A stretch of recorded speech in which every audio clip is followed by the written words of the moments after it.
live streaming too. Okay. I see that.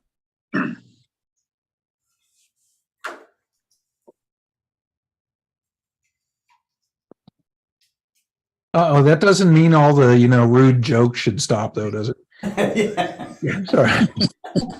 Let me think of some. We always say now we're streaming and then there's total. Everybody's like, shut up. What is personality change is taking place here? That's right. Okay. And that's again. Okay, we're all here. Correctly here. And we are. This is great. Okay. All right. We're just a couple of minutes away. We can go ahead and get started. Okay.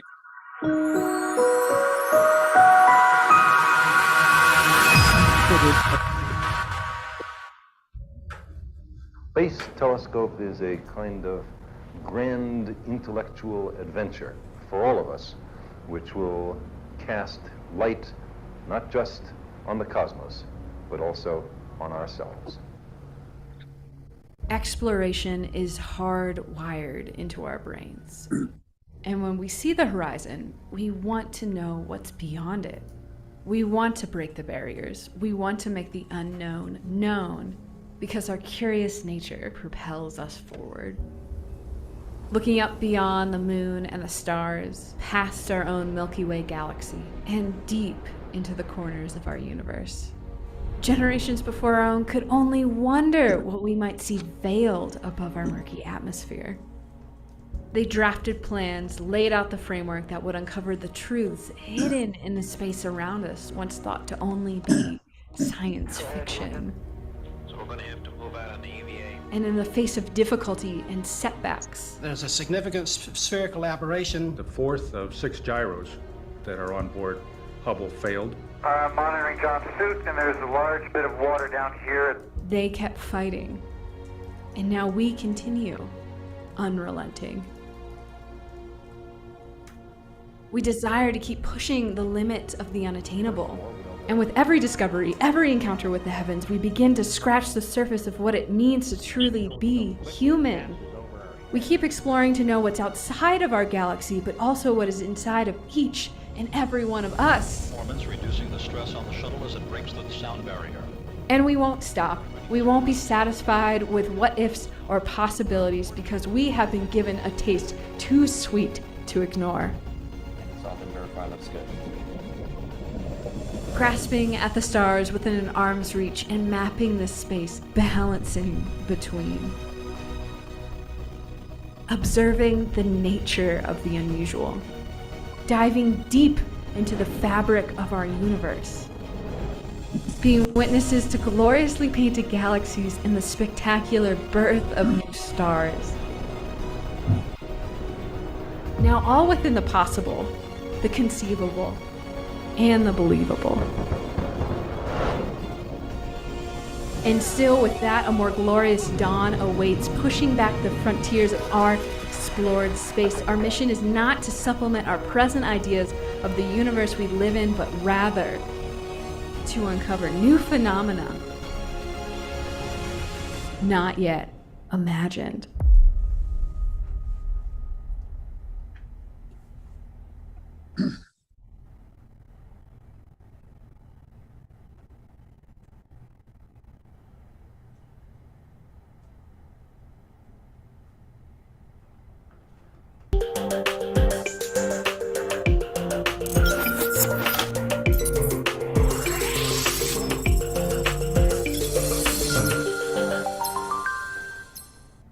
Hey everyone, this is Scott Roberts from Explore Scientific and the Explore Alliance, and I'm happy to introduce you to the 122nd Global Star Party.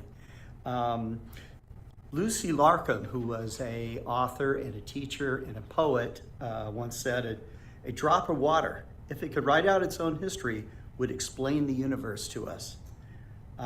These profound words remind us that even the tiniest elements in our experience can open up the entire cosmos to us. And So, giving people a sense of their place in the universe, I think, is very important. It's what a lot of us who do astronomy outreach are trying to convey to people about how they fit into the fabric of the universe from end to end. And the universe, the term the universe means everything. So all your thoughts, all your being, everything that exists, that's all part of the universe too. And so, but we'll cover that with some of our speakers tonight, which is going to include David Levy, who will be giving some poetry and talking to us a little bit at the beginning of this program.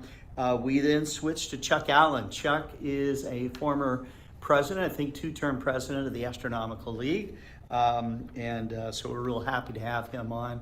He has given presentations about the extremes of the universe, the largest, the furthest away, this kind of thing. We always love his talks.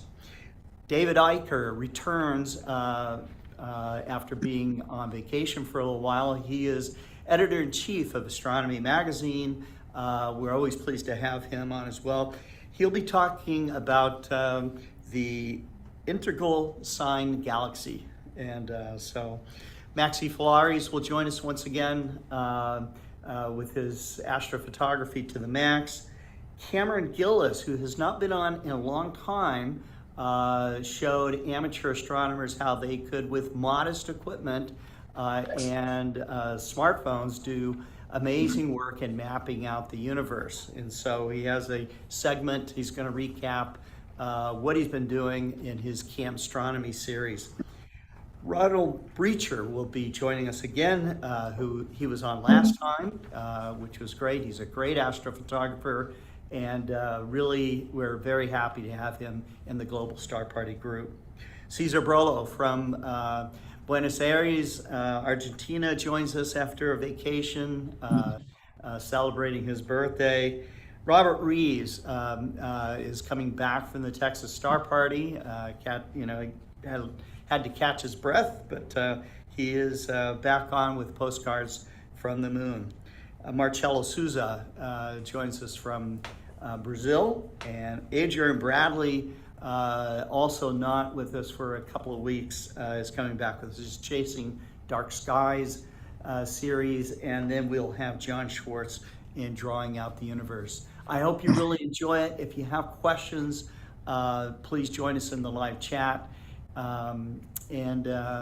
Thanks for watching. Well, so let's go ahead and get started. It's great to see everybody here. A lot of our presenters are already logged in, and we're real excited to bring you the 122nd Global Star Party. We will get started with David Levy, who is at a good friend's house right now, and so he is coming in by Zoom kind of remotely. Of course, we're all remote, but David may be a little bit more so today. So David, it's all yours, man. Well, thank you, Scotty. And it's great to be here. 122 star parties. Feeling old. 122 of them. I remember the 40th when you asked me to actually run that for you. Yes. I really did enjoy it. It's been one of the most enjoyable things I've ever done. I'd like to introduce you to my friend Michael. Hello. A little bit. Yeah, hi. Hello. How are you? Nice to meet you. Yeah, Michael is going to be tickling the ivories for us in a couple of minutes. But first, I have a brief poem. And this is a poem that I like to read when I'm feeling a little low, which is today, because I really miss Wendy. And it's the elegy written in a country churchyard by Thomas Gray. The curfew tolls the knell of parting day. The lowing herd winds slowly o'er the lea. The plowman homeward plods his weary way and leaves the world to darkness and to me. Of course, the idea of this poem is supposed to be very sad because he talks darkness and to me, but I don't see it that way. I see the darkness as referring to the night sky which for me is the most optimistic thing I can think of right now. And I just wanted to show that with you. Michael is now going to play for us as soon as we can get him back to the piano. And I've asked him to, if he wouldn't mind playing my very favorite song, which I just love the way he does this. It's going to take him a second or two to get ready.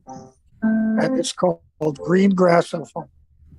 Now, if you can hear me, I hope the audio comes out correctly. And apparently this is David's favorite song. And he's doing it for everyone.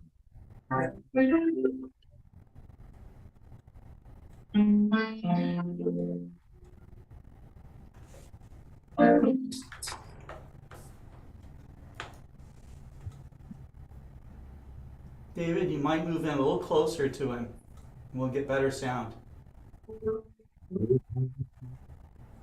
There we go.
Thank you so much, Michael.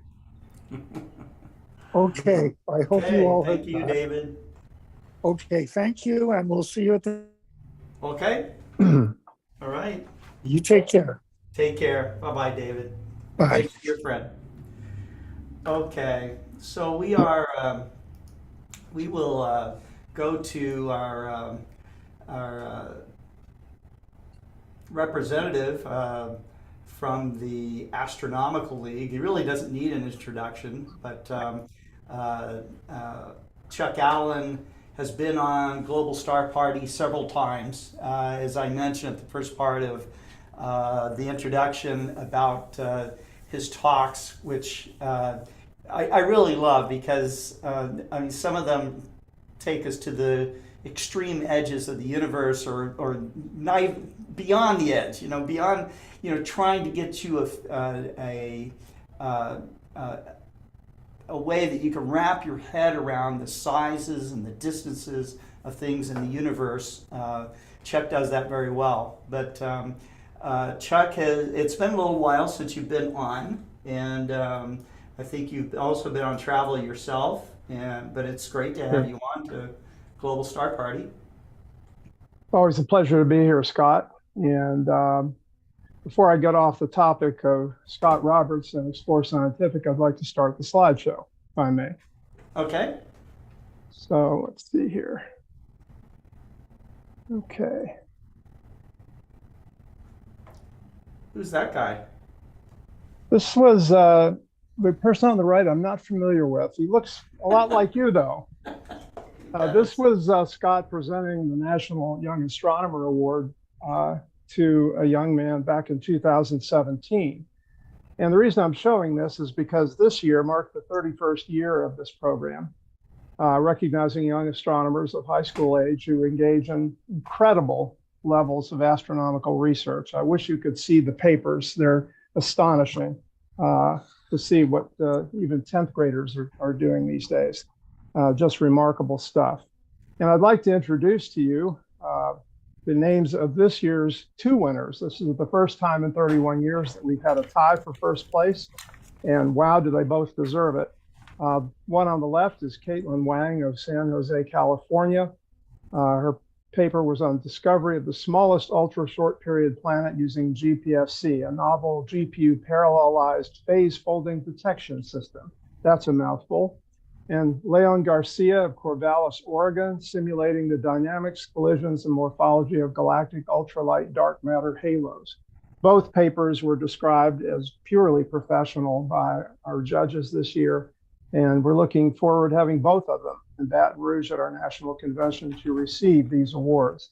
And these awards, the National Young Astronomer Award, has for many, many years been fully sponsored and supported by Explore Scientific through the generosity of Scott Roberts, who actually came to our aid even before Explore Scientific existed to provide wonderful telescope prizes to our winners. And both of these young people will receive the full first place award this year. And Scott, I hope you will be there to present it. I know you will. Yes, I plan to be there. I know you will. Okay. I'd like to talk tonight just about some unusual stars. This is not going to be the mind-bending stuff that Scott referred to, but just to give you a little flavor for some the unusual nature of some stars, or just some records that they hold. The little star you see in the red circle, if you can see it at all, is the closest star to us, and you need a telescope to see it and an awfully good chart. It's 12th magnitude, it's Proxima Centauri, of course, and it's the closest star to the sun and to us other than the sun. It's 4.25 light years away. That's about 25 trillion miles, roughly 8,300 times further away than Pluto is from us. And it orbits two sun-like stars. This bright star you see in the upper left here is actually two sun-like stars, Alpha Centauri A and B, and little Proxima orbits them every 550,000 years. Obviously, it's a very big orbit. In fact, Proxima orbits 0.2 of a light year away from its host stars, but it happens to be closer to us than those host stars. And so it has the record for being the closest. Proxima is a red dwarf star. It's a little bit larger than Jupiter, and we could almost fit two Proximas in between the Earth and the Moon. It has a diameter of about 126,000 miles and only about 12% of the sun's mass, but it's much denser than the sun. And so we've been studying it, obviously, with great interest because we've determined that it has at least two planets. Those planets that have been confirmed are Proxima Centauri B and D, B being the innermost, D slightly outside of it and in the habitable zone around this red dwarf star. Proxima C is disputed and it's considerably further away. Now, Proxima Centauri is B rather, is about the size of the Earth and just slightly more massive than the Earth. And here is a very nice artist's conception of what Proxima and the inner planet D might look like from the surface of B. The problem with it being in the habitable zone is that Proxima Centauri, the red dwarf star, as is the case with most red dwarf stars, is what we call a flare star. That means it has mass eruptions quite often that would bathe this planet in high radiation, making life a pretty distant possibility for this particular world. If you wonder what it would be like to be on this planet near Proxima Centauri, looking back toward the sun, you'd be looking toward the constellation of Cassiopeia, which would look very much the same from Proxima Centauri as it does from here. Only there would be one extra star, the sun, which would outshine the stars in Cassiopeia. It would shine at about magnitude plus 0.5. And if you aimed a telescope at it and took a nice astrophoto like many of you do, you'd find it embedded in the Heart Nebula. Now, Voyager 2 took 12 years to reach Neptune, and it's not on its way toward the Alpha Centauri system. But if it were, it would have to cover a distance of 4.22 light years. And at that speed that got it to Neptune in 12 years, how long would it take to reach the nearest star to us? And the answer is 96,500 years. It gives you some idea of the difficulty of interstellar travel, to be sure. Looking at the solar neighborhood, we find, of course, the three closest stars to us are the Alpha Centauri system, with Proxima being the closest. Bernard's star weighs in as the fourth closest. You'll notice there are a lot of red dwarfs that are closer than some of the bright stars we see. And in fact, when we get to the first really bright star that's close to us, it's Sirius, that lies at 8.7 light years away. But it's only the ninth closest star to us. And its little white dwarf companion, called the Pup, is the 10th. Then we go out to 11.4 light years to get to Procyon, and its companion, Procyon B, the 19th and 20th closest star to us. And Altair out here at 16.7 light years is the 72nd closest star to us. So obviously this realm around the sun is populated with a lot of red dwarf stars, which are, of course, the most numerous type of stars that exist. Looking at Sirius for a moment, here is an image, overexposed image of this brightest star in our night sky, along with its white dwarf companion, the Pup. And Sirius shines at magnitude minus 1.46, and that's 3.7 times brighter than Arcturus, which is the second brightest nighttime star. And again, it's about 8.7 light years away, roughly twice as far as the Alpha Centauri system. In about 60,000 years, Sirius will actually become what we would think of as our North Pole star. And that's, of course, because of precession. It'll remain the brightest, the southern pole star. Right now, it's Sigma Octantis, but in about 60,000 years, that will rotate around to pick up Sirius as the southern pole star. It'll remain the brightest star in our sky for another 210,000 years. As it's moving away from the Earth, though, Vega will take over that particular record. It's called the Dog Star because of its location in the Big Dog, Canis Major, and that leads us to look at the size of Sirius compared with the sun. As you can see, it's about 25 times more luminous than the sun, but about 2 times more massive and not quite 2 times its diameter. But it's very close. The combination of being 25 times brighter and so much closer than most other stars makes it so significant in the night sky. The term dog days of August comes from the fact that the Egyptians, who relied on astronomy considerably, thought that the light from Sirius, which would not be visible in daylight as it's pictured here, combined with the heat of the sun to make mid-August particularly hot, and hence the dog days of August. The star Altair in Aquila is famed as the host planet of a fake planet called, or fictitious planet called Altair 4. This was a planet visited by humans in the movie Forbidden Planet in 1956. Featured Robbie the Robot and monsters from the id, and there are no known planets there, however. This is Altair compared with the Sun, not substantially different in size than Sirius. However, it rotates pretty rapidly, and as a result, has a slight oblate nature. This is actually the orientation of the star as seen from Earth.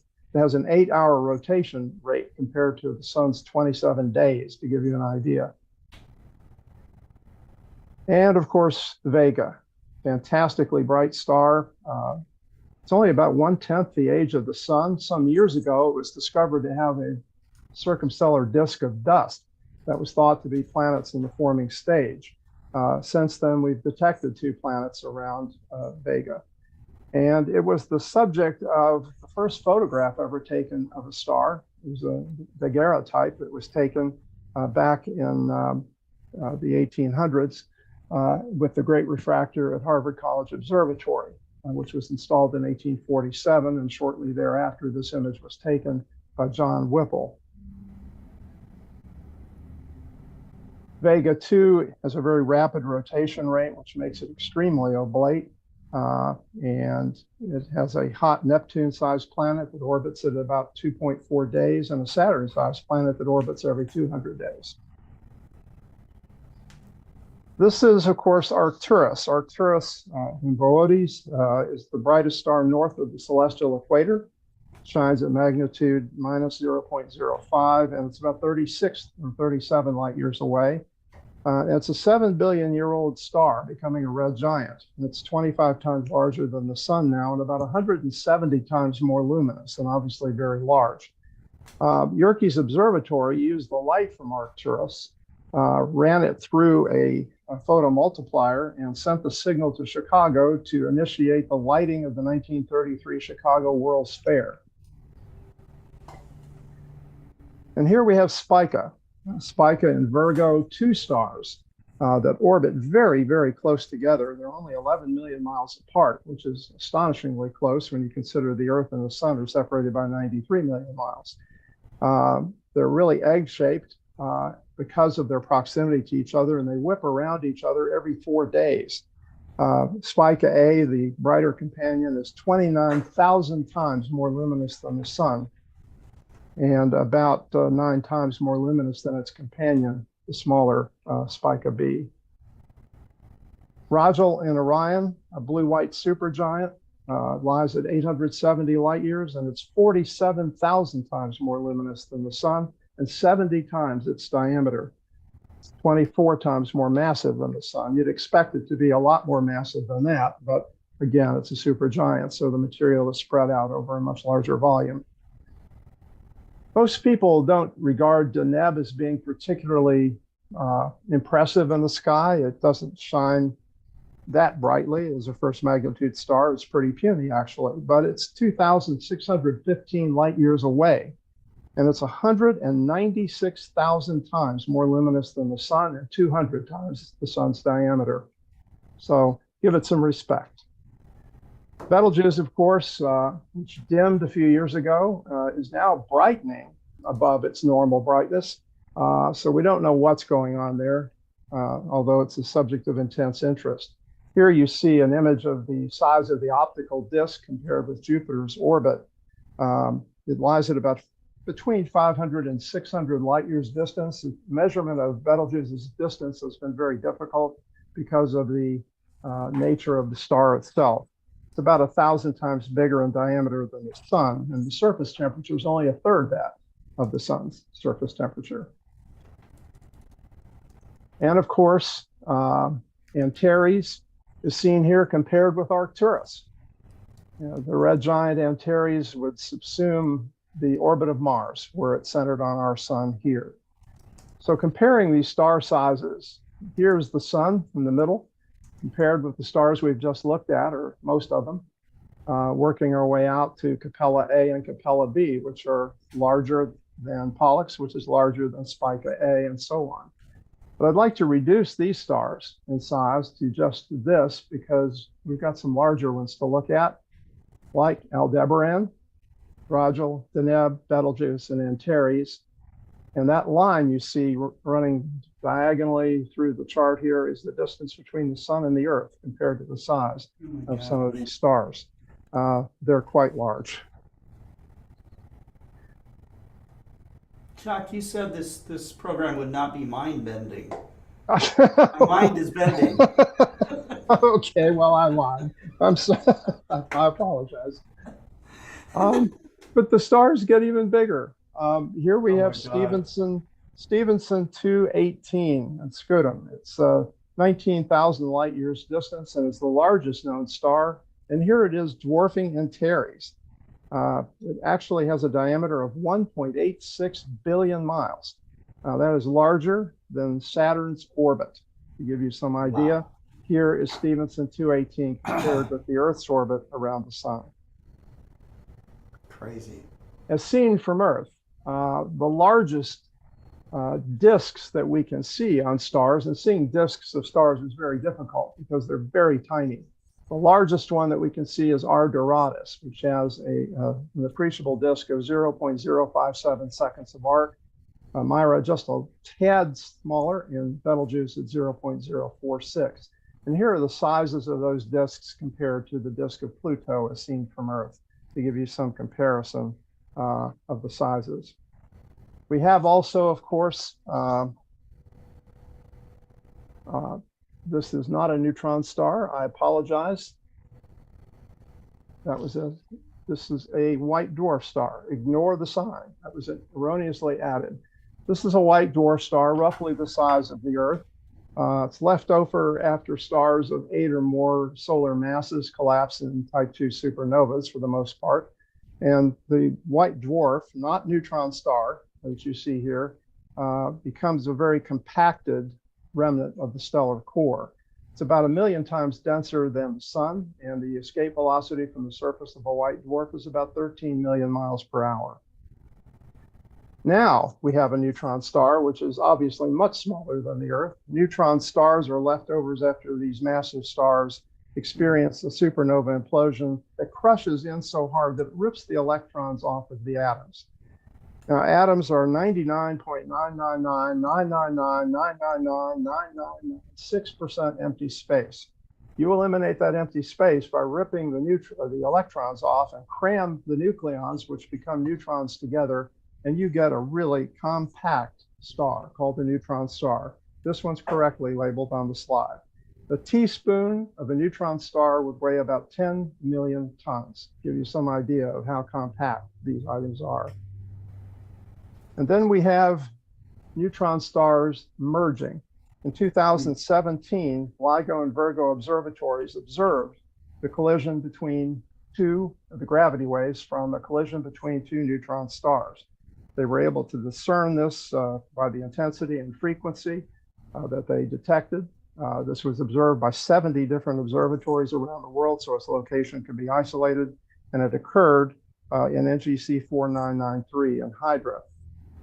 These collisions of neutron stars are now known to have created most of the heavy elements in our periodic table, including a lot of the radioactive elements that were previously questioned how they could be created in an ordinary supernova. Ordinary supernovas, of course, create a lot of the elements along this level here when an iron core forms in the middle and the star loses energy at the core and collapses. But these heavier elements are now known to occur as a result of neutron star collisions. And here's actually an X-ray light echo from Circinus X1, which is another neutron star collision. And this was detected and allowed a very accurate measurement of the distance to this particular item. And there's one more hypothetical type of star that I will finish with, and that's called a quark star. It's believed that some neutron stars can actually degenerate in the center to the point where the neutrons are ripped apart and actual quarks are jammed together. Now, this puts the star almost at the Chandrasekhar limit, where it would become a black hole. They're only theorized, but it's possible that they exist, and they may exist inside some neutron stars, it is thought. So I think my time is up, or maybe a little past. So at that point, I will not blow anyone's mind any further. And that is some unusual stars for you. That was awesome, Chuck. Thank you so much. You're welcome. Thank you. That's great. Well, did you want to mention a little bit about the Alcon event coming up? Yes, July 26th through 29th in Baton Rouge, Louisiana. Registration information is on the Astronomical League website, and all of our major award winners, our youth award winners, will be there, which is really always nice. It gives them a lot of recognition that they deserve, and they will be speaking. They will all be given a chance to speak at the convention as well. There will be a LIGO tour in connection with this convention. And obviously New Orleans isn't far away if you're interested in a little jazz music and breakfast at Bennigan's, I think it is. Well, great, great. Okay, well, Chuck, thank you so much. Thank you. And, this guy over here on our right, Mr. David Eicher, he's going to be at the Alcon event. I'll be there. David Levy will be there, and I'm sure you'll be there too. Is that right, Chuck? Yes. Okay, great. Absolutely. All right. Okay, so we'll try to have a good time, and not have it like a big fist fight or anything. That has yet to happen, but okay. Anyways, thanks a lot, Chuck. That was awesome. Thank you. Okay, David Eicher, who's been around the country doing, he is not only is he world famous in the astronomy field, but he is world famous in the American history field. And this guy has so many interests, that, it's just wonderful just to kind of hang out with him and talk to him about almost any subject. But his knowledge of American history is stunning, and he's written a lot of books about it. Tonight he is going to talk about deep sky objects. He's got this exotic galaxy that we'll be talking about. Dave, do you want to talk a little bit about your trip before we move on?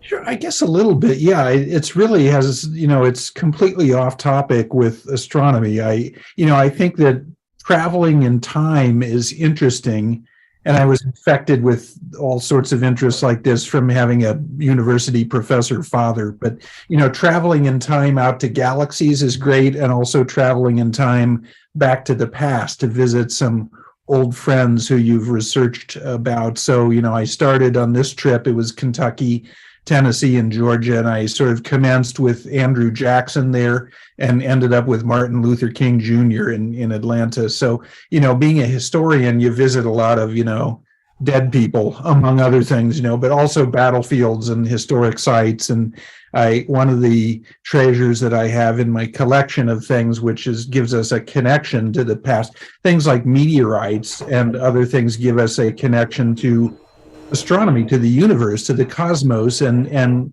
objects of artifacts give us a connection to the past and history as well. So I have a letter written by Andrew Jackson, among other things, at the Hermitage there, and it was interesting to stand in the room where he wrote that letter in 1823 on behalf of one of his nephews. So it's all connections of, time and space and all of that stuff in different ways. Right. But it's back to work with astronomy here now tonight. Okay. So I don't want to traumatize anyone.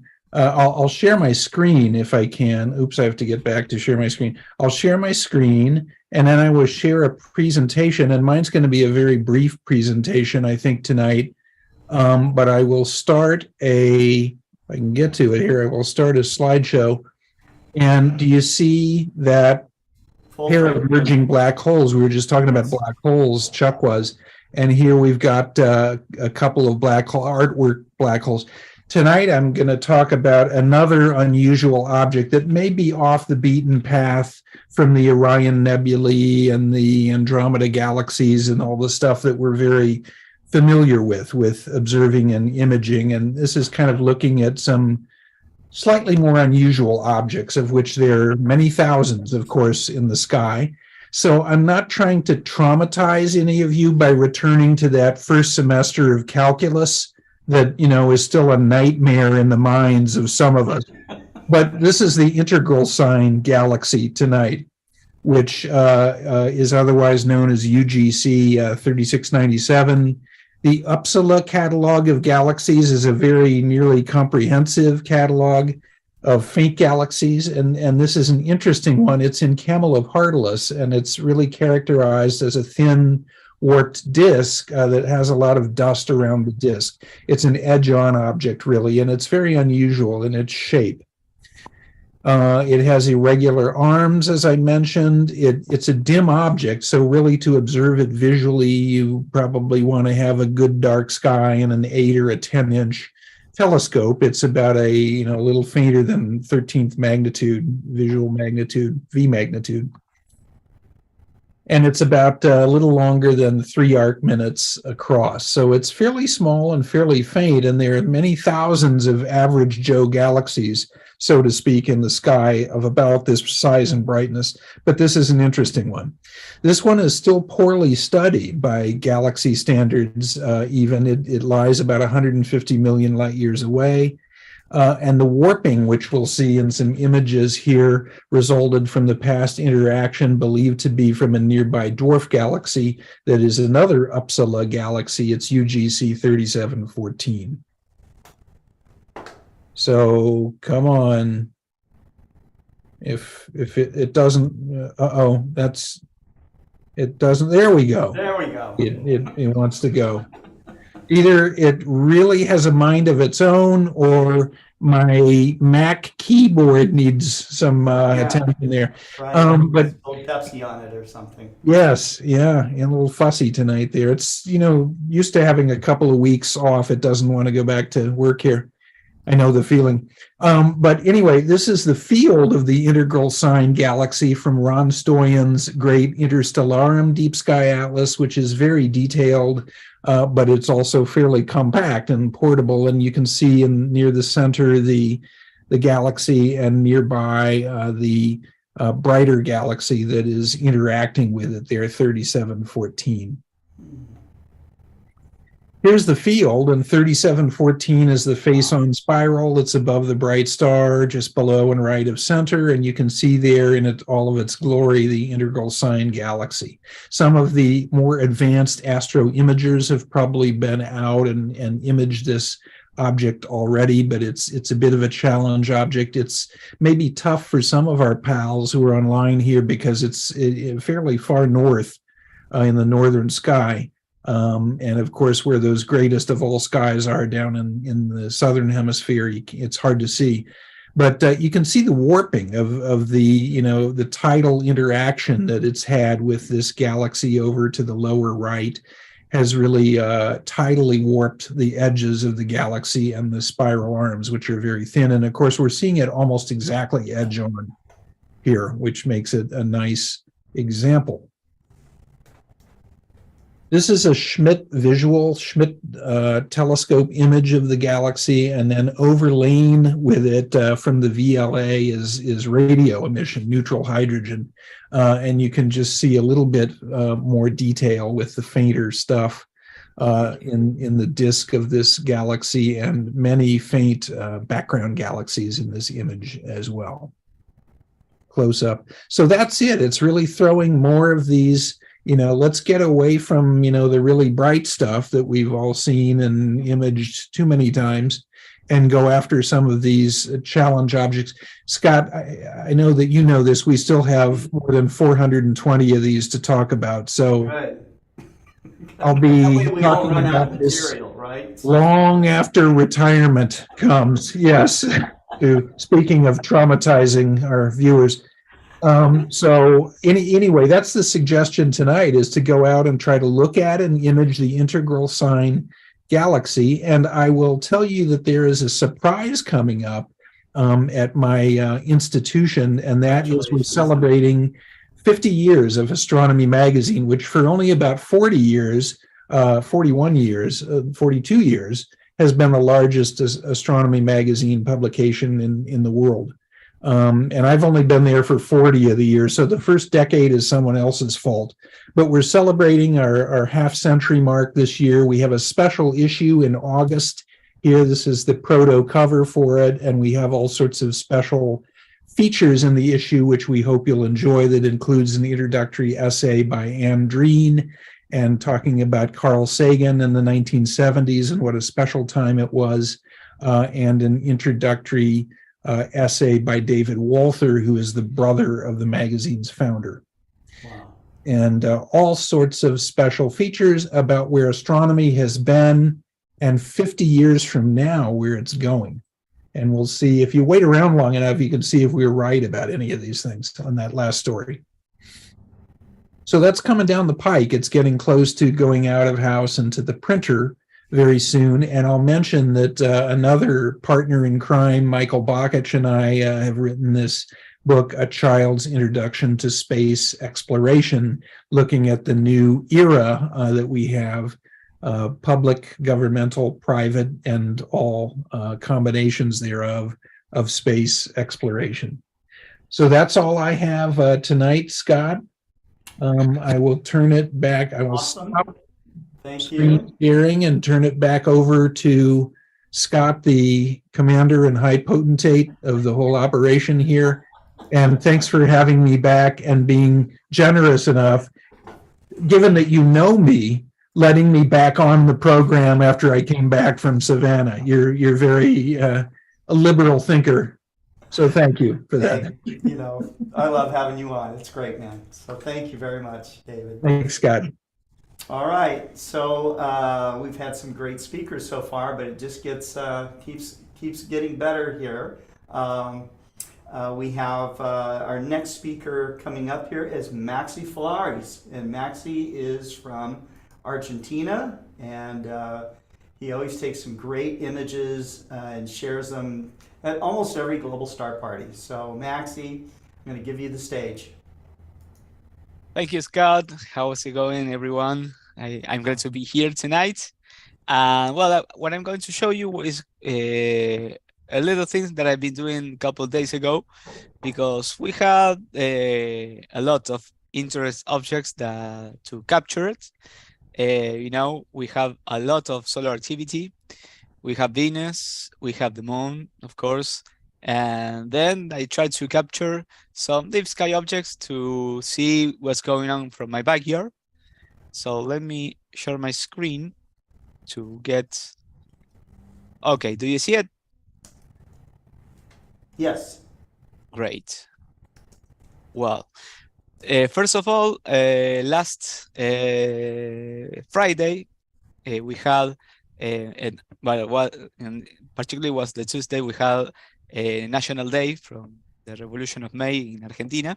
So I didn't go to work, went to work, and I had my afternoon free, so I put my equipment outside and try to see what's going on with the sun. You know, I love to capture it and see, and also watch it through the telescope with the filter, the solar filter, and this is what I get.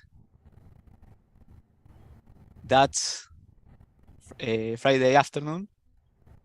You know, there's a lot of sunspot. Now this is passing through the another side. Remember that the sun rotates, it has a rotation. But anyway, watch all these dark spots through a telescope is amazing. Of course, I love to capture it, but watch it also is a really good way to imagine the magnitude of and the size of these dots. You know, when Chuck made the conversation of different stars, this is like a tiny volleyball or something comparison with the giant stars in the universe. That's So a nice picture, Maxi. And you can really see it's starting to increase in activity quite a bit. So you're getting some action even with just a regular white light filter. Mm-hmm. That is nice, and some structure there. Yeah. What's your equipment you're using for this? My 8 inches f4 and the ZWO 5033. And of course the soil filter, but I cropped the field of view. It's more beyond, but I like this when I stack this. The seeing and everything, it wasn't really tough, but anyway, then some clouds start to come passing through, and I wanted to capture this. This is an only singular picture of the moon, and you can see the clouds passing by like they were in the moon, but not. It's here, of course, but this is only one shot of 0.001 seconds and no gain. That's a really good camera. Nice effect. That's a nice effect. I love it. Yeah. Like you say, it looks like the clouds are kind of going around the moon. That's awesome. Like the sun is blowing the clouds through the lunar surface. It was only single shot, because then the clouds started going out. So I really like these pictures. So I uploaded on my Instagram page. So of course, then of that, I was trying to capture Venus, and this is what I get through using a 3x Brollo lens and my ZW camera. I think in this case is inverted. Sorry, it was kind of this, like that. It was watching through a telescope, because the sun is right there, and it has the same position almost than the moon. You can compare it from where it was taken. So I love to get triangular view to give our perspective. I remember a couple of days ago, I told my girlfriend, there's the moon, the sun is going down, but do you see Venus? And I pointed with my finger, and she said, oh yeah, there it is. So imagine that you are watching from here, then the moon and the sun is there, and that's Venus. And that's how you get a three-dimensional position of where you are.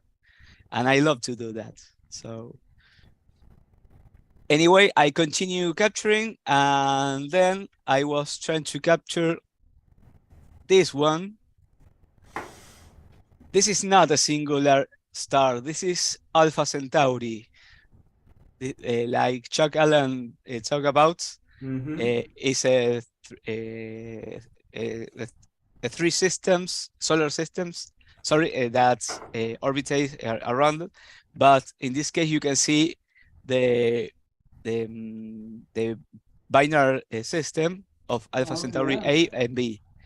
If I get less shine, for example, let's increase the light.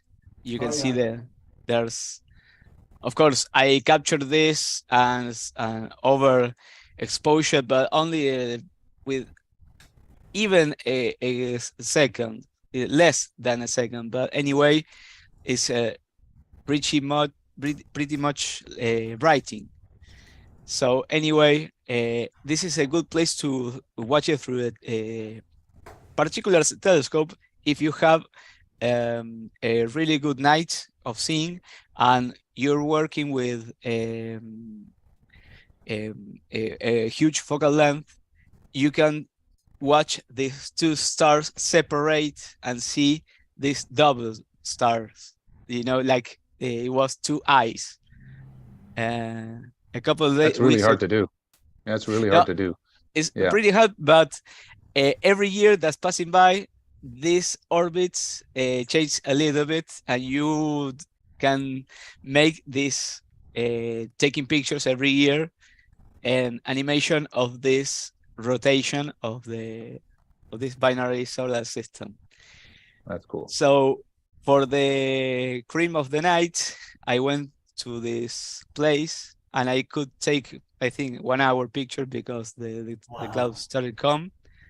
So Okay. Which one is it? 47 Tucanae or is it Omega? no, this is the king of the orbital Omega cluster, Century. Omega Center. Yeah. Yeah. So this is all Yeah. the field of view that I get with my equipment.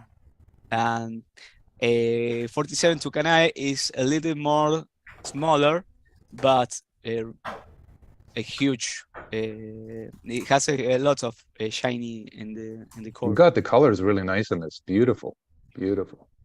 Thank you. I work with the UV IRE cut filter, and that's why in this the Alpha Centauri has the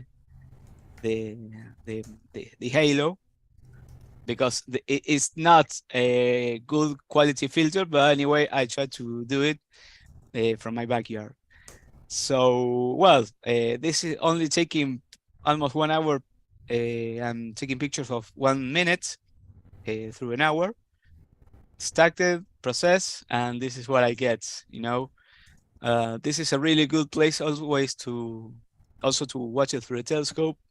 And of course, if you're working with more focal length, you will start to see, not directly, but if you eye relief is more like in the corners, you start to see these little stars start to shining, and that's like little diamonds or sand from the beach. You know, it's really cool to watch it through. And maybe 8 inches f6 or more bigger is a good place to watch it. So then last Saturday night, I put my equipment. No, sorry, it's Sunday night, or a couple of days ago. I was trying to capture again the moon. This wasn't that night, I think. Well, I don't remember. I have the picture, but that doesn't change a lot. But anyway, this is a more detailed view from the moon that I could get with the same equipment. And this is a really good one to, if somebody wants this picture, I can send you and you can do it like a wallpaper from your desktop, because you can cut it or maybe you can rotate it like this. Let's take a couple seconds because, okay, there it goes. So if you want a really good wallpaper like this, I can send you, that's no problem for that. And then when I want to capture is a particular object, first of all, I try to see what I could capture from my backyard without particular filters, because of the light pollution and the different, how you see the sky. So I try to take pictures of a particular place without the moon, and then when my neighbors turn off the lights, so that's don't bother me, I went to this place. This is called Barnard 72. Is in the practically in the Ofiuco edges of the constellation of Ofiuco. And for example, this is a single shot of 3 minutes, and you can see there's a lot of light pollution, but anyway, you can see these dark places of clouds that's in our galaxy. This place is almost 600 light years from us, and there is a good place that I always wanted to capture. but I didn't remember how it called, so I did my search with the stars and everything. And when I did almost 5 hours taking pictures, I could get this.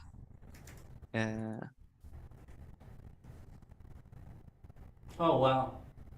You can see there's a lot of stars. Oh, yeah. I love that. And the contrast of the darkest spots and the clouds. That's incredible. Oh, I love them. They're just floating around. Isn't that cool? Wow. Yeah. That is super cool. And this is that they call the snake, or maybe the S nebula. Yep. And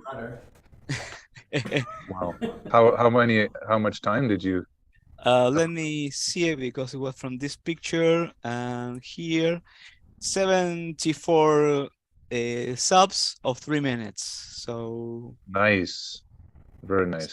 74 plus. So like 4 hours or something like that, roughly. Just of 180.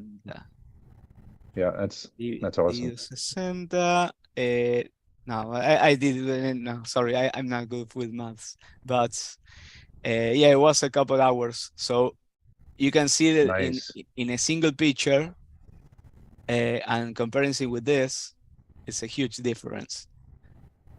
Yep, that's awesome. So, yeah. You know, so when I talk with Nico and some friends, they say to me, no, the background doesn't good. It looks great, but the nebula doesn't really good. Looks like much darker. So I don't know how to process this, honestly. So what Bortle do you think you were in, Maxi? I'm in Bortle 6 or 7. You know. Yeah, that's amazing. But dark nebula are really hard. Yeah, that's awesome. But this place is at maybe 3 a.m. It's over my head, so I have a lot of dark area that's in that place of the sky that doesn't bother me. The light pollution. Zone of darkness. Awesome. Yeah, nice. If we compare it when I started, for example, this is when I started. The gradient is going to change. Yes. Yeah. This is almost 25 or maybe 30 degrees from the horizon. Yeah. Over that many hours. Yeah. For sure. So maybe at the middle of the night, of when the galaxy goes from above my head, maybe it was on this, and you can see the difference. Oh yeah. Yep. Oh yeah. Yeah, definitely. It's a huge difference of the light pollution. I see it. When you point it to your head, or more to the horizon, and also you have this particular issue of the focus, you know, because every time the telescope is rising up, it change a little bit and take your spikes more opened, so you have to refocus again, and you have to monitor this every maybe half an hour or something. And also if the temperature changes, or the position of the telescope, there's a lot of things that makes you well, not yelling, but working with the focus. So there's no substitute to experience. It takes time. You need to practice, keep on practicing, and then you learn about all these little tribal knowledge. I went to sleep 3 a.m. and then I'm going to work at the Monday. You know, I slept 4 hours, but I was happy with this result. I really like this, and well, I will see if I can continue and process this, but I think it's okay. And maybe I try to capture again when I go to better darkened sky. So let's to comparison of the gradient of this processing image. Right well, on. thank you guys for inviting me, and I hope that you like it. And well, Cameron, Scott, if you let me, I want to introduce our friend Cameron Gillis. Absolutely. Thank you. I'm honored. Welcome back. Bienvenido. You bet. Absolutely. I'm never very far away. Just so you guys know, I'm following all this. I just can't do live. It's very difficult for me with my work. I actually often have to work in the evenings, including tonight. I'm in Denver as we speak. But there was a great opportunity where I happened to capture some M101 supernova, IXF, and I just happened to have a before and after. And I was like, hey, well, got to strike when the iron's hot. So I was like, I managed to pull that together, and let's jump right into it. So thanks a lot. It's great to be back. And like I say, in the future, as more time allows, I will be back more frequently. But for now, I got a lot of work to do. But let me share my screen. Nice to have you back, Cameron. You bet. It's great to be back. Let's see here, share screen. Add to the whole thing. You've grown a little since last I saw you. Okay. Oh, wrong one. Sorry about that. That was the conclusion. I'm embarrassed, Maxi. You threw some shade on my M13. With that Omega Century. I tell you, there's no way to compete against that. That's okay. It's all about the journey. So this is great. It doesn't matter the size. That's right, okay. Exactly. And actually, I have some embarrassing pictures to show you coming up in here. So first of all, I'll talk about the supernova. A couple of pictures, and I took it actually with 3 different rigs, because what I'm doing is I've been, over the last year, pretty much, even though I haven't been on Global Star Party that frequently, I have, and we've had many rainy nights in Seattle, where I'm based. And so what do? You bone up on your skills. You hone up on your skills, and you learn things. And I try to optimize my gear. And then whenever there's another night, I kind of figured out I want three rigs, one wide field, one medium field, and one deep field, basically. So different imaging scales, different framing, and we'll talk about that. So I'll talk about those. They're at different stages of readiness. So you'll see that in the results. But I have a lot of fun things to share about that. And then just a little bit of image processing. I am going to eventually. I figured I'm on a track to get into PixInsight for sure. Once I get good enough with the concepts and I have more time, then it will be worth. I'll get a lot out of it. But for now, I've been able to. There's been some really awesome tools that have come out free, which is a wonderful way to make sure that when you do put the money down and get into PixInsight, that you are fully, going to get the most out of it. So Graxpert, Gradient Expert, Cyril, and GNU Image Manipulation Program. Those are fantastic tools for anyone. I highly, highly recommend them. They're a great way to get your feet wet and practice on those concepts, because a lot of the concepts are the same. What PixInsight gives you is a really nice set, everything honed, and it's very well supported, and obviously so it's a great environment. But I'm going to show you kind of my quick and dirty image flow and using these tools, and then kind of bigger picture, like my long-term plan, like I say, when I'm building these rigs, I've been thinking a lot about, how am I going to actually document and make my catalog and do the sky survey. So, I'm doing calculations like, how many terabytes hard drive do I need, and based on an image sensor, and you start to look at the math, and you say, how many hours of imaging? Since I'm in Seattle, I need to have fast imaging systems. You'll see my rigs are all fast, so I can do like 30-second subs and stuff like that. And the quality might not be so good, so I have to kind of that's where I'm getting into image processing. What's the right bang for the buck? Where am I satisfied that it's good enough, that it's something that I'm satisfied with? It's not going to compete with anyone who's doing like individual objects. but I want to get it so it's good enough so that there's no major aberrations, round stars, minimum noise, all that type of stuff. So let's dive in. So the first thing is M101. So here's a little bit of an animation. And what you'll see on the right is a zoom in, and on the left, and the one is the first image that you see was taken in April, just before and it was just a test image. I only took, if you look at the bottom, 34 10-second subs. So I was playing, I have my rig 1 is actually, I got myself a Hyperstar on my C8. So this is, these are 10 and 30-second subs. And you'll see in the animation, there it is. Sure enough, I took it just last week. You can see, but that was a much longer. I took 120, so basically 1 hour of 30 seconds subs. And you can see it nicely growing there. Of course, this is animated, but basically it was there. It's like plain as day. And it was so nice to be able to capture that.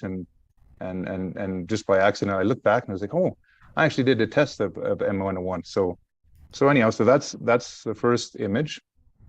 The second one, I don't have a before image because I wasn't ready with my second rig. And we'll talk about the rig specifics. But this was 45, 60 seconds subs.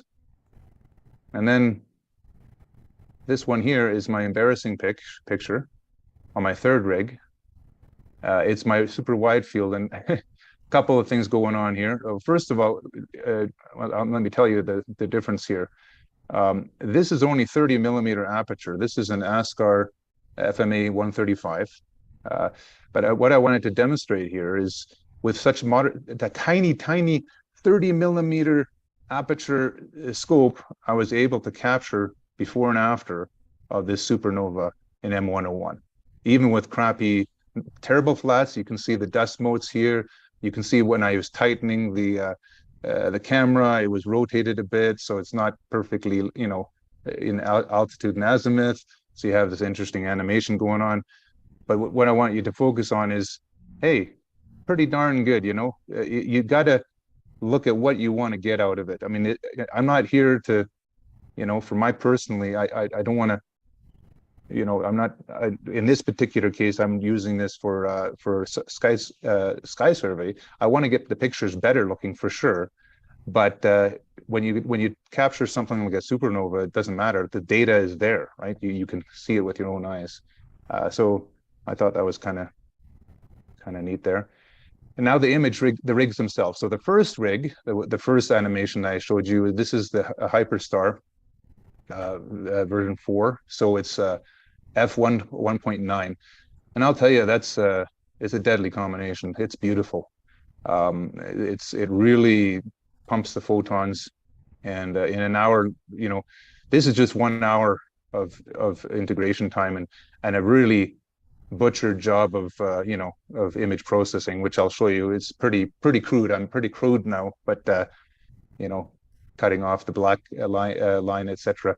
But anyhow, what I wanted to highlight in this is just little things like you got to look at when you're building the rigs. And what I've discovered is, the mount obviously is a big one, huge. You got to have a solid mount. So this is an Exos 2. And then of course you got to get the camera and the tracking and make sure you can do plate solving. But little things also are really important. For example, dew heaters. I have the dew heater inside here, and it fits inside. And I have I used to have a flexible dew shield, but now with a fixed dew shield, there's a little hole on the side so I can feed all my cables through, and that way I can keep this dew shield on for my Hyperstar, and when I'm doing flats or whatever, I don't have to play around with that. So those types of details really pay off if you want to set up and do reliable, consistent pictures. There's another thing I learned in this as well is I don't want to take apart my rig because you start fiddling around with back focus and stuff like that. Now it's the real justification. I tell my wife, hey, I can actually use all my telescopes now with imaging, right, in parallel. So it's nice to have multiple telescopes, all operating, and then you don't have to change them out. So this is becoming a stable rig. Then second rig, this is an interesting one. It's an ED80 Explorer Scientific. I piggybacked right now a 60 Astrotech 60 on there just to help me with my alignment, but it's on a wedge. It's on the evolution edge. So I took this scope, took it off here, but here's the neat part. This thing here, because of the camera and the filter wheel and the back focus, I have the 0.65 reducer on there from Starizona, the Apex. That brings it down to f 3.9, which is absolutely wonderful, and it does it really nice because it puts there's an adapter that mates to the back, so that makes it does two things. The flattener actually goes inside the draw tube of the focus, so that reduces the amount of travel behind. And the second thing is it's mechanically fixated, so you don't have to worry about tilt and all the image train, getting out of kilter. So basically, the other thing, the benefit of this also is on the fork mount, you don't have any meridian flip, so I can easily go anywhere around the sky, have the same orientation, and when I go to the north to past Zenith, it doesn't. I put cables on there 90 degrees, so it doesn't bang against the. It can flip right around 360 degrees, all the way around vertically. So it's completely free and safe. So it's I'm really happy with the way this has worked out. And the big one on that one is I have a 5-position 2-inch filter wheel, and I put in a dark filter. I have a luminance. I have a what do you call it? I actually have a UHC from Visual, from leftover. I threw that in. Then I have an L Pro, and the real kicker, which I'm going to show you later, is I got the L Ultimate, which is 3 nanometer H alpha and oxygen 3. I'm really, when I took the first pictures with that filter, holy smokes! And I'll show you some stuff. This is my homemade kind of wide field. I was trying to make a travel scope out of this, but still work in progress. But I actually took AZ GTI and built my own wedge with some pieces from Home Depot and pieces of wood, and it works perfectly fine. You can see the round stars, right? This is zoomed in quite a bit. There's the supernova, and I have the ASI Mini, and this is the 30 millimeter ASCAR 135. And of course another 30 millimeter guide scope. That's the joke about it all. The same aperture. And yeah, this thing, the whole thing weighs 12 pounds, and I can put in a power tank battery, and you can just grab it with one hand and throw it out there. So it's really nice. My main challenge I'm having with it is back focus, and it's with that short focal length. I think it's f4.5, 250 millimeter. Or sorry, 135 millimeter out of 30. So basically, you end up with really finicky back focus. But I'm still working on that. Now, some of the images. So let's compare a C8 f1.9, with Hyperstar against a ED80 with an L Ultimate. So two nice pictures. These are not awesome. They're not going to win me any awards, but these are the best pictures I've ever taken of the Crescent Nebula. And I did some really rough image processing. But what I wanted to demonstrate here is I was never able to see the oxygen 3. You can just barely see it. Like, this is only 11, not very much, right? This is 22 minutes, and this is 6.5 minutes of, so very, very little integration time. But you can imagine, once I get some longer nights and I got my systems all tuned up, pumping some hours on these guys, it would be beautiful. So this is what I was able to do. And then here's Eastern Vale 6995 And again, notice the difference also in the stars. When you get 3 nanometers, you really cut out obviously a lot of the stars, but also the noise. But it's beautiful, the texture. I just love the texture of this. Now, of course, if you pixel peep on these guys, any of these pictures I show you, it looks like pretty bad. But again, what are you trying to do? And you have to think, okay, what scale you're going to store it, and then you have to think about the gigabytes, right? You start to add up pretty fast. So part of this effort is kind of the system level. I'm a system engineer by trade, and you kind of have to balance everything out, right? You have to you don't want to have like super awesome, like, I don't know, 50 megapixel camera, and then you run out of hard drive space or whatever. So it's and processing time, it all goes up. So you have to really look at the whole end to end and make sure you're enjoying the journey, as I always say. Cameron, the image that you had up before, if you converge your eyes, you get this beautiful 3D effect of this nebula. Oh yeah, yeah, that's interesting. That, but I was saying, I'm going to do. Yeah, I'm doing that right now. Yeah, this is if you guys watching here should try this, because that nebula really pops out, and it's just a great effect. Yeah, no, it's I just love how this nebula floats and has such texture. The Witch's Broom, of course, the Western Veil, that will be really neat. And what I have, I'm finally getting enough budget. I'm piling it up. My ED80 with the filter wheel and all that. This is a 183, by the way, MC Pro, which is my oldest camera. But I'm going to be getting the magical 2600 one-shot color. That is the one. And when I put that on there, I'm going to be able to get the whole Veil Nebula on both east-west, the whole thing, and Pickering's Triangle in one shot. And imagine that. I can't wait. It's going to be really nice. So hopefully in a couple of months I can get that. So let's see. And then M13. Okay, so this is I guess, what is it? Divided by 2. This is an hour, right? Roughly of integration time. 533 L Pro. I put in the. By the way, on my Hyperstar, this is interesting. My L Pro, I cheapened out. I figured, hey, because I want to be able to move from the front Hyperstar to the back. And you'll notice, sorry, I'm just going to go back a little bit here. You'll notice I kept the extension in the back with my, I actually have my f6.3 reducer already there. That way I can pop my 533 with the L Pro filter, which is 1.25 inches, which I found out that you can actually stick that guy, if it's a small enough sensor, which in my case, the 533 it's square.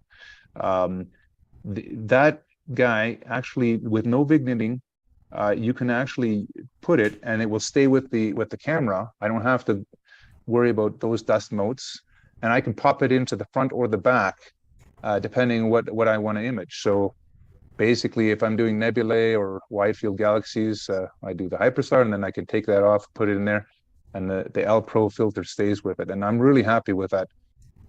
So anyone who's thinking about that, think about the 1.25 inches. It's $50 cheaper, but it works quite well in the small sensors, because it's close enough to the you can put it right up against the imaging sensor, almost the window.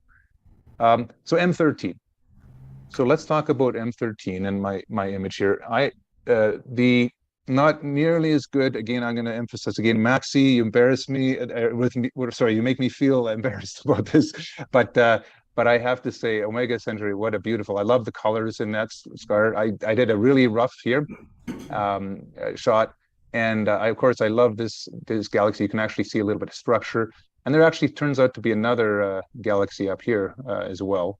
But you can see if you pixel peep, it's not very good. But I want to use this as an example of my image flow, and we'll talk about the tools now. So basically, what I do, I basically get my bias. I always use masters, master flats, and master darks. So I got my bias frame, I got my master flat, And ASI, of course, the ASI air helps me produce all these. And in this case, I have a 30-second dark. And this is using the ASI toolkit. I know there's better ones out there, including, by the way, Cyril, and has a good stacking algorithm.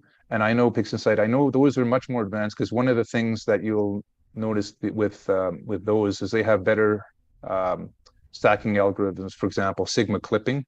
If you have satellite trails and that, if you have more than 10, you can specify the number of standard deviations from the norm that you can reject those outliers, and that makes your much cleaner images. But I'm cheap, and this is fast, and eventually I will, when I have more time, I will get into those more better stacking.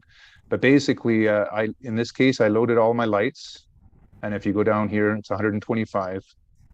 And you can see the star size. If you just quickly glance through this, this is my cheap way of, or my quick way of looking at, if there's any subs that I need to remove. I'm not going to run that, but basically when that produces, it produces this stack file. It produces two different files. It produces a FITS file and a TIFF. I delete the TIFF because the FITS has more header information, and I just continue to work from there. And so what I do is I right-click on the stacked, and I go in. I have 3 different programs here that I'm going to talk about. Graxpert with Gradient Expert, Cyril and GIMP. So let's do Graxpert as the first thing. This is pretty new on the scene, and even PixInsight people seem to recognize it as quite a nice thing. It has a very good algorithm, and it's nice. What I do is when you load the image, it will automatically create a grid to be able to do your basically to remove your gradients, and it's very smart. I've tried this on nebula, galaxies, any extended objects. It seems to do a good averaging no matter what. So you can, I know you can click on the one, oh, there's a star there and all that. No, I don't. Honestly, it works so well, and the way they have the default set, it's great. And what I do is I like to blow it. So you can say no stretch, of course, and then this is what you see. But I like to go to the extreme so you can really see the gradient. And then let's just create the grid. And then whoops. And then all as you go down is calculate background. Because you'll see it does a pretty good job after it's finished. There you go. And what you'll see here is it flattened most of the image out, except there's a couple points here. So I'm going to put in a couple more points manually. Left click, left click, left click, and calculate again.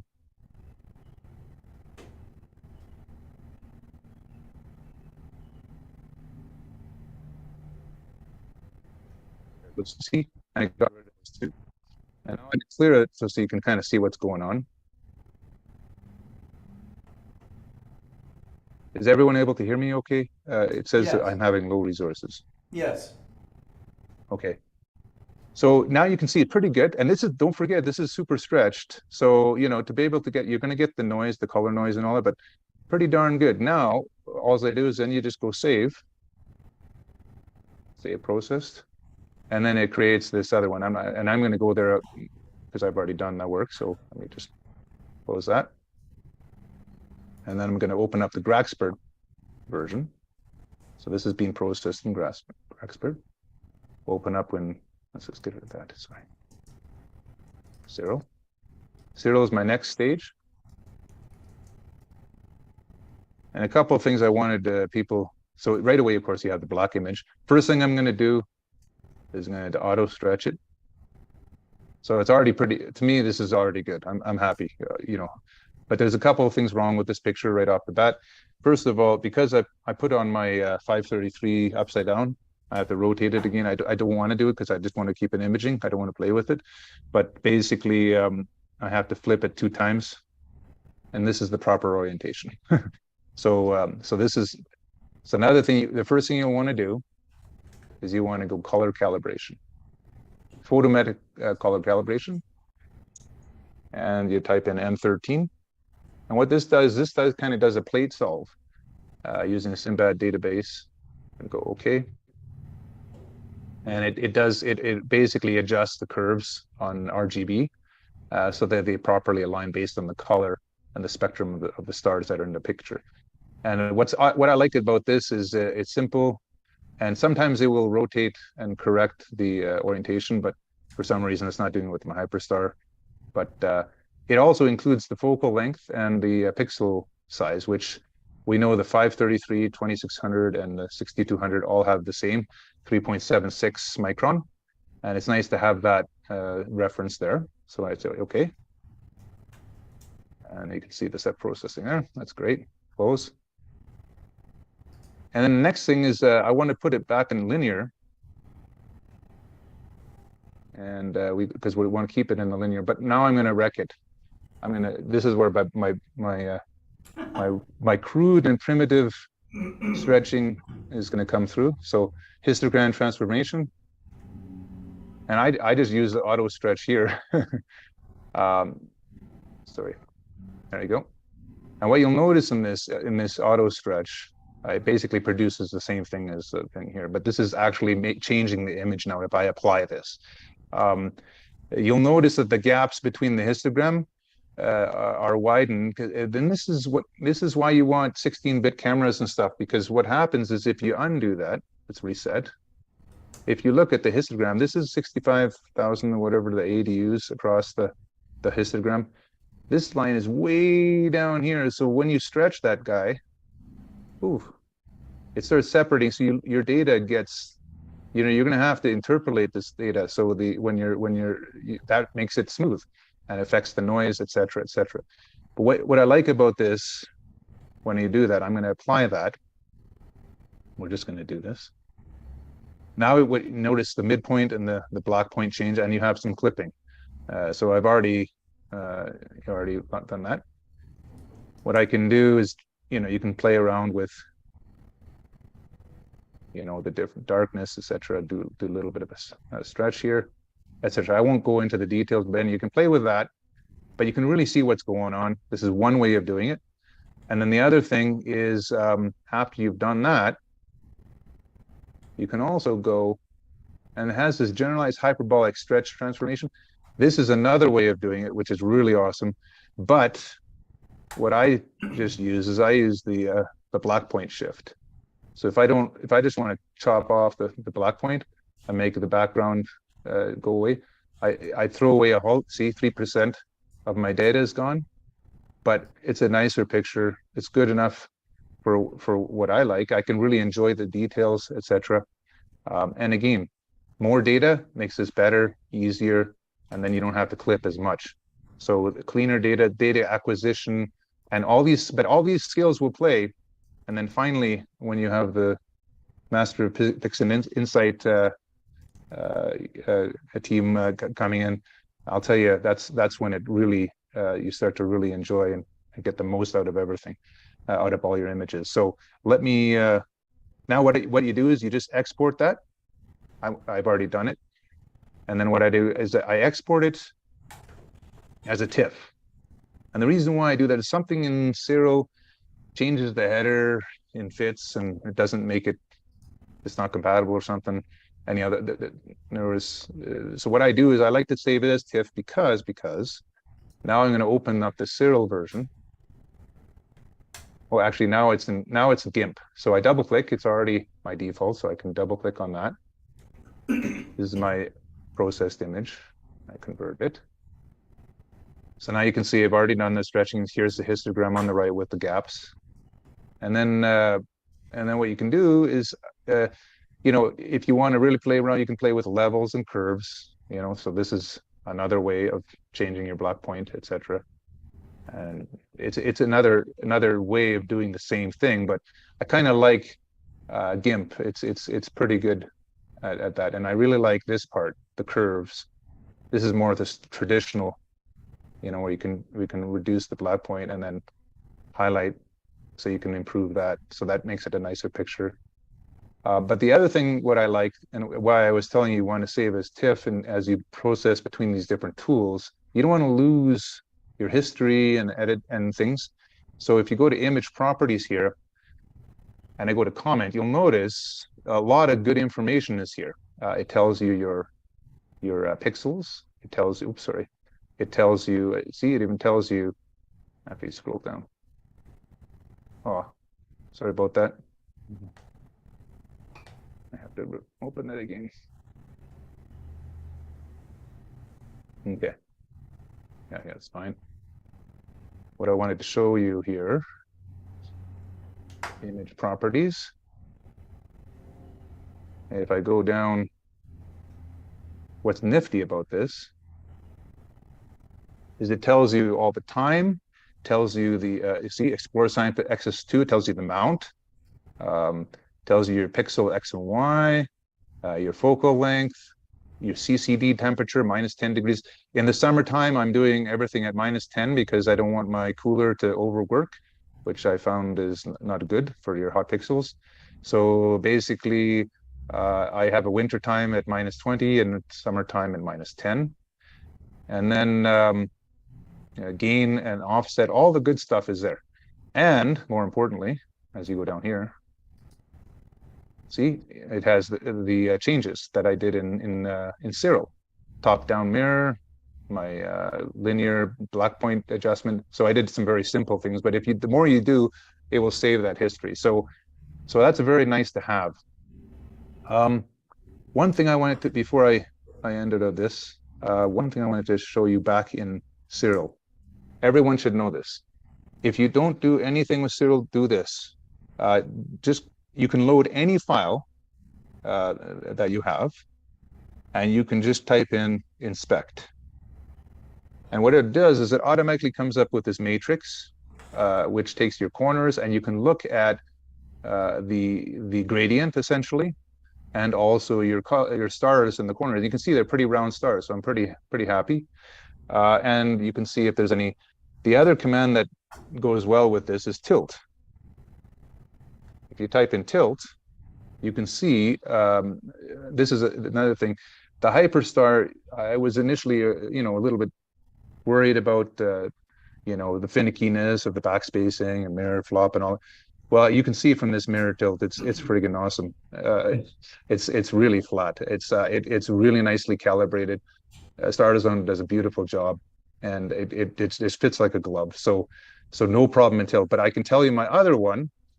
We won't do that now, but if you run this command, it will tell you where you have tilt, which is very helpful. It will also tell you if you have backspacing issues based on the center point and the edge points. So if we go, and to turn that off, just go tilt,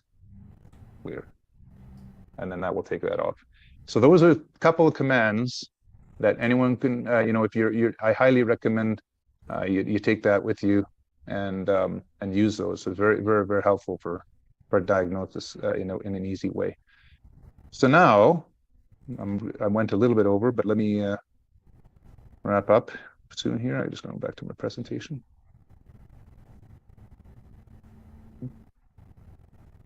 Okay.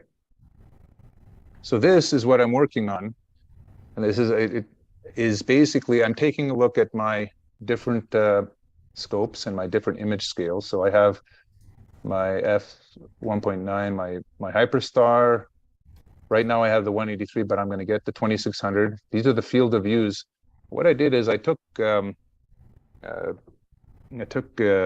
Sky Safari, and I just basically copied it, the constellation. I have every constellation mapped out with all the objects. The DSO is down to magnitude 13, I should say, magnitude 13, which is a pretty good threshold, which gives you about, in the Northern Hemisphere, about 2,500 objects, plenty to keep you busy for a long time.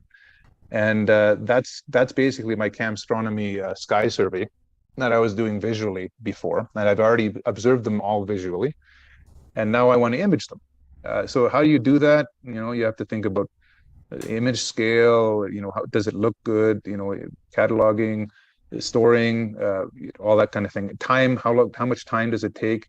So I started to do some math, and anyhow, I just wanted to share with you guys, this is kind of where I'm at.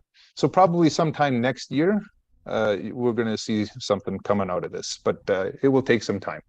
But I just wanted to give everyone a snapshot. So my last thing is enjoy the journey. Just enjoy the journey. So Cameron, thank you very much. That was great. That was great. We learn something every time that you are that you come on. So that's wonderful. I'm learning so much, and I you know, Ron is following me. I tell you, Ron, I've been watching everything. You're on a marathon this last couple of weeks, eh? You're doing a lot of shows, and I really am. I love your style of teaching. It's awesome, and when I'm ready, I would love to you know, go for one of your classes. Oh, you're on mute. Sorry, Ron. You're muted, Ron. Yep. Thank you. I was going to say, why don't you join us on one of the Masters of PixInsight workshops coming up? With that survey you're doing, you're going to probably be needing to make some mosaics. So our next workshop is on Tuesday at 7 p.m. Eastern, and it's on mosaics. Wow, that's awesome. Thanks, Ron. I would really love to. Like I said, it's really tough for me to do it, but I'll take a rain check for sure. At some point when I'm ready, definitely I will join. I'll be here. Awesome. Great. Okay. Well, Ron, thanks for coming on again to Global Star Party. It's a pleasure to have you be part of our group. And anyways, we loved your images last week, and I'm sure you've got plenty more to show us. So yeah, well, you know, tonight we're not going to see too many of my images. I looked at the theme of the Global Star Party, and you know, I always try to make my talk true to the theme. So my talk today is not so much about my pictures, but about attempts to capture the night sky into the distant past. And so let me start out by sharing my screen with you. Okay. And I'll share the whole screen and then switch to slideshow. Can you see everything okay? Yes. Awesome. Okay, so my talk is called As Above, So Below. And I don't know where that phrase originated, but I know where I first heard it. And I first heard it from my wife, Gail. Gail, you know, we've been together for 40 years. And whereas I'm really interested in outer space, Gail's interested in inner space. And we have a really interesting dynamic here. And talking to Gail is where I first heard this phrase, as above, so below. And it's so true that what we see in the sky, we try to capture in other media. And I just included this slide in case anybody wants to get hold of me either for one-on-one tutoring or mastersofpixinsight.com, where we have these workshops about once a month. I had my contact information here, and I know this is going to be part of the YouTube thing, so I just wanted to show it for a sec. You can read all the other stuff for yourself. This is a photo of me in a very happy moment in the observatory, and I must say, I get a lot of these in my observatory. So I'm going to convince you that imaging is more than just astrophotography, and then give you a few of my favorite examples of as above, so below. I have a 2-hour talk on the history of astrophotography, and this presentation is culled from that. So enjoy this one of my own photos. Any astrophoto you see is mine, but there aren't that many of my photos in this talk. I'm going to show you some images of the sky made in other media. So I say imaging is more than just astrophotography. So it includes digital imaging and film photography, those things that we're familiar with and that we do now. But before film was daguerreotypes, and before that were sketches. I'm a big sketcher. Star charts is another way that people have captured the sky. But I'm interested in how the sky was captured in the ground. So this presentation is going to focus on buildings and landscapes and some really cool cave art. And in fact, we're going to start with the cave art. This center panel that you see here with the bull is from the Lascaux cave in France, and it's about 17,000 years old. And it contains a whole bunch of astronomical references. If you look to the right panel, that's a screenshot from my Cambridge Star Atlas, which has stars down to magnitude 6. And I want you to notice the Pleiades in both of those images. So you can also see, I think you can see where my cursor is. Do you see that circle flashing? Yes. I'm hoping you can see it. So these are the horns of the bull that you see in the Lascaux cave drawing. So this is, as far as I know, the oldest astronomical reference. And it doesn't just stop at the Pleiades. We can also see the stars of Orion's belt. This image on the left is mine again. You'll see that Orion actually has 3 belt stars. This image here shows 4. I don't know whether that 4th star is just no longer visible, or whether it's something else that they saw.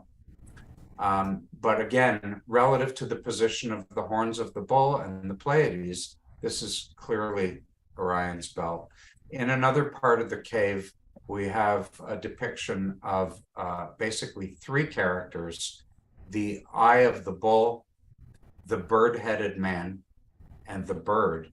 And those may represent the summer triangle. That's what's been suggested about that. Very interesting. Okay. So buildings and landscapes. I think this is the one that most people would be familiar with, the idea that the Great Pyramids in their layout mimic Orion's belt stars. The Nile mimics Eridanus. That was built, you know, this complex was built in the thousands of years ago, more than 4,000 years ago. And that, like I say, that's the one that we all maybe think of. But I want to introduce you to some work that my wife has been studying. And you can see on this map on the right, the gray circle in the sort of right central area. This is called the Glastonbury Zodiac, or the Somerset Zodiac, and it's found in Somerset in the UK. It appears to have been established around 2600 BC, so more than 4,000 years ago. And it's really comprised of effigies that are made out of roads, paths, streams, and earthworks. It was first described by Catherine Maltwood in 1925. And, you know, I'm a good Canadian. The Maltwood Museum is at the University of Victoria in Victoria, British Columbia, Canada. And you can find a lot of Catherine Maltwood's writings there. They have a Maltwood library if you're interested. Some people have referred to this as possibly being one interpretation of the story of Arthur's Round Table. And I'm going to show this to you a little bit more closely. Leo the lion, to me, is the most clearly seen effigy here. Now, those of you who are astronomers who are out maybe looking at the night sky last night in the Northern Hemisphere might think to yourself that this lion is facing the wrong way. But in fact, this lion has its head facing west. And Leo in the sky has its head facing west. As above, so below. It's like it's been stamped out of the sky into the ground. Very, very cool.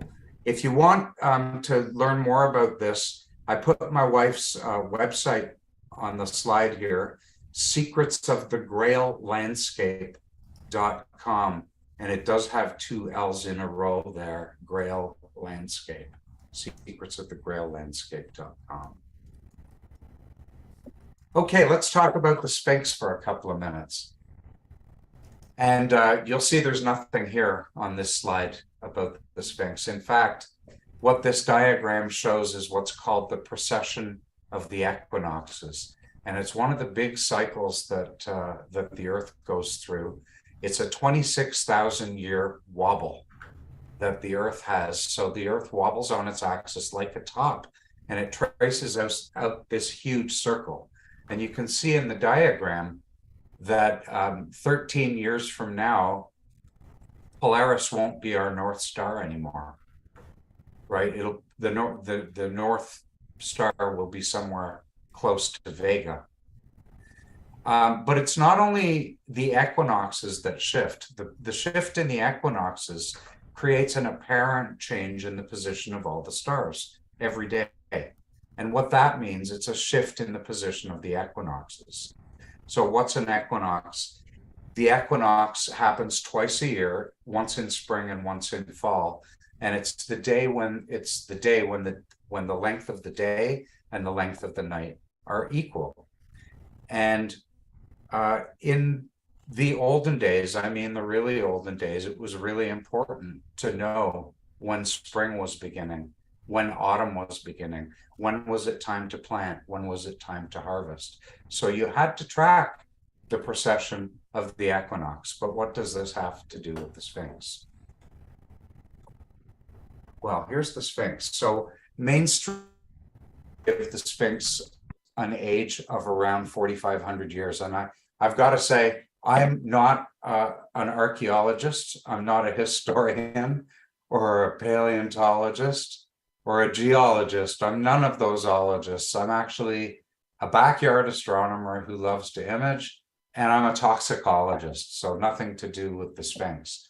So I can't tell you whether the mainstream theories or the alternative theories are correct, but some of those alternative theories are pretty compelling, and they put the age of the Sphinx at more than 10,000 years, maybe up to 12,000 years.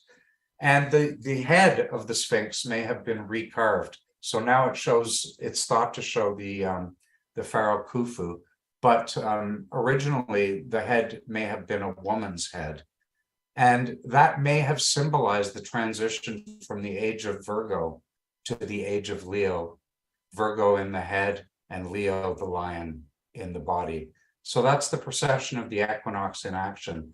And we see other references on the ground in art, especially in Egyptian art, to changing equinoxes, or to the precession of the equinoxes and the changing of the sign where the spring equinox falls. So we have the age of the bull, the age of the lamb, and so on, Aries and Taurus. So I think I'm going to stop there. As above, so below. It's so cool. We've been doing this such a long time. I'd love to show you more of my own images, and maybe we'll do that in another presentation soon.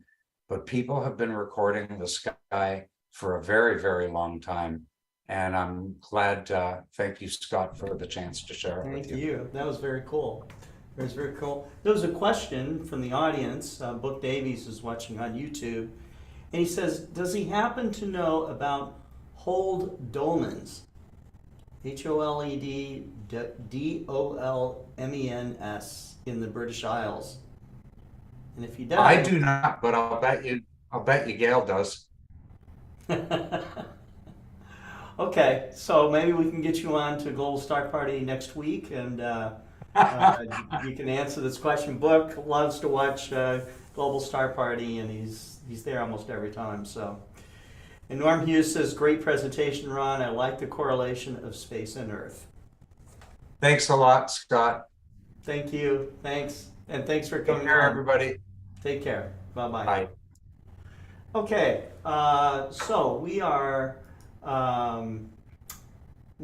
going on to our next speaker here, and let me see. We have Cesar Brollo from... Cesar Brollo, the same. Yes, Cesar, how are you? Himself. Yes. Hi, Scott, how are you? Beautiful image behind you. It seems like that. Yes, this is the image that I take from the San Juan sky in the Cordillera de los Andes. this year. Yeah, It's beautiful. much better the image than me, but and it's an image that I took with my EX 100. Well, not mine.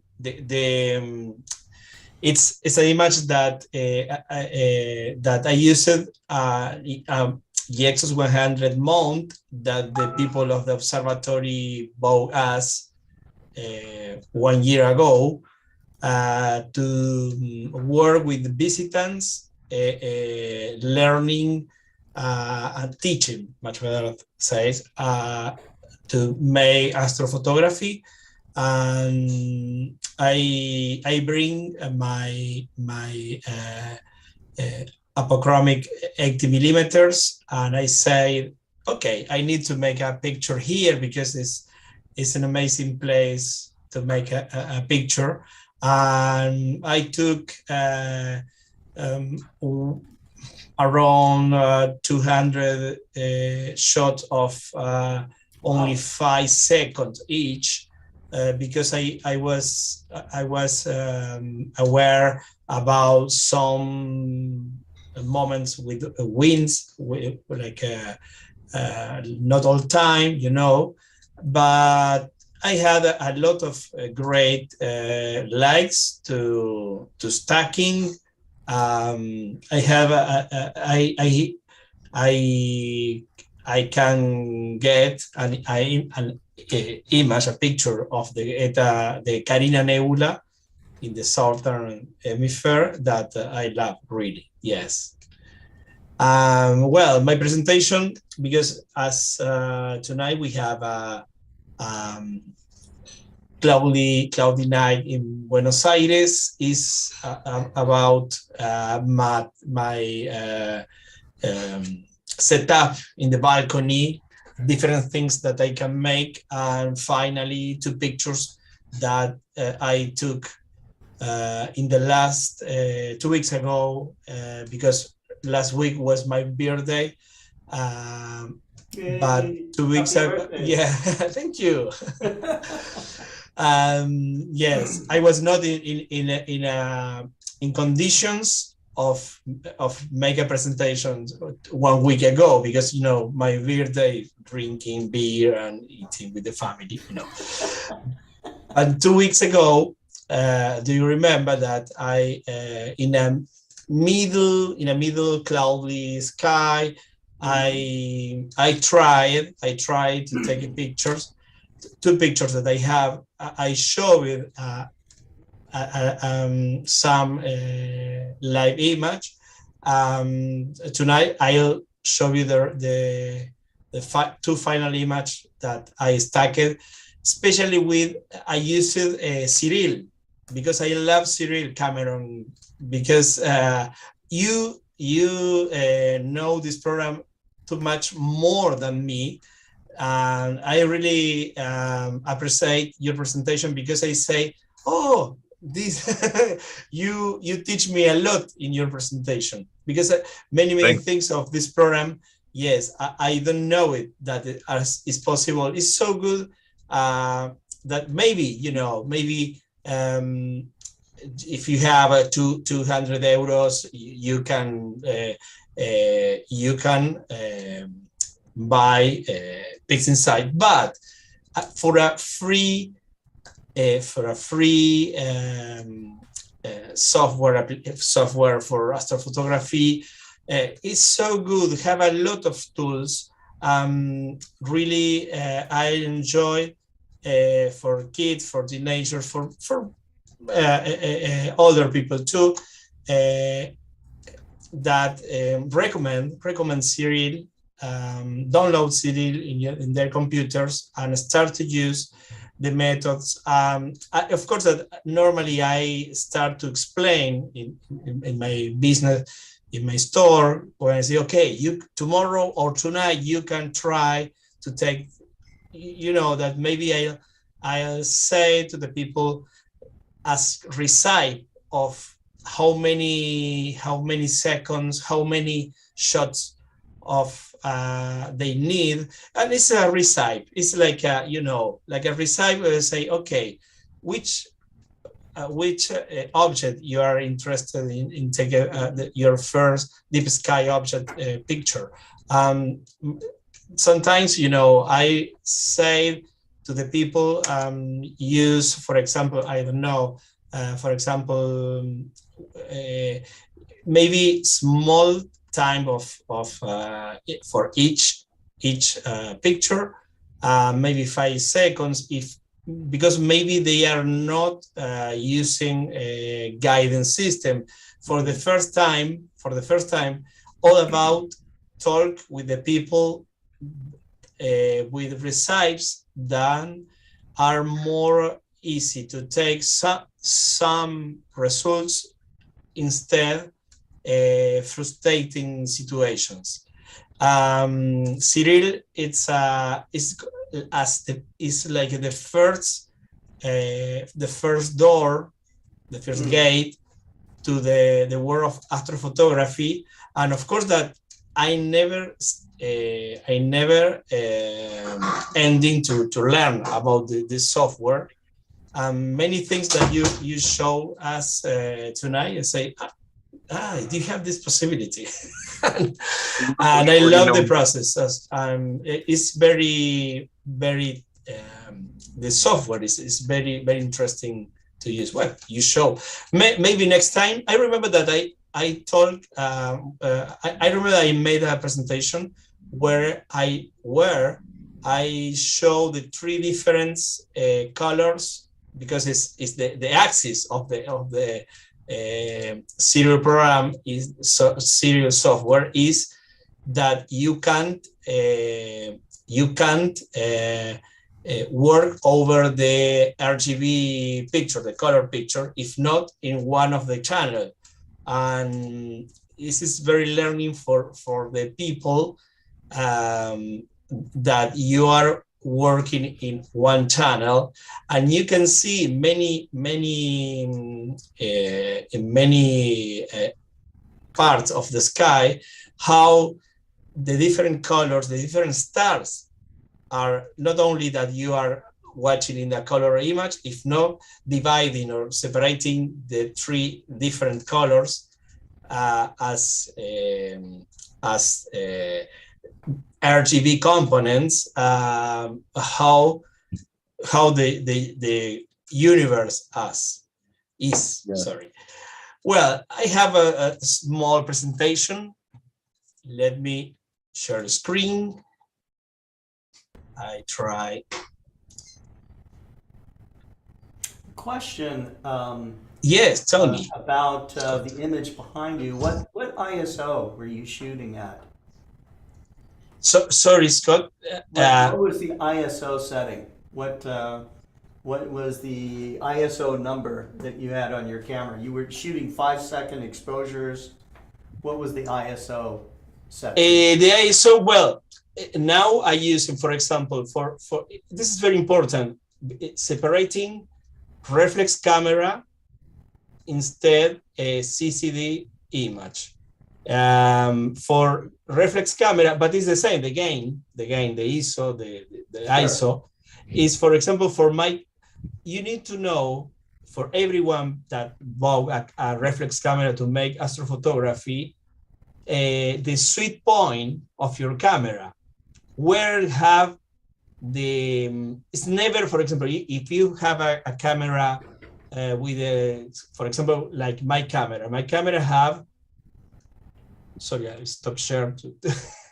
My camera have, for example, 6400 ISO, because it's an old camera, the T3i. Maybe you have a modern camera with 12,000 ISO or maybe more. But for example, for my camera, where do you have 6,400 ISO, like maximum, or maybe more, that you have a possibilities of push more ISO. This is not real, and this is where you have a lot of noise. especially in a reflex camera where you don't have a calling system, you need to know where do you have the best sweet point, the great point, where do you have the best equilibrium between noise and sensibility. And for example, for a camera like my camera, it's no more than, for example, 800 ISO 800. And you have, why? You can push more. No, it's totally different in a CCD where, for example, in a CCD that I try and I using now, 400 is a great number of gain, but and I use, for example, -5 centigrade degrees the temperature. But in a reflex camera, the more recommended is between 800, 1600, but maybe you can make a change between summer and winter. Maybe your camera in winter, if you don't have cooling in your camera, cooling system, but you have a natural cooling system that is the winter. And yes, you can try. For example, in San Juan, I used 1600, a very cold night in the mountain. And you can see that was a very easy to separate the signal from the noise. And it's a reflex camera, it's not a CCD. But in a normal temperature, you have the best point that you need to know about your reflex camera. 800 is, for me, is perfect. 1600 is okay if you have a very cold weather. And it won't be too noisy. Yes. I'm returned to share the screen. Okay.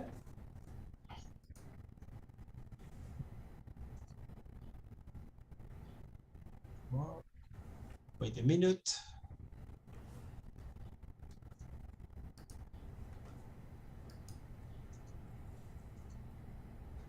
Tell me if you are watching the presentation. Yeah, full screen. Okay. Yeah. Full screen. Okay. Well, the cosmos from my balcony, it's a presentation to replace the live image in a cloudy night. Well, my actual setup is the setup that I used it, 2 weeks ago when I make this live image. First of all, the mount, the Exos 100, the 2 version. I have both, but this one is the I think that is the first. I remember that I bought, and I take one for me of this one. It's like a beta version, because as so fast that you told me that you have this mount, I remember that I bought one of the first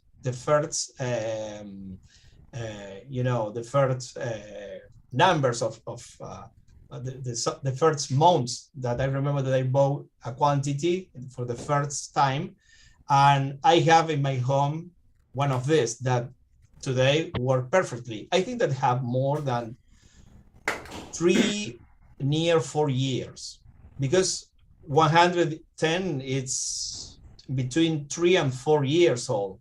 I think that started with this model, Scott. Right. Yes, I put the Exos 102, but this the 100 only, the first version. Actually, I changed between the first 80 doublet OTA Explore Scientific Refractor, that you remember that I used one of this telescope to make a picture wasn't very interesting because I take a picture with a planet camera using the first light telescope of Eta Carina, and was a very, very good picture. Another thing, another OTA that I have is a Sibony 80 ED refractor telescope, like in the picture. Modified, Sibony SV 605 colored CCD here. Modified Canon T3i, that is my reflex camera from 8 years ago.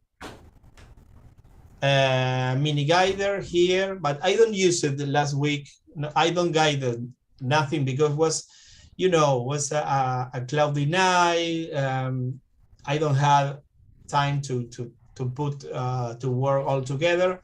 And I had a great polar alignment.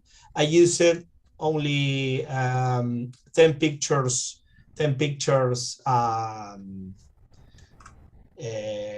each shot for 10 seconds each shot.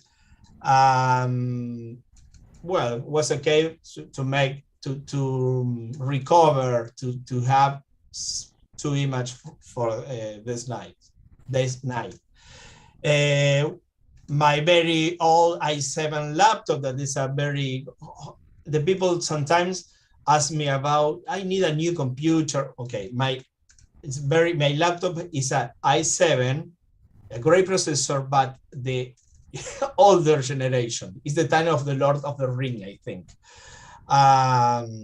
Okay, software, Sharkup, Nina, Canon Utilities, etc., Cyril for processing, but the acquisition software are Sharkup especially, actually. Canon Utilities when I use my Canon camera, and a lot of cable stuff running between the potted plants. In my balcony, we have a lot of pots with plants, garlic, and I don't remember the names in English, but it's a lot for food, for spices, and it's part of the area of the balcony observatory. Well, here I began to occupy the balcony with telescope when the pandemic time starting, and when I began to participate in the GSP, of course, and I found an unexpected use with many possibilities for my equipment. And really I remember that I started, and this is the proof that I used my Exus 100 a lot of time ago. Here I had some Celestron old mount, but I choosing a lot of time. Not choosing, if not, I changed the OTA over my mount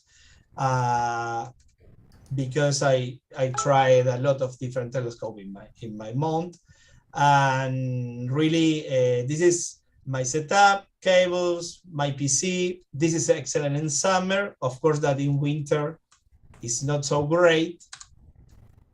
This is the field over my head.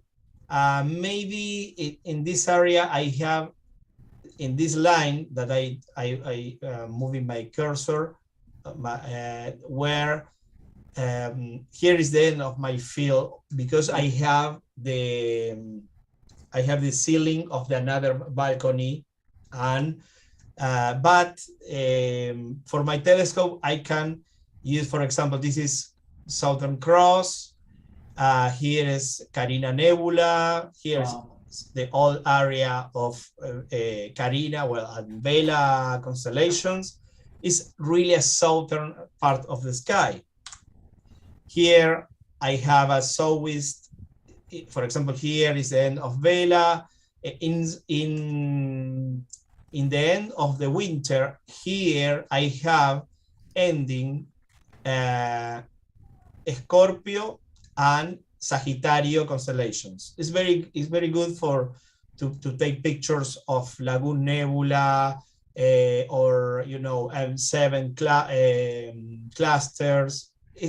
It's of course that I have more open sky in the rooftop, but we are talking about the place where you have in your home every day with possibilities to move your telescope a little. That's right. And put your telescope to work in something.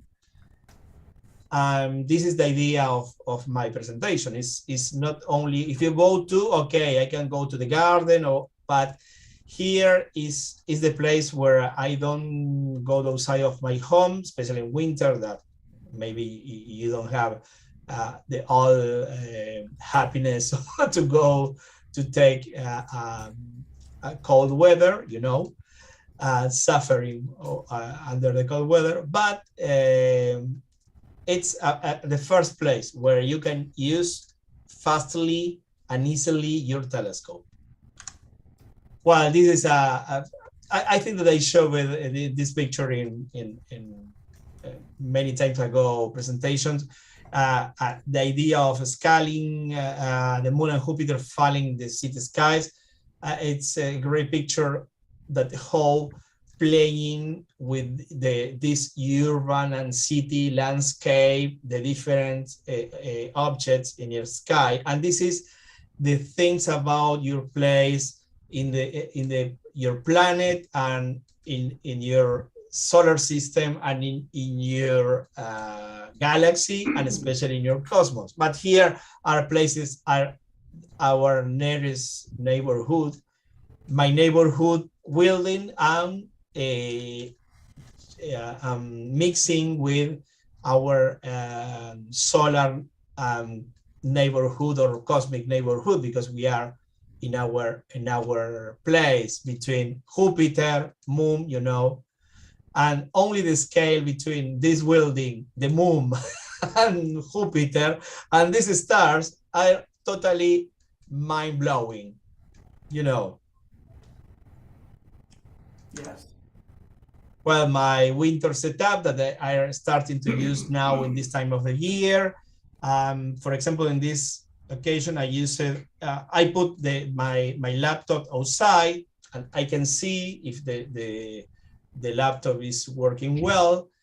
And for example, here I use if I am using my SS100, I can use my cell phone. Actually, I use more my cell phone, but in this picture, I use a tablet and another tablet to use my computer with for example, where I say balcony camera connected with my laptop, which I can also see through the window. This is in the balcony. In the balcony is only telescope, camera, and laptop. You don't need cables between your balcony and your living room. Inside, the smartphone connects a laptop using any remote assistant program, such as AnyDesk or Chrome Desktop, are free software. I'm asking about free application, free software that you can afford anywhere in the world, and you can use in a single way. You can make your remote observatory. I remember that sometimes when you, for example, I remember that I took pictures, for example, of Lagoon Nebula. Lagoon Nebula in this time of the year appears more in maybe 4 a.m. in the sky that I have, in the field of sky that I have in my home. For me, for example, if I like to take a picture of Lagoon Nebula now, or 5 years ahead, I can prepare all. If I know that the night is going to be clear, only I use my cell phone to watch my computer in the balcony, maybe in the bed. I don't need to go from the bed, 4 a.m. I took pictures working with my computer, with my cell phone connected to the computer, in the balcony. I was in my bedroom, and my wife said, "What are you doing?" I said, "No, I'm taking pictures." But I talking about only prepare the pictures, how many pictures in my Canon utility software. Very easy, because I don't talk about any complicated or totally impossible to make. iPad table, the same smartphone or another device driving the telescope via Explorer Star application for the case of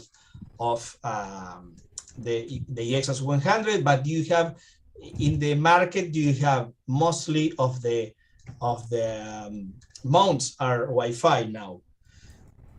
Of course, for me, old school printed sky charts, because I'm old and I love have all printed sky charts, and drink mate, of course, por supuesto. Mate, yes. Mate, yes, ever mate. I'm going to start drinking mate. Sorry? I need to find some mate. Yes, but the mate works like a coffee. If you need to for example, in a night that you say, okay, you need to feel wake up and yes, concern. You can drink mate. Mate is much better than coffee, or maybe I like the coffee too. No problem. In our last star party, we have the coffee machine, the coffee tank. Like in the same style like in American star parties, no coffee machine, espresso. If not, the coffee tank. Yeah. This is a lovely place to go. Mate, maybe you start drinking mate and change to the coffee tank to talk with the people around the coffee tank, the coffee dispenser.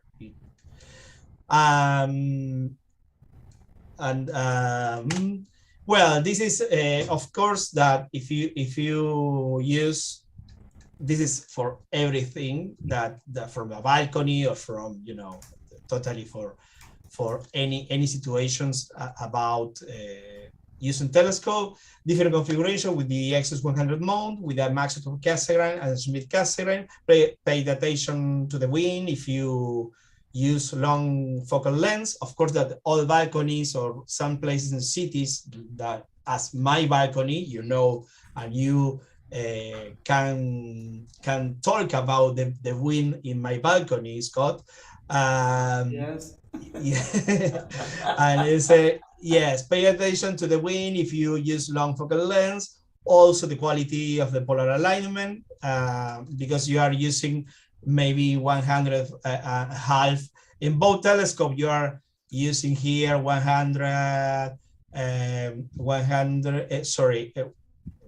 meter or 1,250 millimeters, and in this model 1,500 millimeters of focal length. And that's a lot of focal length.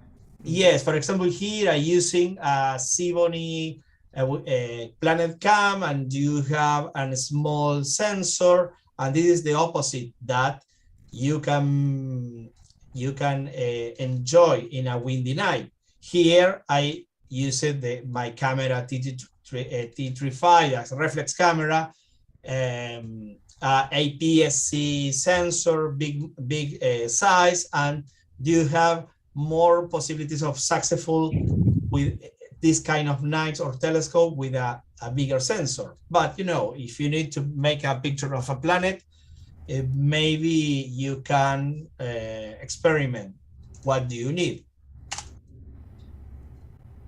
A sunny balcony is absolutely indicated for you to take your solar image. Make sure you have an adequate solar filter. An accident can damage the sensor of your camera, or much worse, your irreplaceable retinas. You don't have how do you say? You don't have a spare part for your retinas, and prepare all about concern about the how many you need fix your solar filter to your telescope. If you need to put duct tape, you don't worry about your telescope looks very bad if you put a lot of duct tape. If not, if it's safe, it's much better for you. It's much better ugly than unsafe. Yes. Of course. Yes. Yes. Yeah, well, this is a much result. more ugly if there's a problem. Yes, of course. Yes, absolutely. Ugly is much better than blind. Yes, that's right. An ugly telescope. Yes, and well, here is the result of the picture that I took at this moment, telling that it's absolutely with a milder filter than Explore Scientific or our business, that it's really easy to take a very good quality of solar sunspots. You can have a lot of details. This is at the hand of telescope, entry-level telescope in good quality, but entry-level telescope. This is something that everyone can make in a safest way possible. And finally, the two image rescue, because really I rescued the when I start to see the lights, when we was talking, do you remember? Really, I have the lights that I could really stack it and process it with serial. This one was the first one. Do you remember that we have a lot of clouds? But I can make a regular image of shovel box, and later I can took. Here is the Beta Centauri with the red star that we are talking about. And another one was more impressive for me because it was a galaxy. And the Sombrero Galaxy, really I have more complicated situation to make this picture. And really, of course, that is not a picture to say, okay, it's a bad picture, maybe for telling about the process, not the process, if not the possibilities.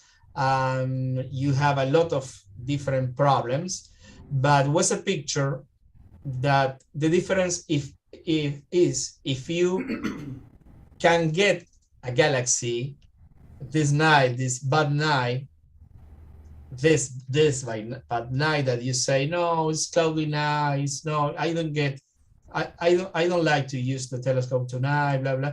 And when you have, okay, you can see stars. Many stars, not many. Do you have some stars in your sky? Okay, put the telescope in a backyard or in your balcony. The measure of the light pollution here is around 9.3, and if many times I say for my customers, if I can make astronomical pictures from my home and from my abilities, everyone can make it and enjoy the astronomy. Wonderful. It's a pleasure, Scott. Thank you, Cesar. All right. Well, you're an inspiration, I think, to many people who think that, it's impossible for me because I live in the city, or they think of a zillion reasons why they can't do astronomy. And it's nice to know that you can do such excellent work with today's mounts and telescopes and filters and processing, so there's a lot of things at our fingertips that we didn't have only just a few years ago. So, now's the time to get involved if you've ever dreamed about getting involved in astrophotography. Absolutely. Cesar, thank you very much. And it's a pleasure. It's a pleasure, really. We will transition now to Mr. Robert Reeves and his series on Postcards from the Moon.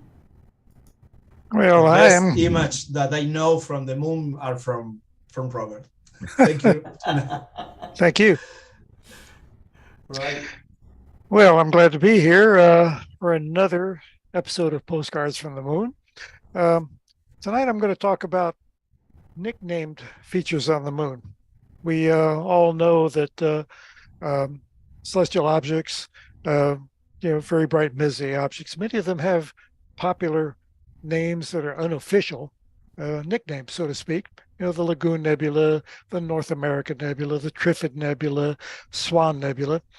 So why not particular features on the moon? Some of them have been called by their nicknames for, possibly several centuries. Others have just recently been tagged, and some of them I like to think that I named them myself. We will see. Hopefully my name is unique, and if people like it, just like a celestial object's nickname, it's so named because the name is popular and it sticks. So we'll see how my names go. So I'm going to do my usual exploration here and see if I can successfully screen share, because as far as I'm concerned, this Zoom business is just one step removed from witchcraft, and I really haven't figured it out yet. So I'm going to click screen share and then click on the thingy here and see what happens. Okay. Yeah, so we have thumbnails. It's working. For images. Okay. So now you should see my title card, Postcards from the Moon. And not yet. Not yet. Oh boy. Here we go. It's the same old routine. Let me get out of here. This happens every time. I've looked at your video that you send, how to screen share, and it just doesn't work with my computer. Stop share. Go back.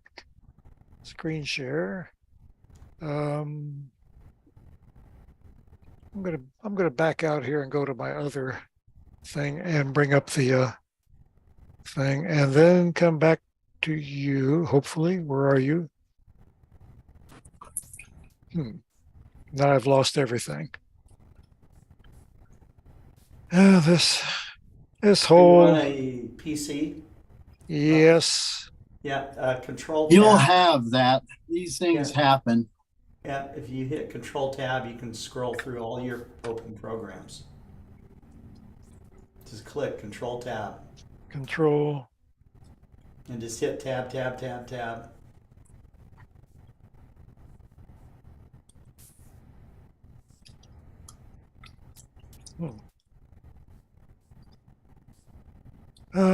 Yeah. This whole past several weeks has been not good for me, and apparently this is a continuation of it. Well, we saw the folder with all of your postcards, and we could see in miniature some of the beautiful postcards you had planned for us. Yeah, so that screen was up. If you had them on a different screen in full view, that was the screen we couldn't see. Yeah, well, right now, Zoom isn't even working for me. We can see you just fine, so it is running. Yeah, I can see myself, but the rest of my whole thing is gone. It's gone. You still have You your it, folder with your pictures, right? Maybe you have it maximized. And Okay, now I'm Oh, back that'll. staring at. I'm staring at myself. This is okay. So Now, there we go. all right, so we can see. There you Now are. we Perfect. see it. Now it's Perfect. working. you know, by the time I finish this whole postcard from the moon series, I might finally figure this out. It takes practice. I will leave the expletive out, but I will figure this, fill it in. Okay, postcards from the moon. Now, oh boy, why isn't it advancing? Oh, there we go. Hopefully All you're right. now. Yeah, all right. We are now we're going. We have liftoff. Yes. It wanted to mess with you for a while. Yeah, well, and you persevered.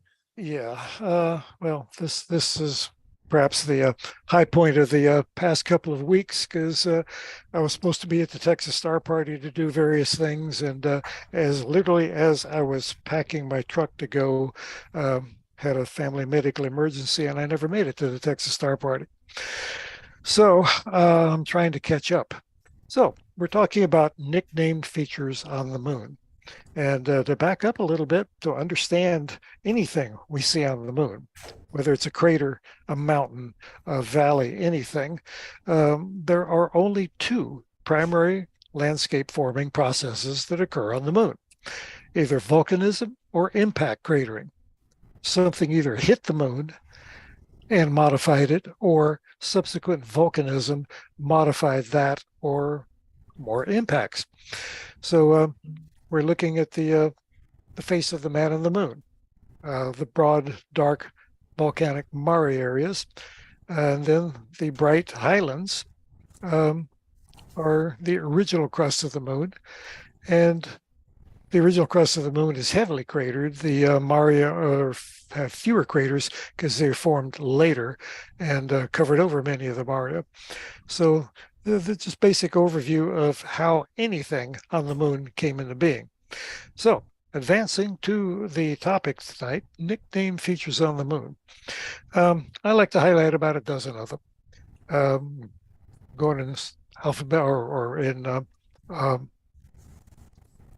clockwise order around the graphic here: the lunar good luck charm, Valentine dome, what I call the heart of the moon, the spider, the headlights, straight wall, the railroad tracks, the Liebig wall, the ghosts of Procellera, Cobra head, Thor's hammer, and the guardians. Now, some of these you may recognize. Straight wall has been there forever. Cobra head, Valentine dome. These are features that have been there a long time. But there's some that I have added myself, and I hope they stick. First off, the lunar good luck charm.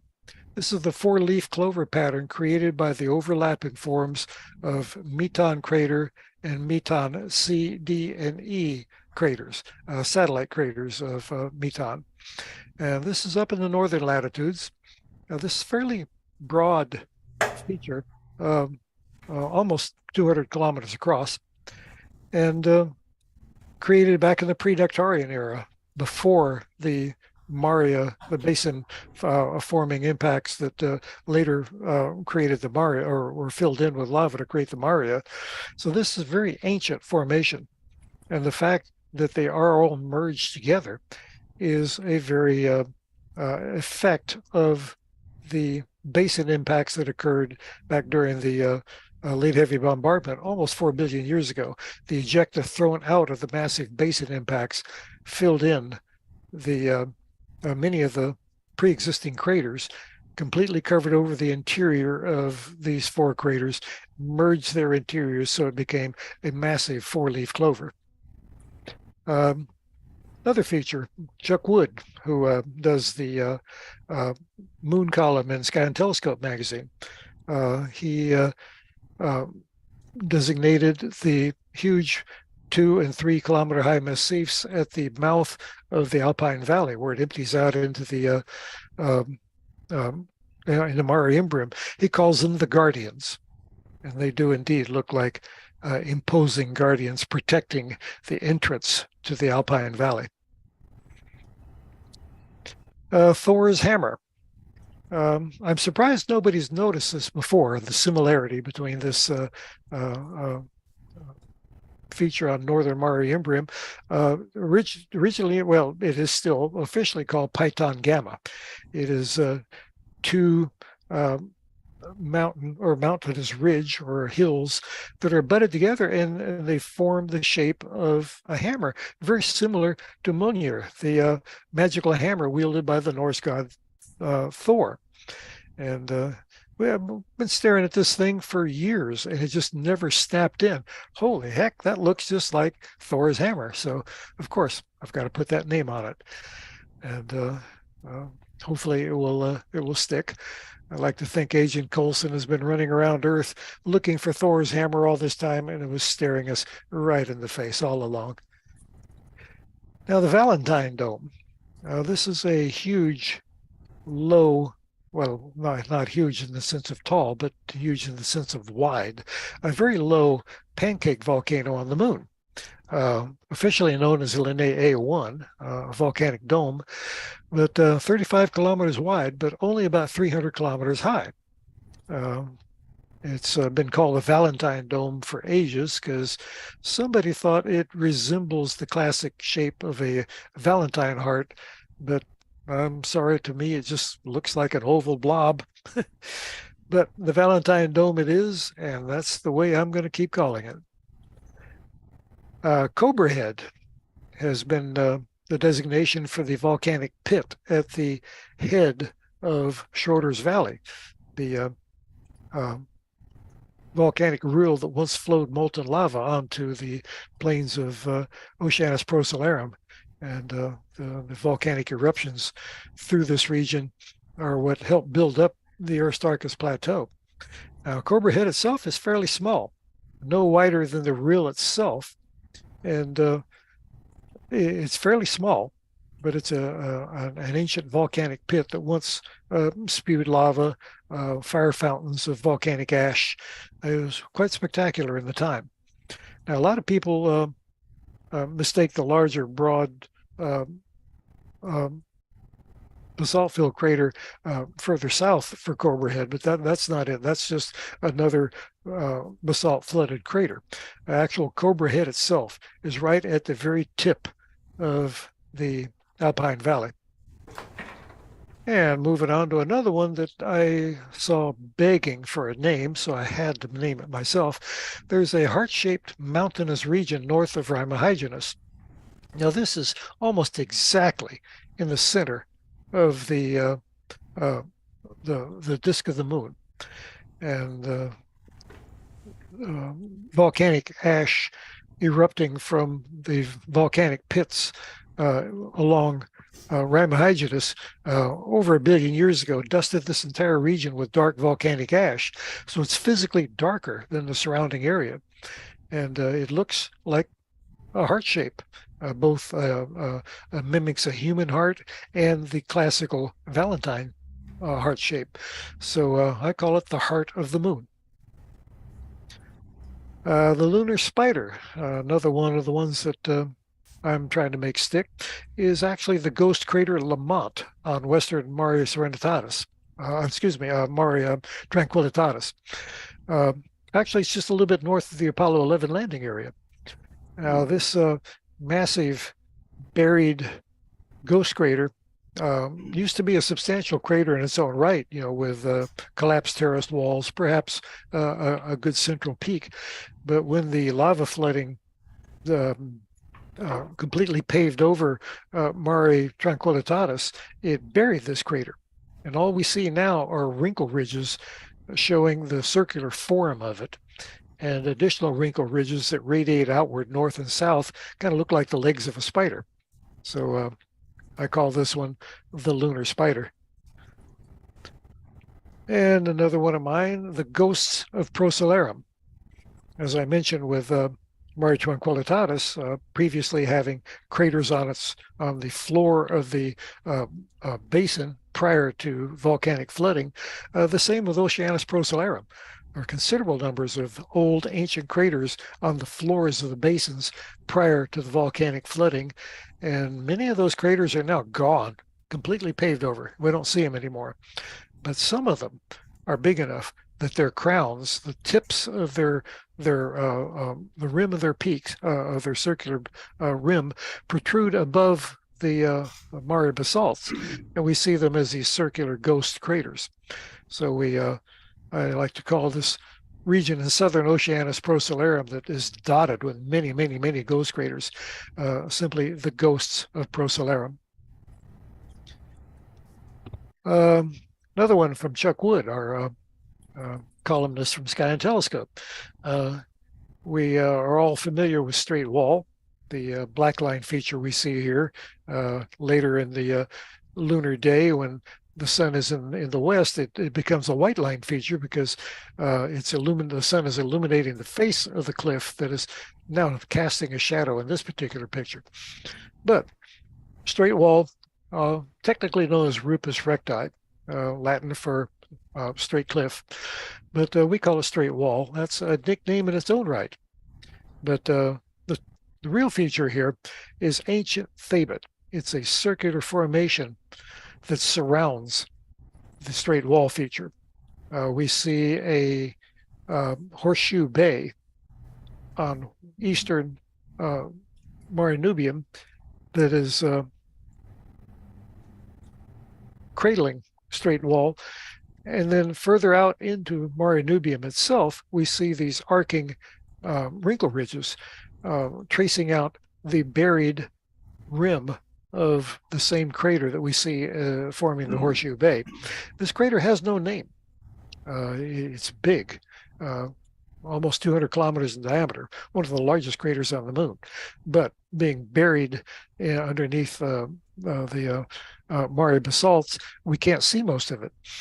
Now, the large crater overlaying its rim is Thabit crater. It does have a name. So Chuck designates this entire hidden, buried crater that surrounds straight wall. We call it ancient Thabit, unofficially. The railroad tracks. I don't know who named this. It wasn't me, but I've heard the term for a long time. And these are the parallel rays extending from Tycho that streak to the northwest. Now, the curious thing about these is they are parallel. They do not come to a single focus at the impact site of Tycho. They seem to be tangential to the rim of Tycho. I've pondered why many, many times, and I've recently come to the conclusion after discussion with some people that I believe these strange rogue rays extending west from Tycho are actually a form of butterfly ray pattern, indicating a very oblique impact. So I don't have any specific proof to back that up, but it's as close as I can come. But nonetheless, the railroad tracks do not converge at the impact site of Tycho. They remain parallel and line up with the outer rim of Tycho instead of its center. So thus we call it the railroad tracks. Now, that's pretty much all I have for tonight, but I want to remind everybody that the moon is an ever-changing target. It's not something to be ignored. I am trying to make the moon a more friendly target for everybody, not to be ignored because it blots out the deep sky, but a target to be observed when it's in the sky and blotting out the deep sky. It's an alternate target, very viable target that the phases grow and shrink day by day. The shadows change hour by hour. The moon is a geologic wonderland. And some of the things I've just shown are just a small sampling of the marvels that you can see on the moon through a very modest amateur telescope. And it's accessible from our own backyard. We do not need to travel out of the town, seek out dark skies. The moon laughs at light pollution. So it's a very accessible target no matter when. As long as it's in the sky, it's a good target. So I like to tell everybody there's much to love on the moon, and please come join me on my playground. So it's been fun. Awesome. Thank you so much, Robert. Thank you. You bet. Great presentation. We'll do it again in the future. Yep. Okay. All right. Sounds great. Okay. Bye-bye. Let's see. Our next speaker is I think Dr. Marcelo Souza. Dr. Marcelo Souza. That's right. That's right. Adrian. Yeah. John and I will, our shenanigans come next. Hello. Good evening. Yeah. And Robert, I don't know if Robert's still here, but you just added to my presentation. Thor's hammer was of interest to me, and I've taken pictures of the moon. Well, wait till you see what I've learned, the differences between taking a picture with the moon with a telescope versus using a 600 millimeter lens. I find the results were actually very interesting. But first, we must learn about astronomy and outreach in Brazil. So take me out of here, Scott, and let's give the floor to Dr. Souza. Okay. Marcelo, thank you for coming on to the 122nd Global Star Party. I'm sorry it's getting a little bit late, but we appreciate you coming on. Thank you very much for the invitation. It's a great pleasure to be here to meet all of you, Adrian, all the people that are here. It's a great pleasure, Scott. Thank you very much. Thank you. Today, I will talk about our group that we celebrate 27 years of activities.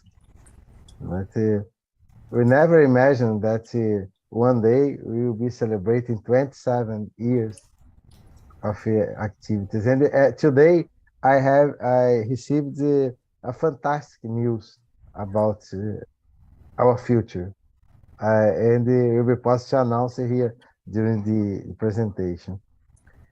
This is part of what we do here in Brazil, in our region in Brazil, that is located, we live in the city of Campos de Goytacazes, that is in Rio de Janeiro state. These are images about our history. We organize so many events here. And then our group was founded in 26th of May in 1996. And this year we celebrated 27 years of activities. We did the activity in so many different places, including boats, and I will show here a short video about our history with Brazil. This was made. We developed the first Brazilian planetarium, mobile planetarium. Here's Charlie Duck here with us. Buzz Aldrin was here. Here is a Brazilian samba. This was the first big event that was organized in 2015 with more than 3,000 people to see the eclipse of the moon. These are the activities of observation of the sun that we developed in public squares here. And we made a lot of events of sun observation with many people here, launch of rockets, small rockets, water rockets. Oh, wow. There's some of the presentations that we make here with frequency. Here was the activity that we developed in a boat. We have the science boats, and we talk with tides in these boats. I was talking about tides. This is a candle of lights, an event that we organized for the beginning of the International Year of Astronomy here in Brazil. And we ever try to do activities with joy and the music involving the groups, students, teachers. And this is the biggest event we organize here with almost 10,000 people observing the lunar eclipse. I hope that this year we have so many people Here we closed one bridge that crossed the river here in our city, and when I asked them to close only one line. When I arrived there, they had so many people. We had so many people there that they closed all the bridge. Have people selling popcorn, hot dogs, and a lot of people there. And they have almost 10,000 people. These are amazing to see in 2018, the eclipse, the total lunar eclipse in 2018. This was the biggest event ever organized here in our region in Brazil.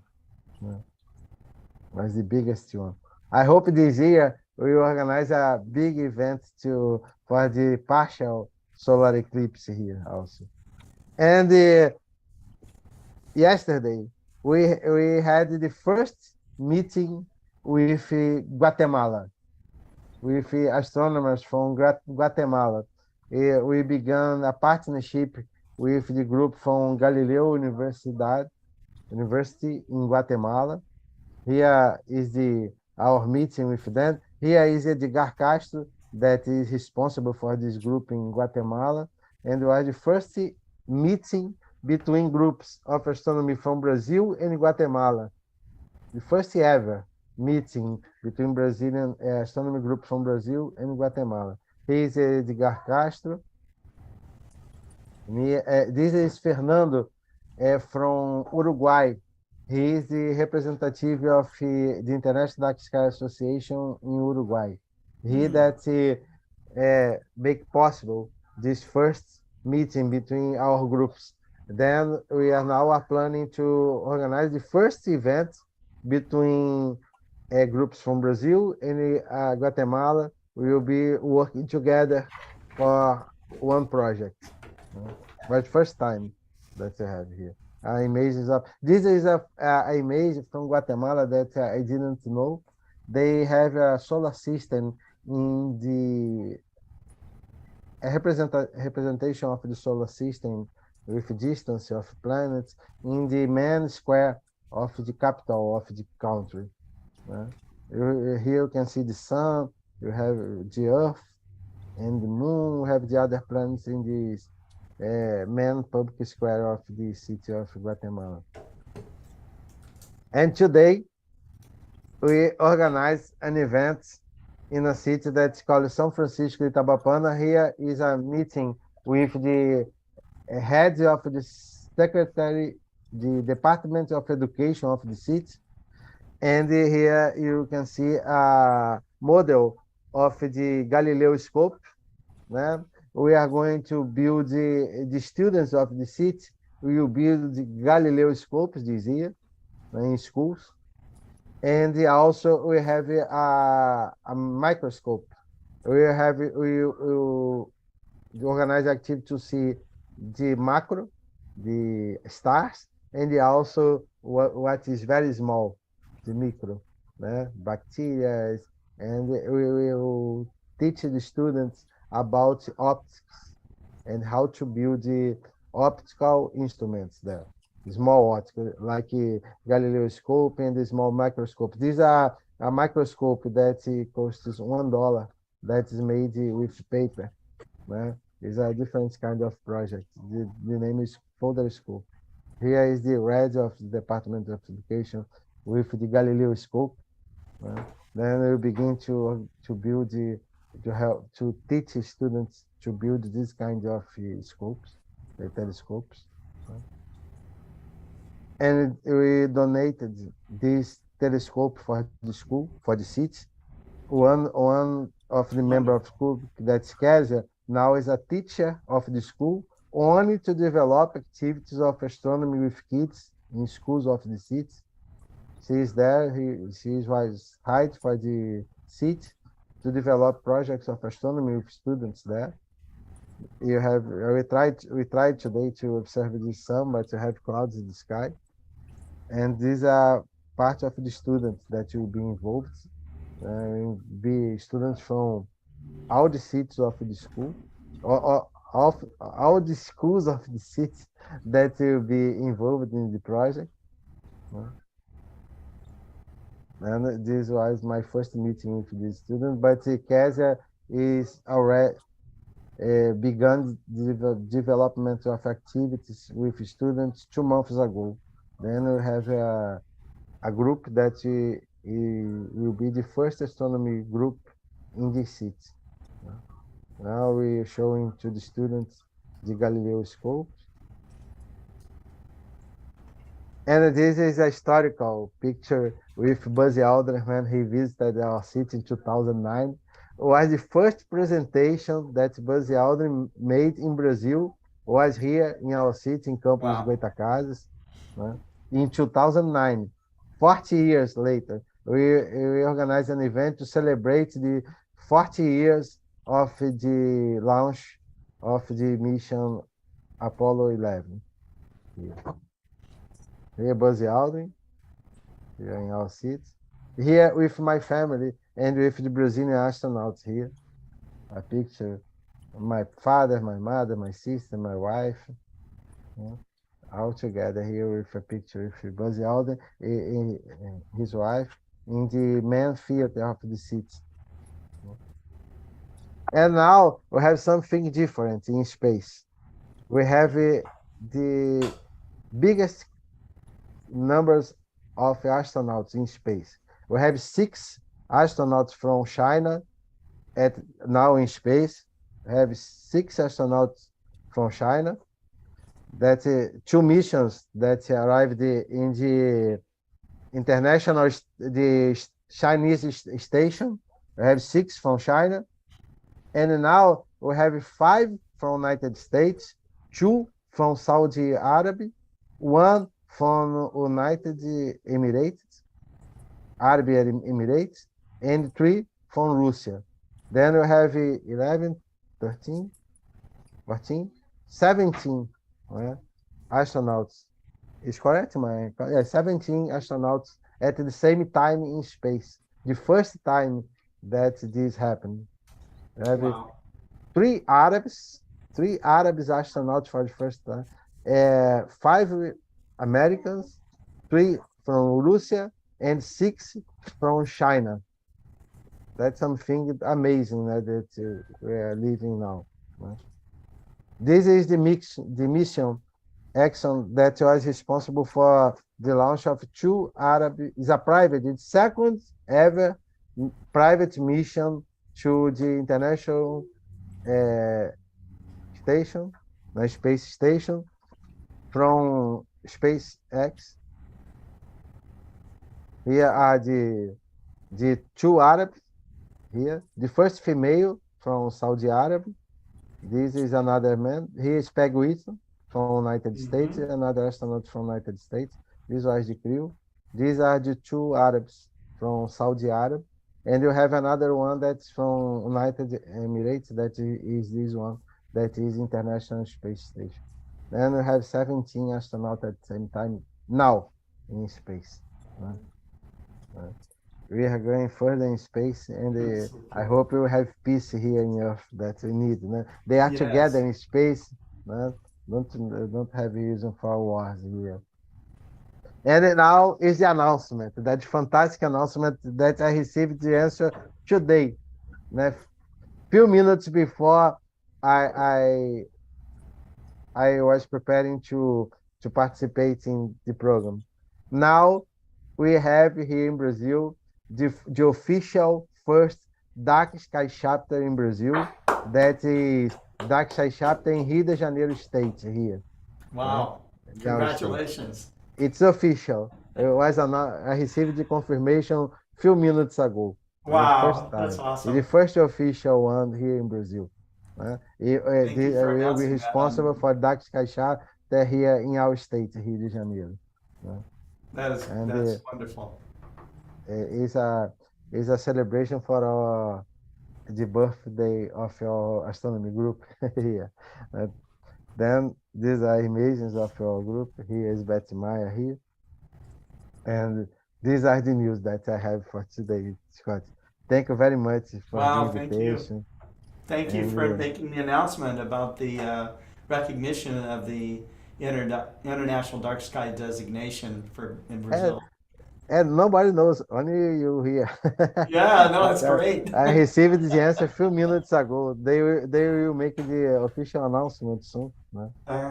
That's wonderful. It was a lot of hard work to get to that point, and to get a whole community, a country to embrace the idea of having a dark sky park it's not easy. So Yeah, we are working hard here, but I think that we have more two dark sky place from here soon. excellent. Okay, wonderful. Thank you very much. It's a great pleasure to be here. Thank you. Thank you. Take care, Marcelo.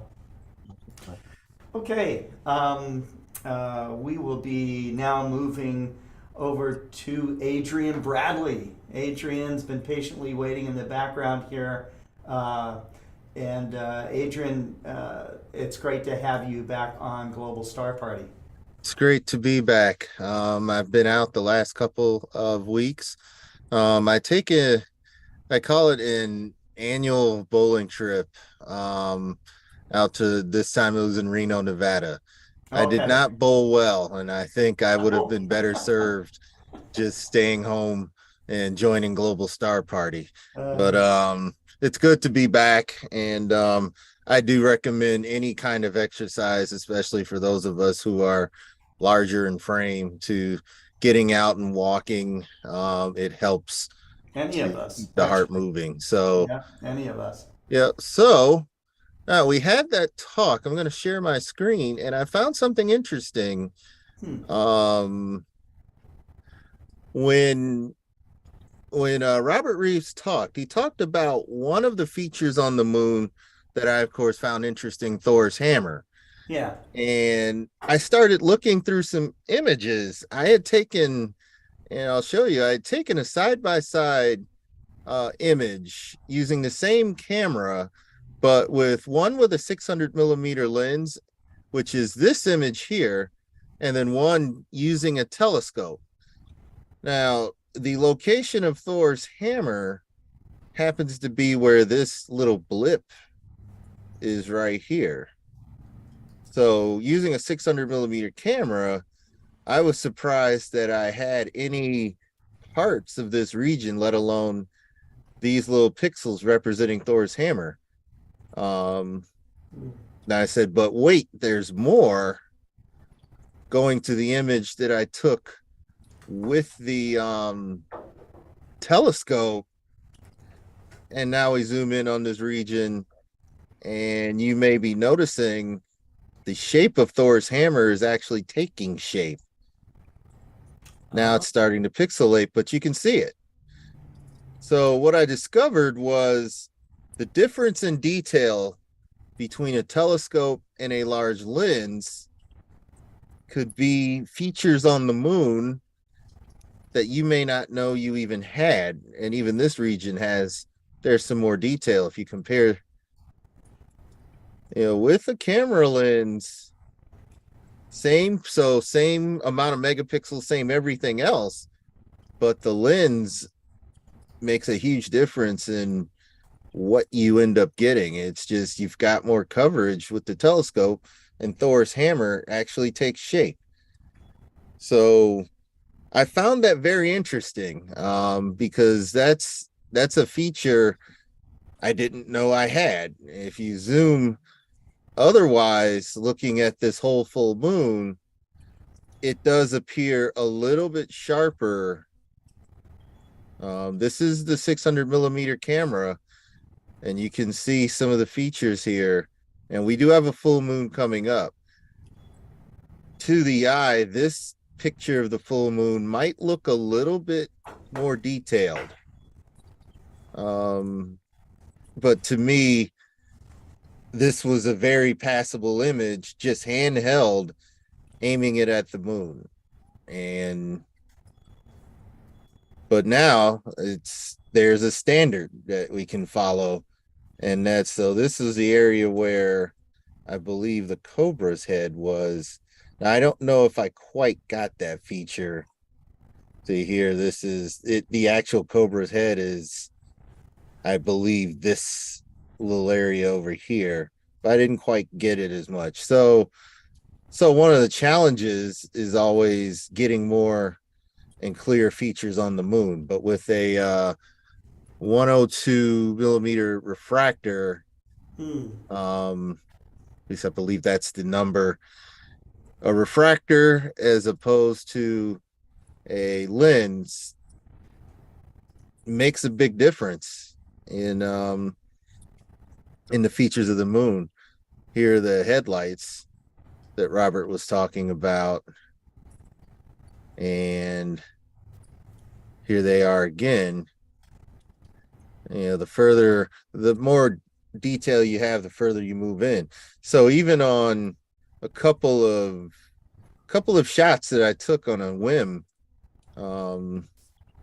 reveals the more detail you can get, the more features they reveal.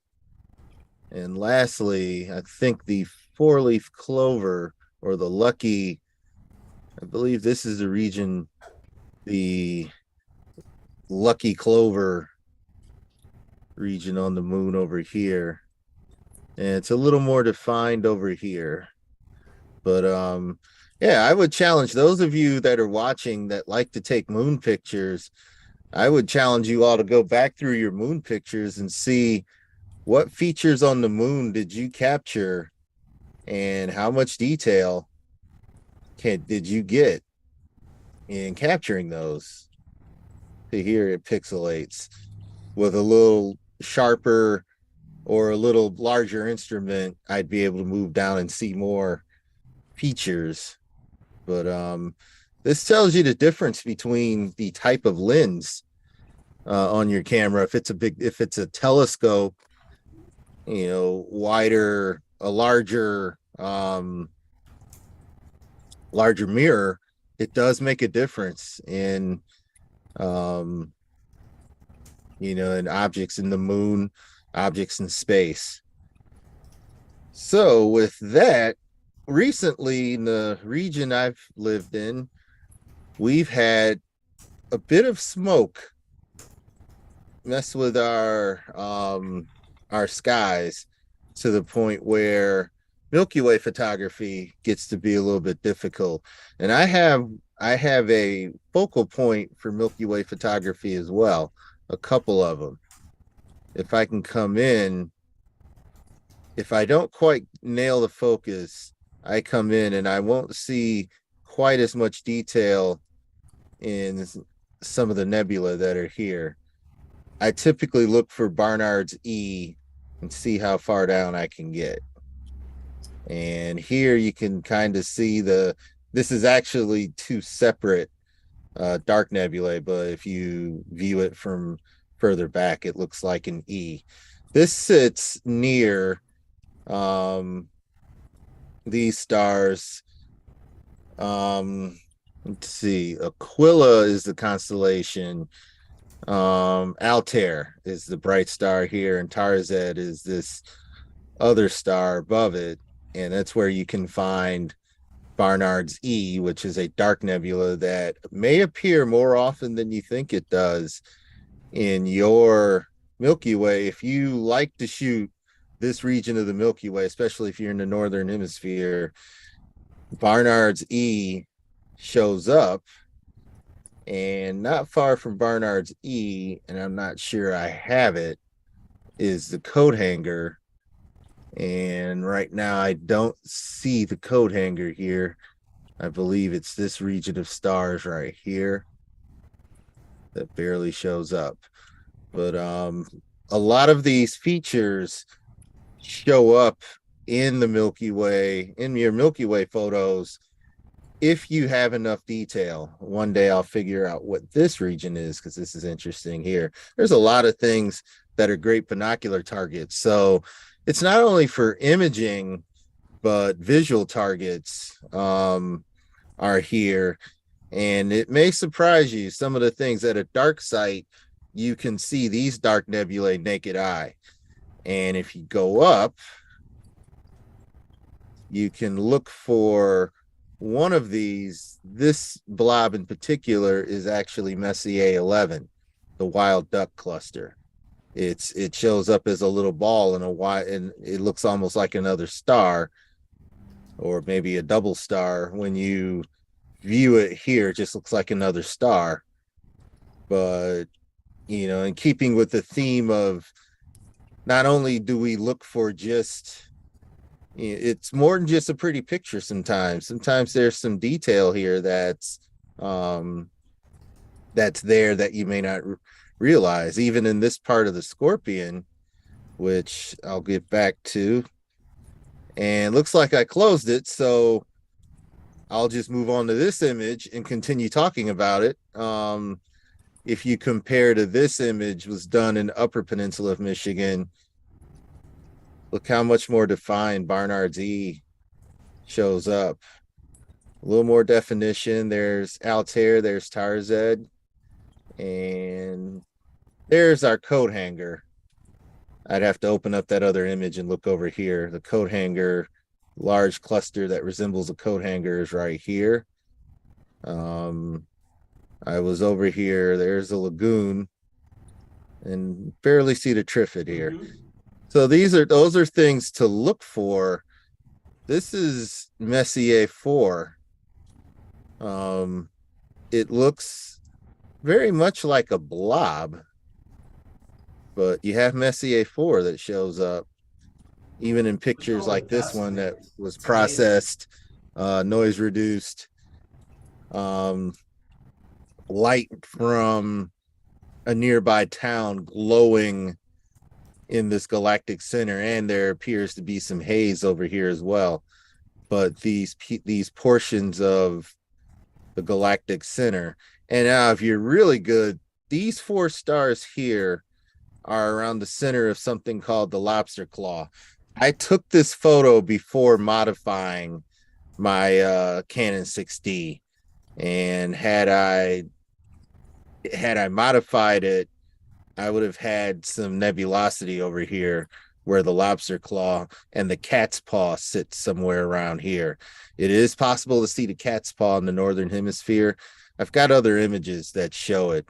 Here you've got the butterfly, and you've got Ptolemy's cluster hiding amongst the trees here. This was a minute-long exposure, and this was taken during a time when I wasn't doing many composites.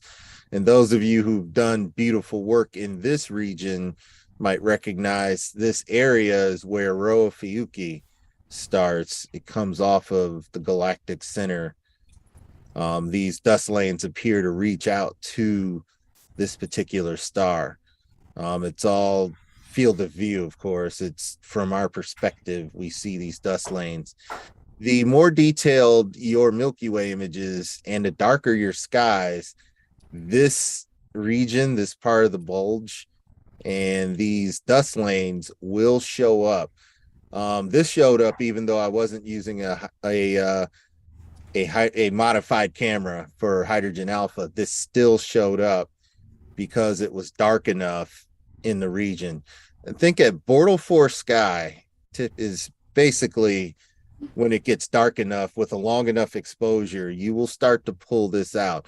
This little region you'll see in some images where astrophotographers take long exposures and stack them. You get this red blob that sits in Ophiuchus.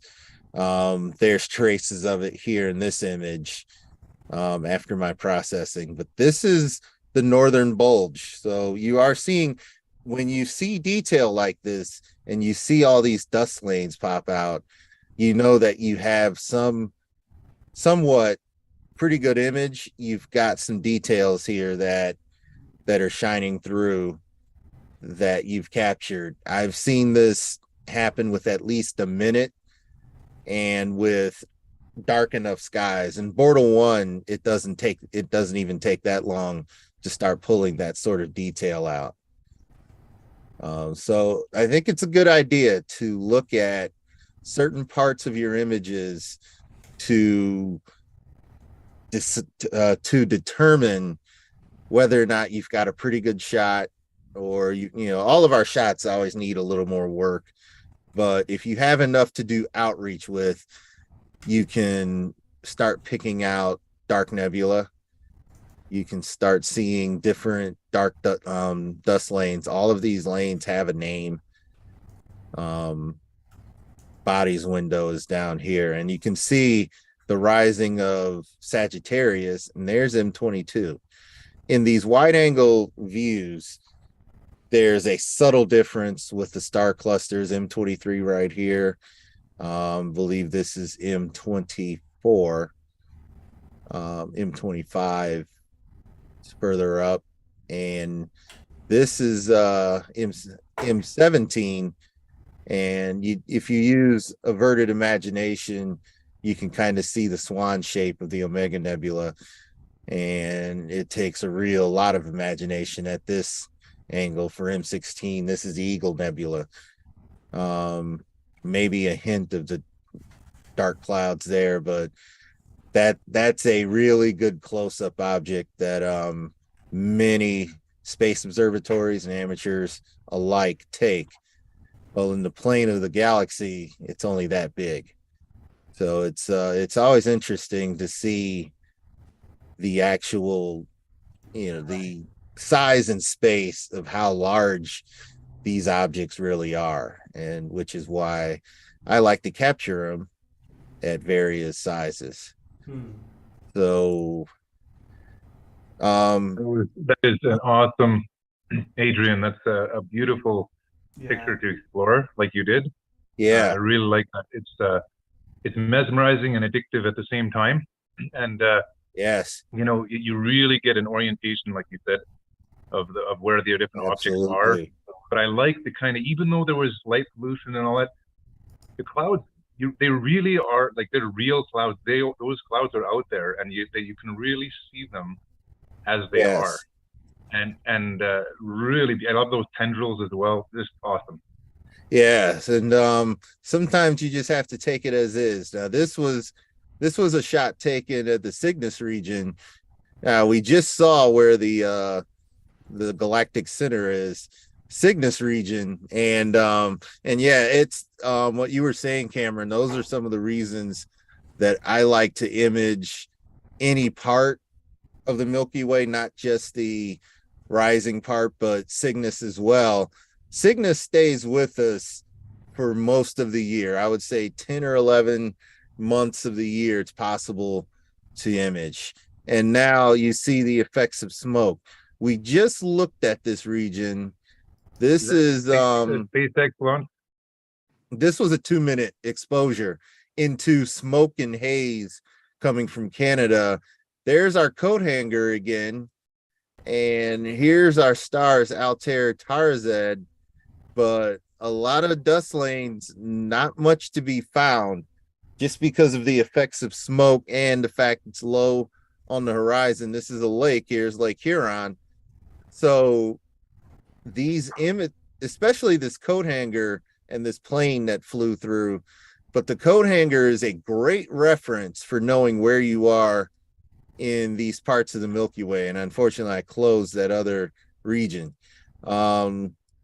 It lets you know what you're actually taking a picture of. There's a North American nebula, and part of the Pelican kind of shows up here. Now, this is with a modified camera, so this wasn't visible naked eye. It was very hard to see any nebulosity at all, but it popped out after a 2-minute image, a 2-minute exposure. This was the last shot that I took, one of the roadside parks that overlooks the lake here in Michigan on the eastern side. And sometimes it helps to go out and image.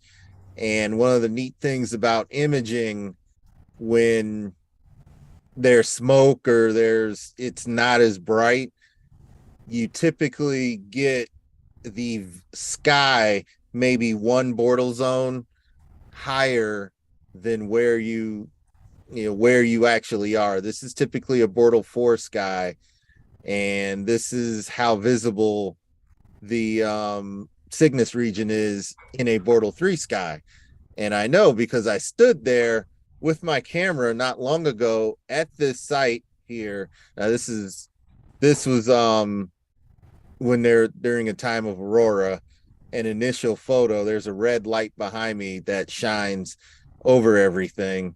And I decided to do a little bit of reprocessing of my photos.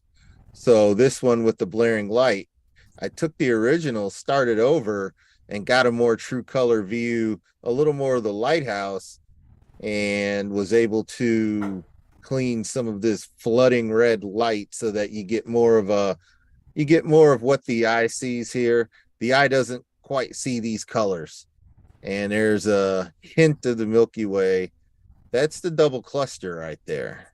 The heart and soul doesn't quite show up. And again, this was taken before I modified my Canon 6D, and it still picked up a lot of the pillars and things from the aurora. So this image is on its way to this building.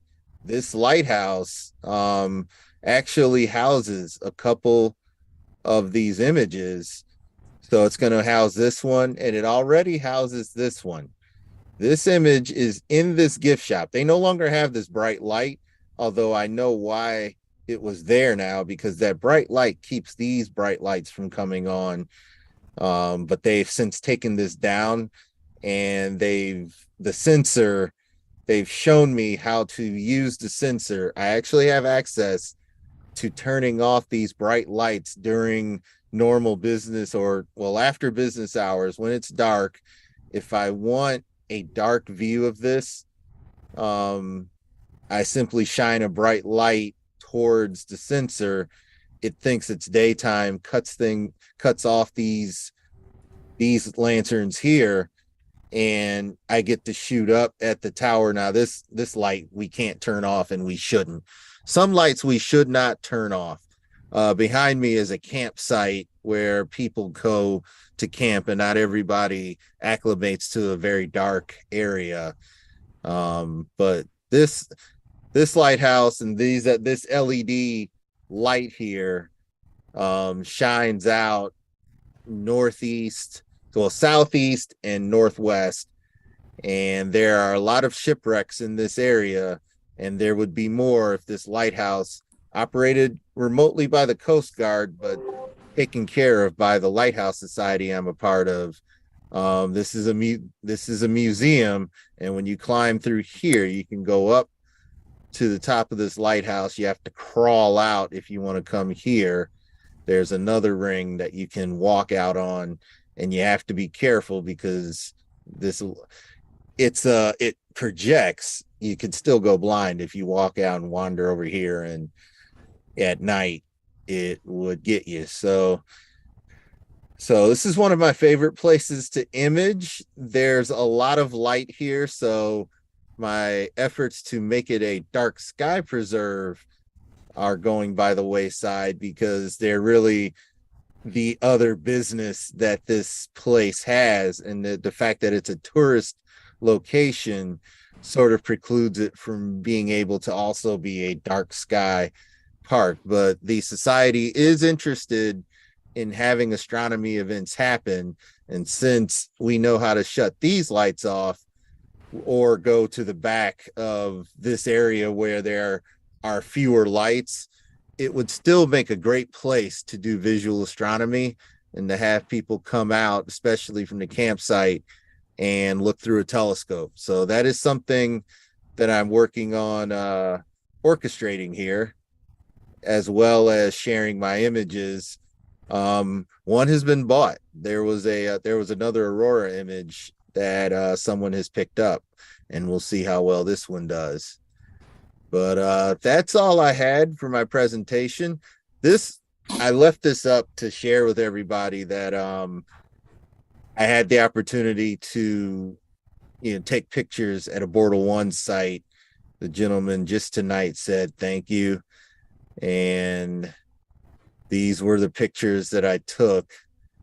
Various parts. This was an overly exposed image, but it shows you some of the things that show up here. There's that blob that's an Ophiuchus. It's huge. And it comes from this HA region, that comes over the top. It's part of the center bulge. And here I can't zoom in, I don't think, but there are the nebula I was talking about. The lobster claw and the cat's paw showed up pretty nicely here when I took this image.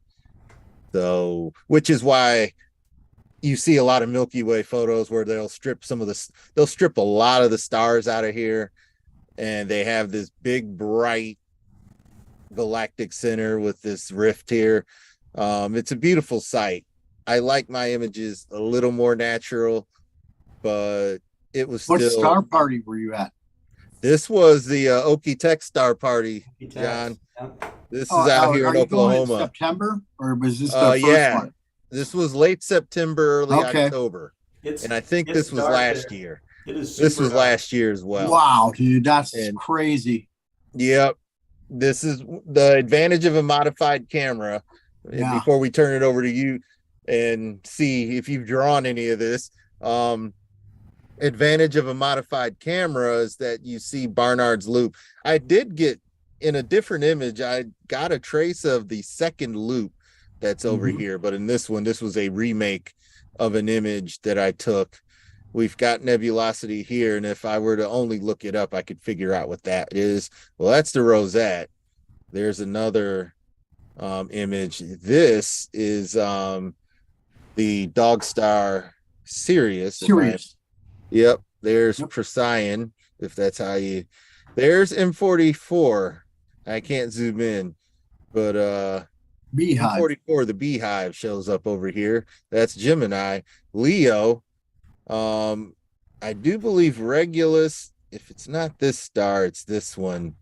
There's Leo rising, chasing, and so of course this is Cancer, and Pollux, Castor of Gemini, and somewhere I think this is M35, this bright area right here. In Auriga? Auriga is up here. Right. This would be part of Gemini, and I think it would be the bright cluster M35. Some parts of Taurus to Bull are off screen here. That's the shield. So yeah, Taurus is up here. This was Mars. Mars sat in this location during last year's star party, and I do believe this is these are a part of Auriga, which floats up here. And I was able to get the crossing here with the zodiacal light and this part of the Milky Way. Now we were able to scoot all the way below where we would see the Magellanic clouds about where Orion is, high in the sky. That low on the horizon, you'd see one of the Magellanic clouds, and you'd start to see some of the other wonders of the southern hemisphere. It's a shame that Orion only rises so high and then dips all the way back down. We're in the northern hemisphere, we just don't get to see. You have to go then that to, part. I have South to America, go because it's in the north when you go there. Yeah, so it's easily visible. Yeah, it's easily visible. So that one thing that's been rewarding with my with the imaging, and it changed my direction rather than the pretty pictures that a lot of astrophotographers will take, and we'll take some very pretty pictures.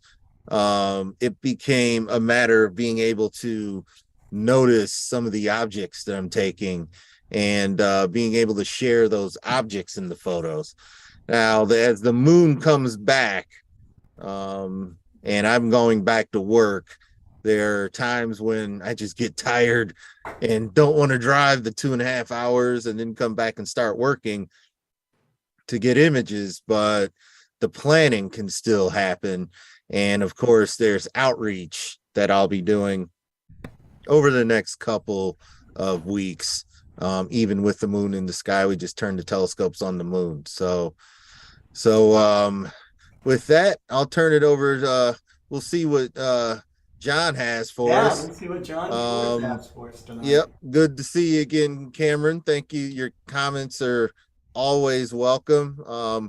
We love the night sky. We love the objects in the night sky, and we love sharing these things, no matter where we're at in our journey. We love sharing those things with anyone who listen, who's interested.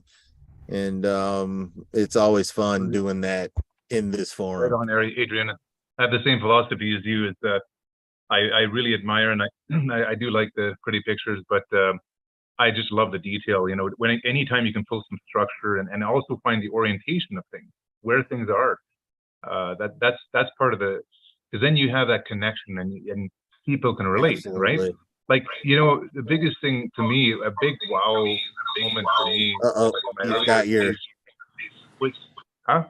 Hey, let me see if I can mute. I'll mute my. Sorry. One thing that I realized is I didn't know the horse head was right in Orion's belt. I couldn't believe it. You know, I thought this was some remote, you know, very difficult object that was in some obscure location, but it's right there. You're looking at it all the time. Every time you're looking at Orion's belt, the bottom left star, it's right there, the horse head. It's even better if you get to see it. If you get to see it with your own eyes, with the right telescope and right filter, it's amazing. I got a chance. I can show you in a minute. There we go, Mr. John Schwartz, the master of big dobs. All right. Yeah. All right, yep. Scott. I think John's been chomping at the bit to show us some of his latest shenanigans. Yes. Well, I've missed you. I can say that.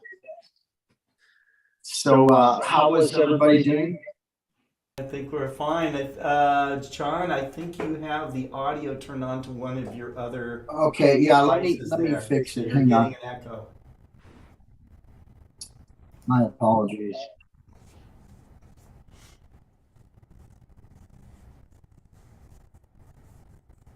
There you go. You should be fine now. Good. Yeah, perfect. You sure you can? It's dark where you are. Good. Yes, I'm under dark skies tonight. And we're looking at the Milky Way from Mount Pinos. It's a very beautiful view where we always go. So let me get started real quick. I'm just gonna set this up. I don't want you guys to watch my eyes squint.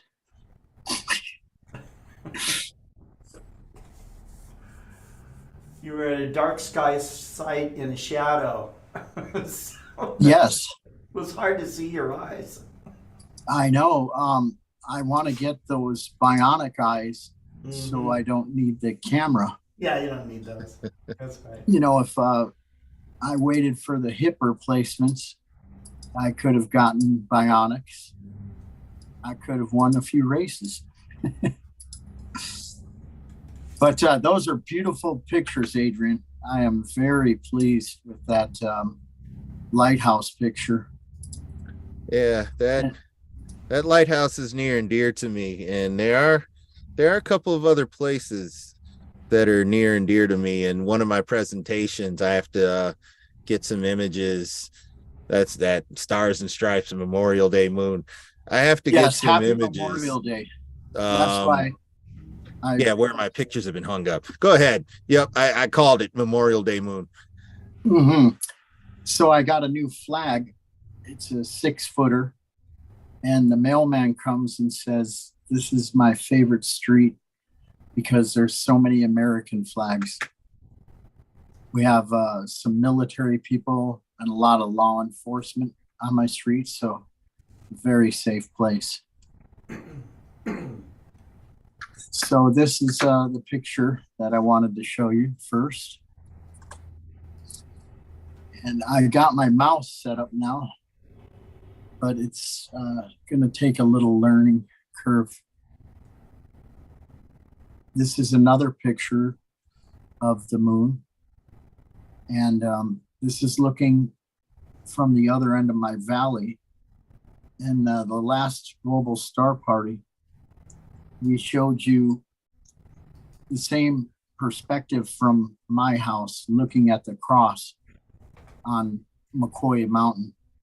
So this is actually climbing up to the top and looking at the other side.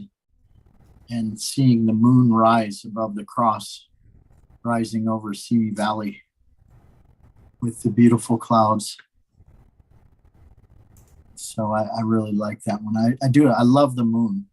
It's a great thing to sketch. So easy. This is another version from the last star party. This is the way I wanted to orientate it. So again, it's a quick sketch through the trees. Now this, I have to tell you, Scott, I've been meaning to show you this. Okay. Have you guys seen mountains on the moon? I have, but this is nice. This is the eclipse, the big one we just had the last time. 27. And I was in my driveway, and that was with your 6-inch. And look at how sharp those mountains are. You got a good focus. Yeah, that's an amazing telescope. That's why I keep telling you it's one of my sharpest. Every time I use it, I bleed for some reason. I don't know why.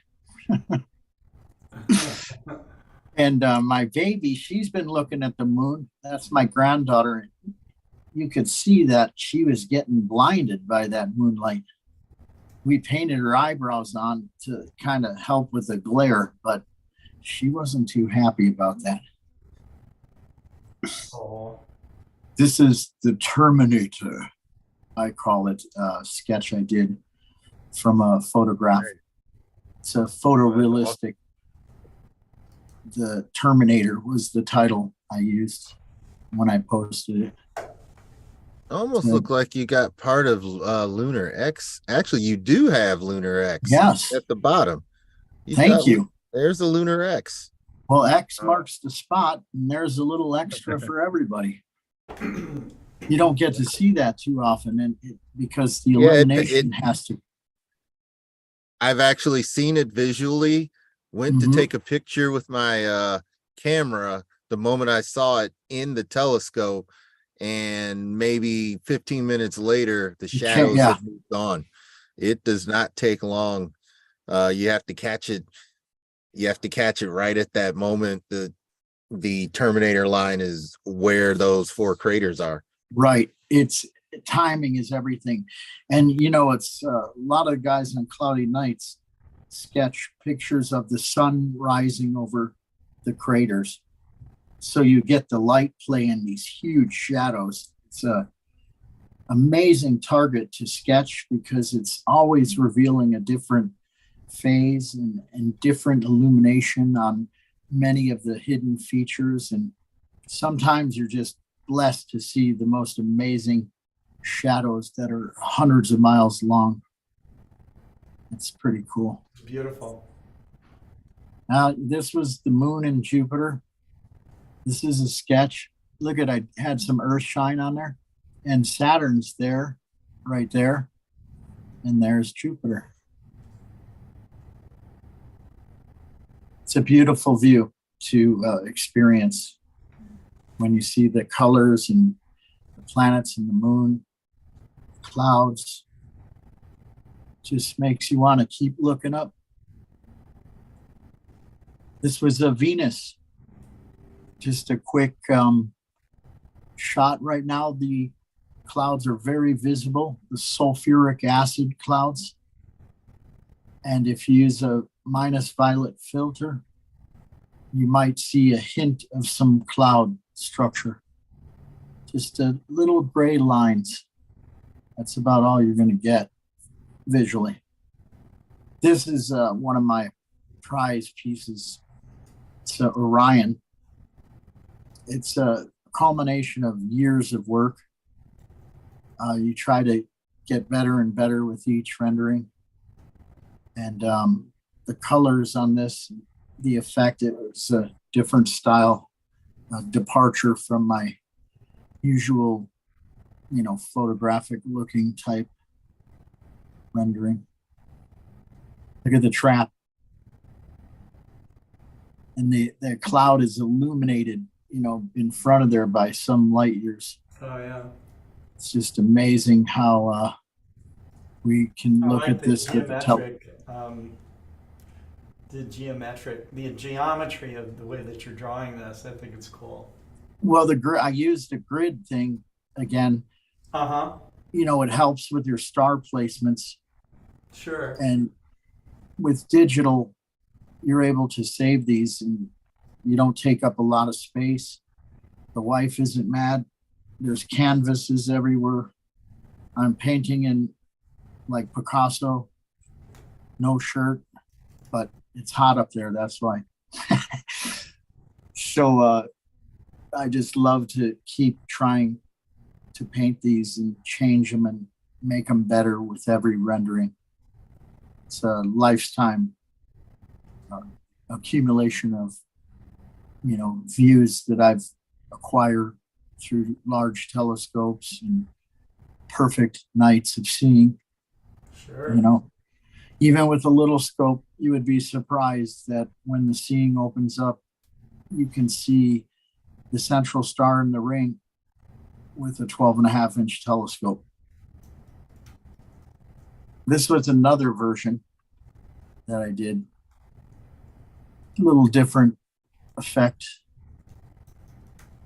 The trap, those stars are embedded in there and they burned a hole out of the cocoon of their molecular gas cloud, which formed them.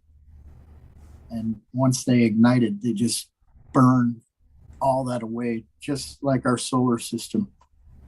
And we're left with planets. There could be planets there. It's probably hot in there though, but big stars. I always say there's a face of Orion. Each portrait is a different look. Adrian, you know about that. Yeah, it reminds me so much of when I've seen it visually. A lot different from when you take the picture. You know, all of it's so important to use to get the best advantage to show people and at star parties, you know, to do visual. And then you have a guy with a 4-inch telescope showing you the same object and they're enamored by how much you can see on the screen as opposed to visual, but you don't get the photons and the connection. It's real. I mean, all of it's great stuff. I say do all of it if you can afford it. It's very expensive. This is something I've been working on, my blue snowball, using some of the Wilson views. Look at the strange modeling of the gas. Some of that might be imagined, like averted, you know, averted vision, but I see hints of structures, so I just try to build on it. And these pictures were all looked at through a 32-inch, a 60-inch, and a 28-inch. This is a different version again. The blue snowball. It's a very popular target. That's the Saturn Nebula again, 7009. And here is what we've been waiting for. See it? The supernova. Oh, yeah. It's red.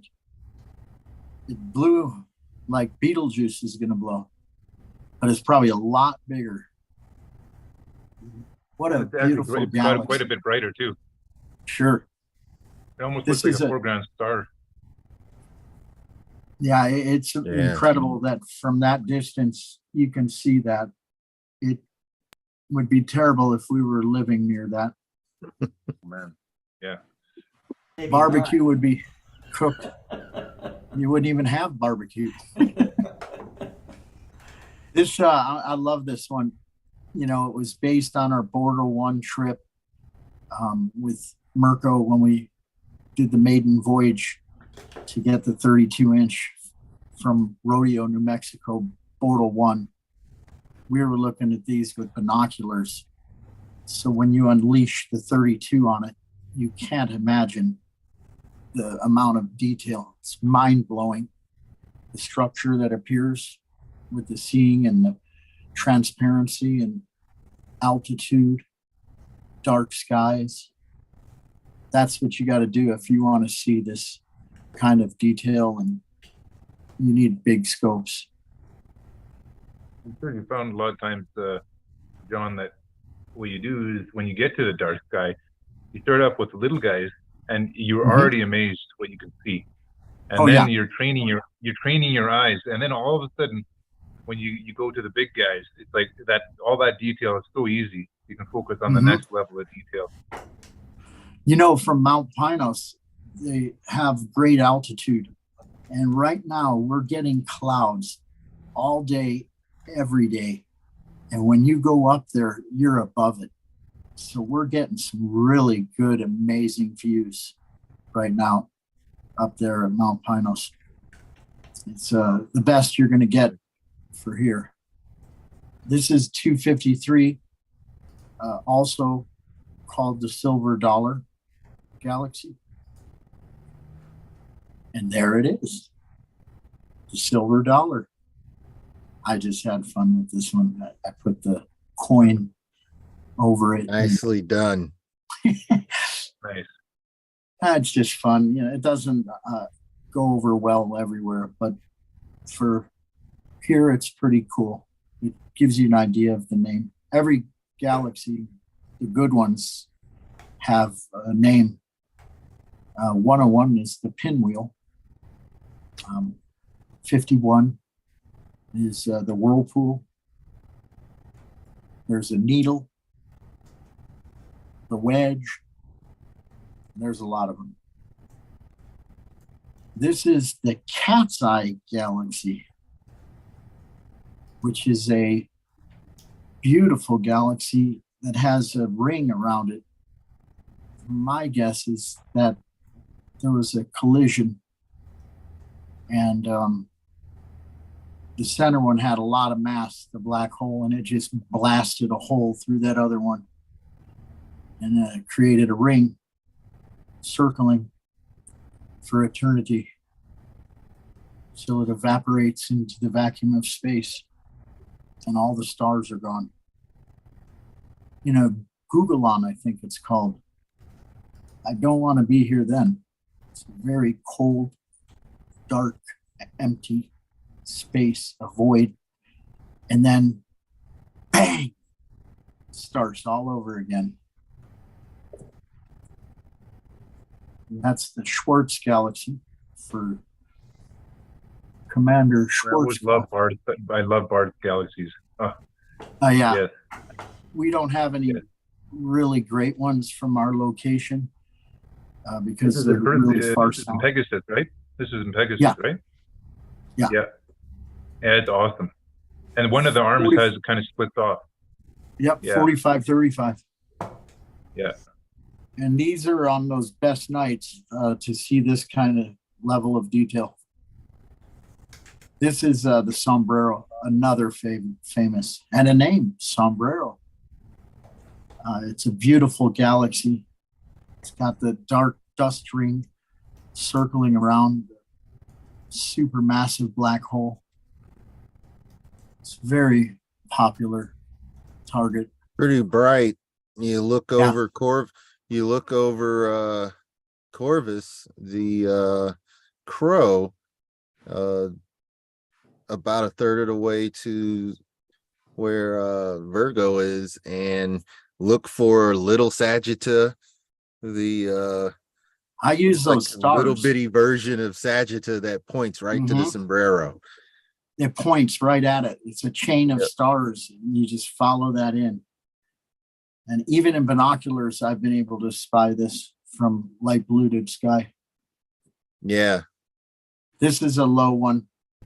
The Centaurus A galaxy. The hamburger. That's one on my list to observe. You know, I should have looked when I was in Patagonia. I got stubborn. I wanted to wait for it to come up higher, and the clouds came in. Now I have to go back and see Omega Centauri too. this is very special to me. It's years and years of work, and probably done 20 or 30 versions of this. But this is my victory sketch of the Whirlpool M51. It's my winning sketch for the league. You know, it draws shades of the Hubble image, the Hubble raw image of M51. So you've captured a lot of its essence in your drawing. Thank you. You know, the H2 regions actually are that you did for that you won the Astronomical League award with. Yes, I wanted to make sure I didn't post it ahead of its time. I didn't know if it would win. I was extremely nervous, and there's so many talented people, and the league is such a great place to learn about this hobby, and there's so many helpful people, you know, and they gave me the opportunity to enter this, and I'm honored, and it's a great thing to be a part of. It just takes your game up a notch. I mean, I would imagine I'll be learning about some really great obscure stuff. There's so many great people just like here on the Global Star Party. So Scott, what I want to try is I'm on with my phone. I couldn't get my video to load, but I put together a video of the flowers in the clouds. I'm going to try to do it. So let me turn my volume down on the one. Okay. Can you see me on my phone? No, I have to stop sharing you. Oh. Do you want to yeah, let's Okay. All right, there we go. Now we can see you. Okay, this is on my cell phone. So great. Now I can share my videos I made. It's a little garbly there.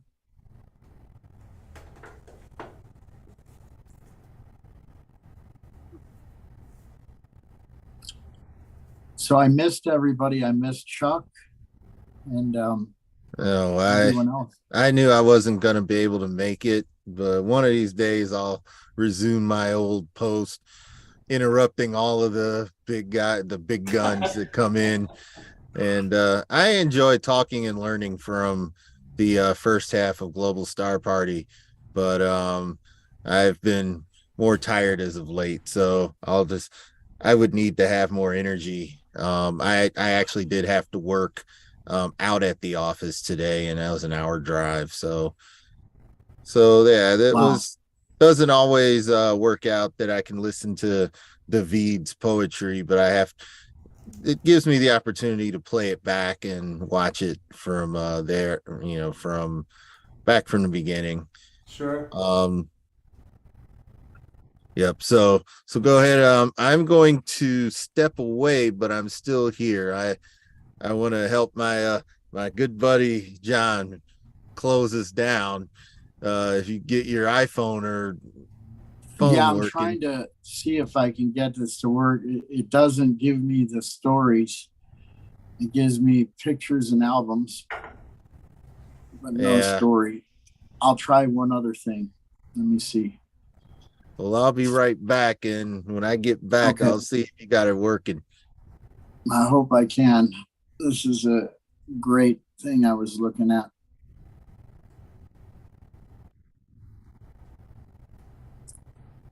Is it an iPhone story, John? No, it's an Android. Android. Can you export it as a movie? Well, I tried to do it, but the problem is it wouldn't show me. I wonder if I did a file, it might work. But usually it's photos. Let me see if the files.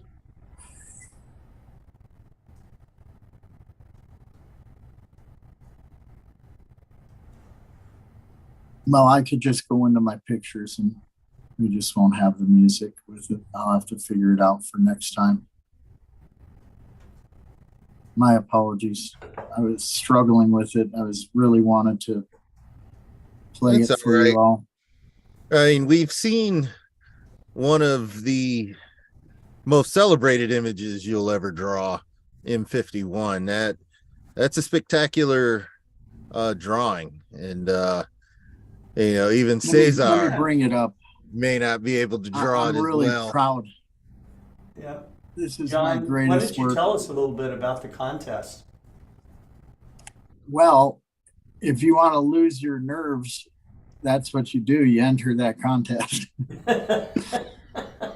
Because it's such a There's tough, a lot of talent there's there, so I many guess. talented people. Well, I mean, you won, so. Terry, man, yeah, I obviously didn't you're, expect at this. the top of that. It's an OMG moment. Yeah, And sure. I'm blessed to be able to see this kind of detail. It's awesome. And Yeah, that's the first thing. You're drawing what you see with your eyes. Yeah, Well, I shied away from contests when I realized that I was bringing in some of my old sports competitivism into it, and I found that a better use for my images was to describe what I saw and why I took them in the first place. And that made things a little less stressful for me. Now, there may be some contests that I could submit the images to, but I feel like for me, it's a better use of the images to just share them. And I've actually had people buy them and put those images up in their homes or in their places of business, which I'll have to go grab some pictures of the restaurant if it's open, the restaurant that's hung up a lot of my pictures that are on canvases. So that's a great feeling when you see your others appreciate your work to the point where they'll buy it. And that becomes more fulfilling than, unless the grand prize is $100 million or something, money you can always use, but it's equally or more fulfilling when your image is thought of enough that someone wants to see it every time they go to a certain area in their house. And that's a wonderful thing. That means you captured something near and dear to them. Yep. Not so much, is it the best view of the lighthouse I've ever taken? No, but if someone wants it, then for them, it's a very beautiful view. You don't have to win out over hundreds of other people. You win out over one soul that thinks your image is worth hanging in their living room or other place. So it makes you proud. And I'm it very makes you proud. It makes you glad that you captured what you did capture for their behalf. Yeah, I have a lot of them ready to show, locked and loaded, but this probably is my greatest achievement. So John, It's can years you of work. zoom in? Can you zoom in drawing- for us a little bit in the core? I'm sorry? Can you zoom in a little bit in the core? I just Oh, yeah, love those dark lanes. Oh Stellar. my gosh, that's beautiful.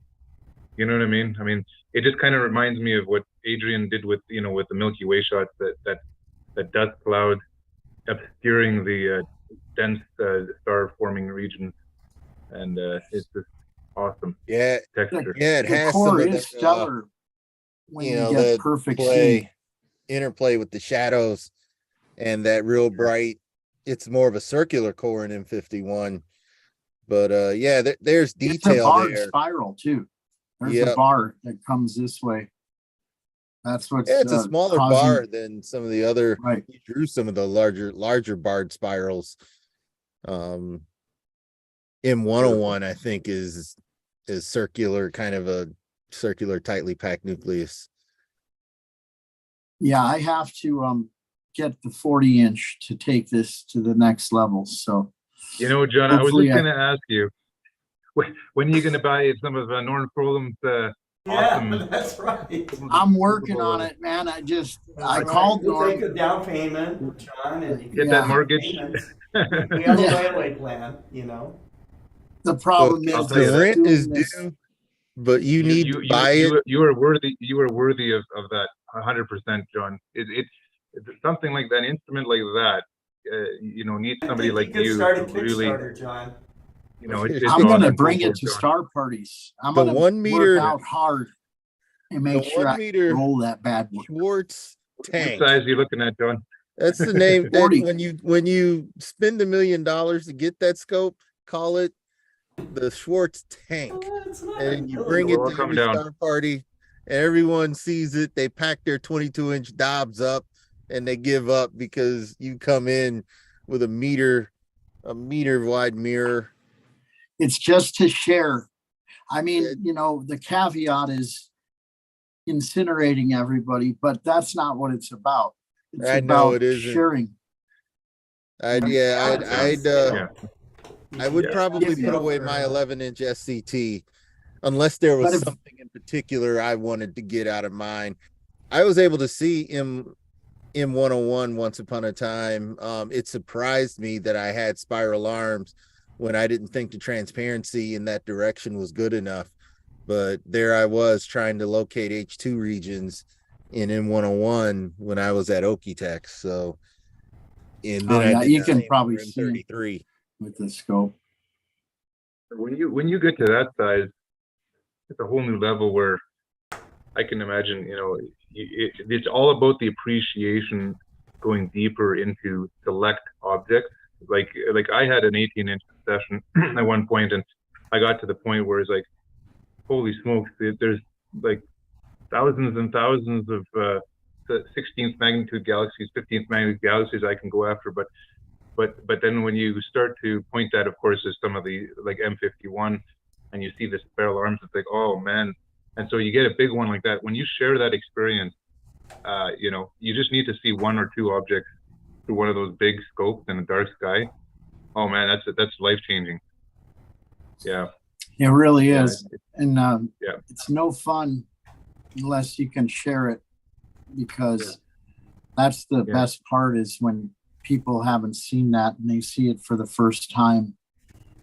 And that's the biggest reason why I do this hobby, is I love the camaraderie with the people and showing kids Saturn or things they've never seen, bringing them back to a real tangible fun thing to do with camping and getting outside and breathing that air and seeing the wonderful skies and this beautiful blue planet.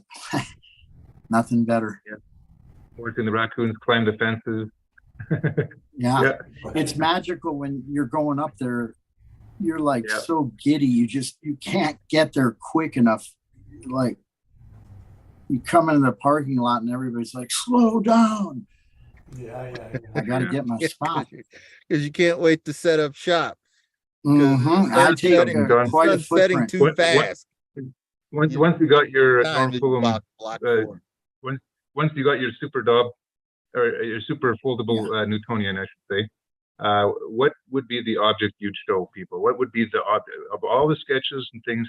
If you wanted to impress somebody, what would be the one object? And choose a season. You can do 4 objects if you want. 4, okay. Orion.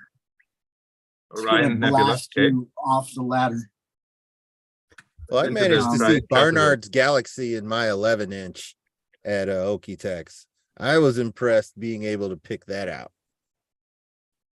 Probably M64 maybe, or the NGC 4565.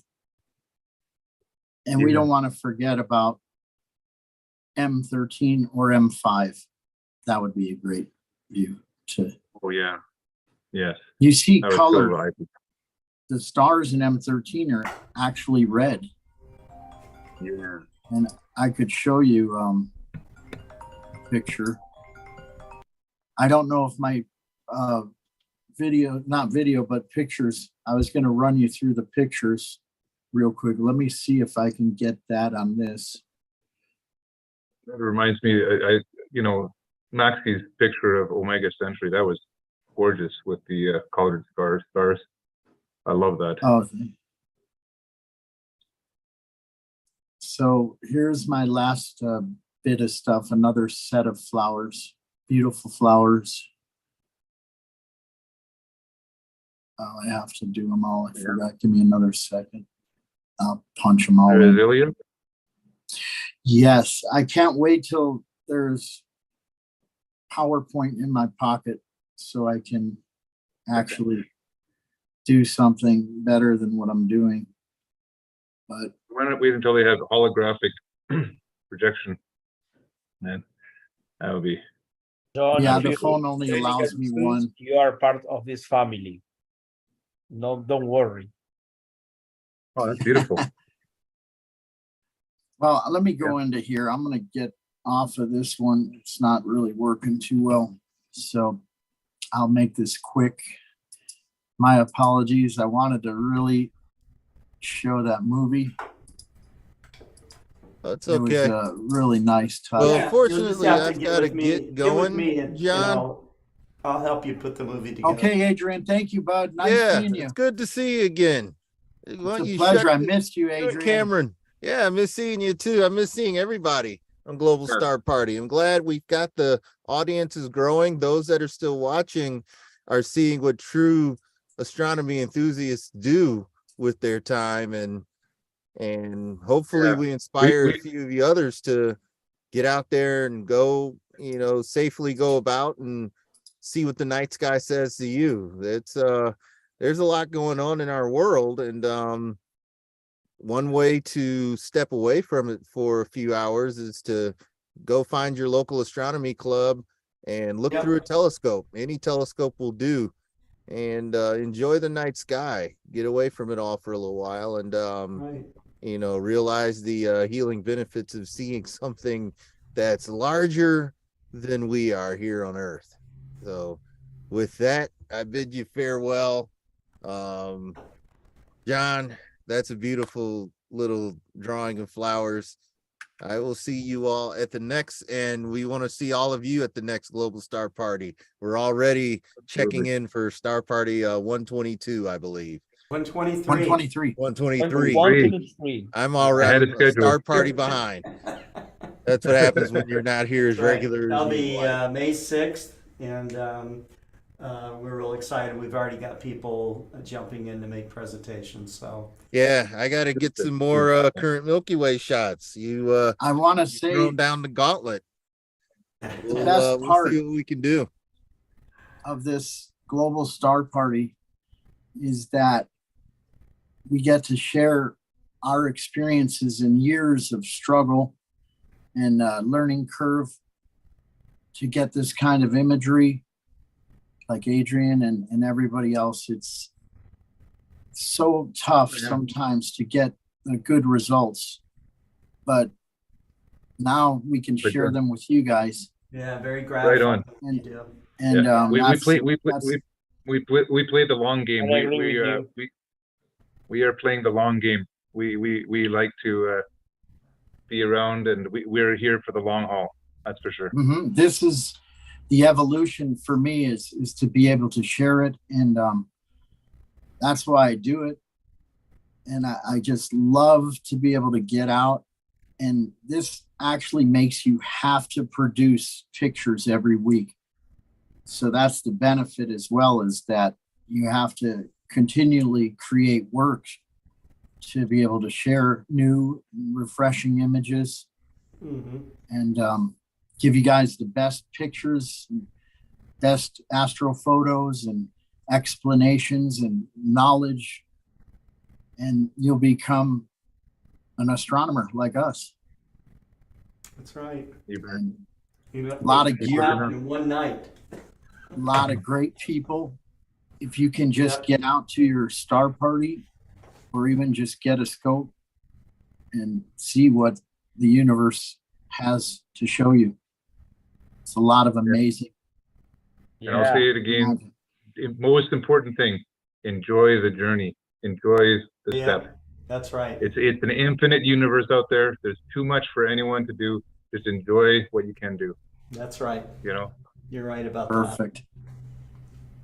You know, one last thing is I have 20 telescopes because really, John? You have 20 telescopes? I do. You need to hook But them the up to new one I'm imaging getting, systems, man. You need more, John. You need more. I know You I need to do. get a whole pile of I Astro saw cameras now. telescope. I need the 40.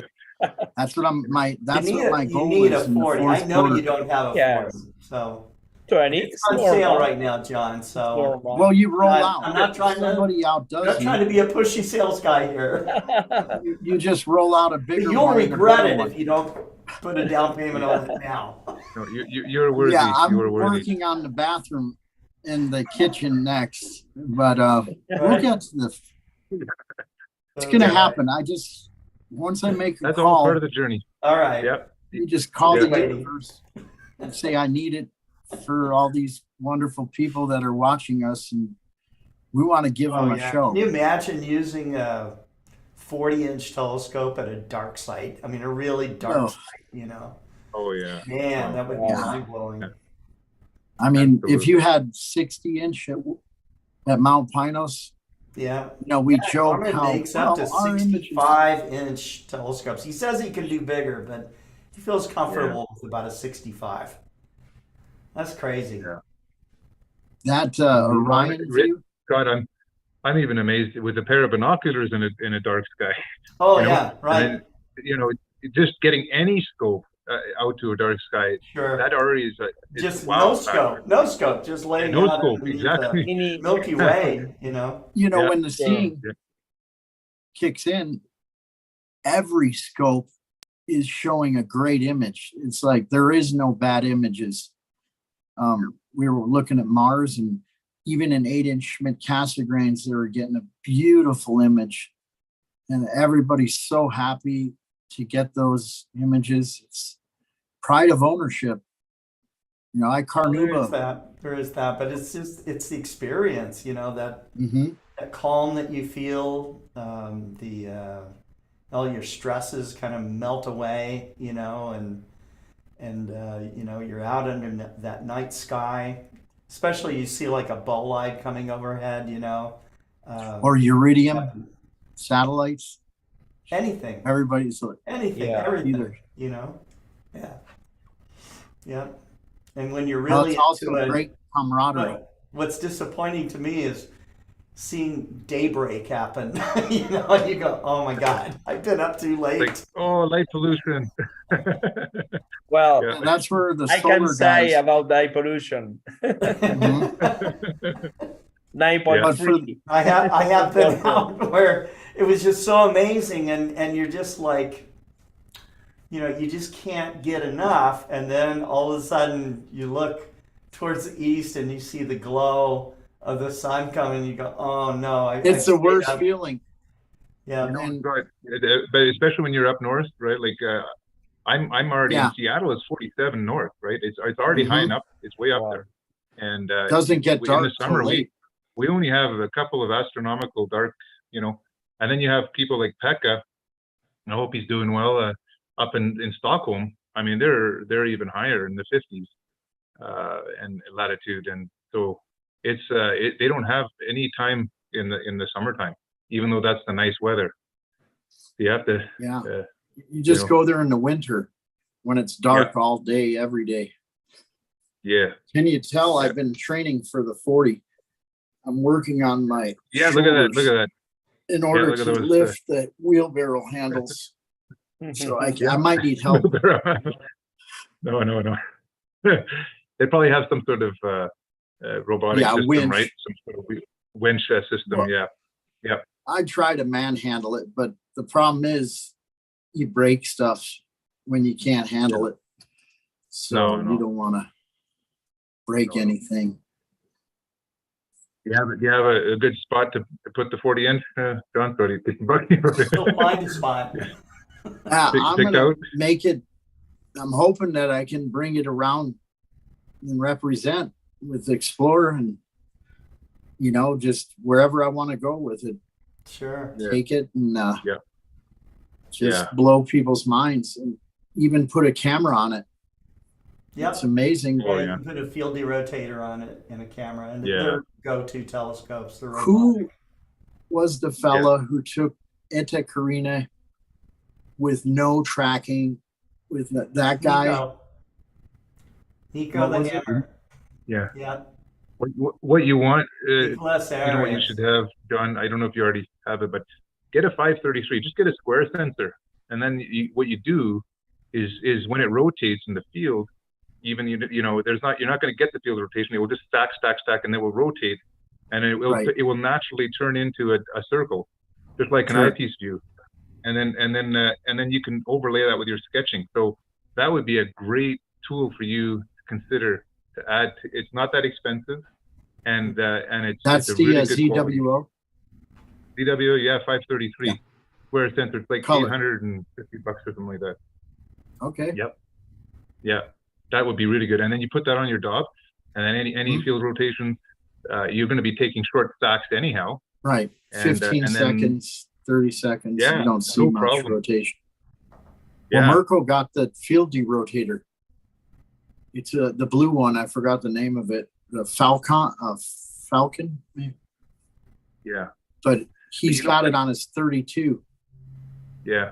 And I should think see that that. what's going to happen, if you ask me, is they're going to forget about mechanical derotation, just do digital, right? If you have a square sensor and people are okay with a round image, you can always crop it to whatever aspect ratio And you want. square because it keeps it uniform. Or, Yeah. Yeah. So it will just cut off the corners and it will make it, you'll have a circle. Sure. This is what a 32-inch does. Oh my gosh. That's the 32-inch with the Yeah. ZWO. I think the 294 or the 1600. Pretty awesome. That's 101. And you Yeah, see where that's the supernova, Mirko. you see up there, that nebulosity, just to the left of that, where that dark patch is, that's where the supernova is. Can you see my my cursor, my arrow? I do not. No. Okay. No. Yeah, it just shows a circle on mine.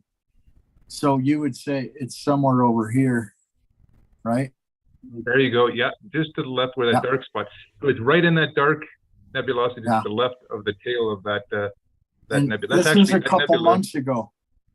I Yeah. wonder if there's any indicator of There. the star Go down. getting ready. That might be it right there. No, go down, left a little bit, more, right. See that dark nebulosity?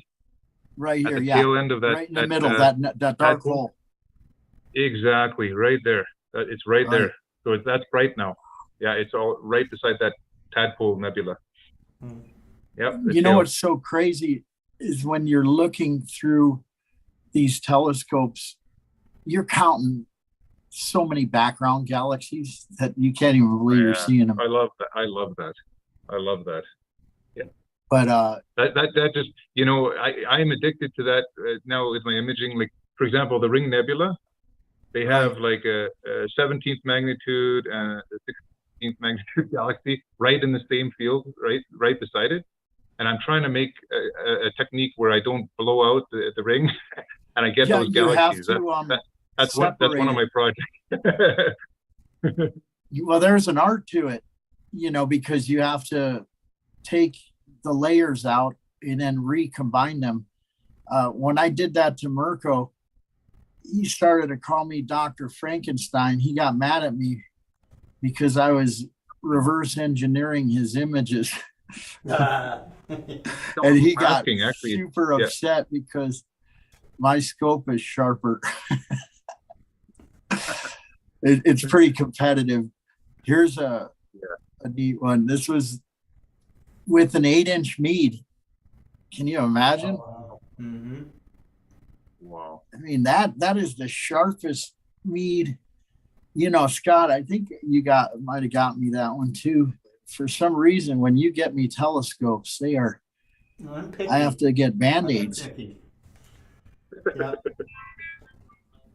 That's right. Yep. Well, gentlemen, it's that's time the for me boss. to turn into Wife. a pumpkin Better- here. I put her on hold. Yes, it's dinner time. It's Yeah. dinner You know, time. you That's have to right. have a great wife as well for this hobby to give us our time away and be able I to love it. enjoy this. She knows that, so she knows that. I mean, when you get those nights where you can't view because the weather, you're just like, and she goes, well, you picked your hobby. But, you know, some nights are tough. You go through all the work and you can't see what you want to see. Yeah, I think I'm good on these. I had some more that Mirko did. I didn't load them in, but they are Save it for next phenomenal. week. Yeah, next week. You Save it should for next see week. his 891 and his 4565. I've never seen one that, you know, pronounced. Here's the Dr. Frankenstein. So oh, wow. I took a cell phone snapshot. That's why the stars are all weird, like you're in a time warp to the eagle beyond.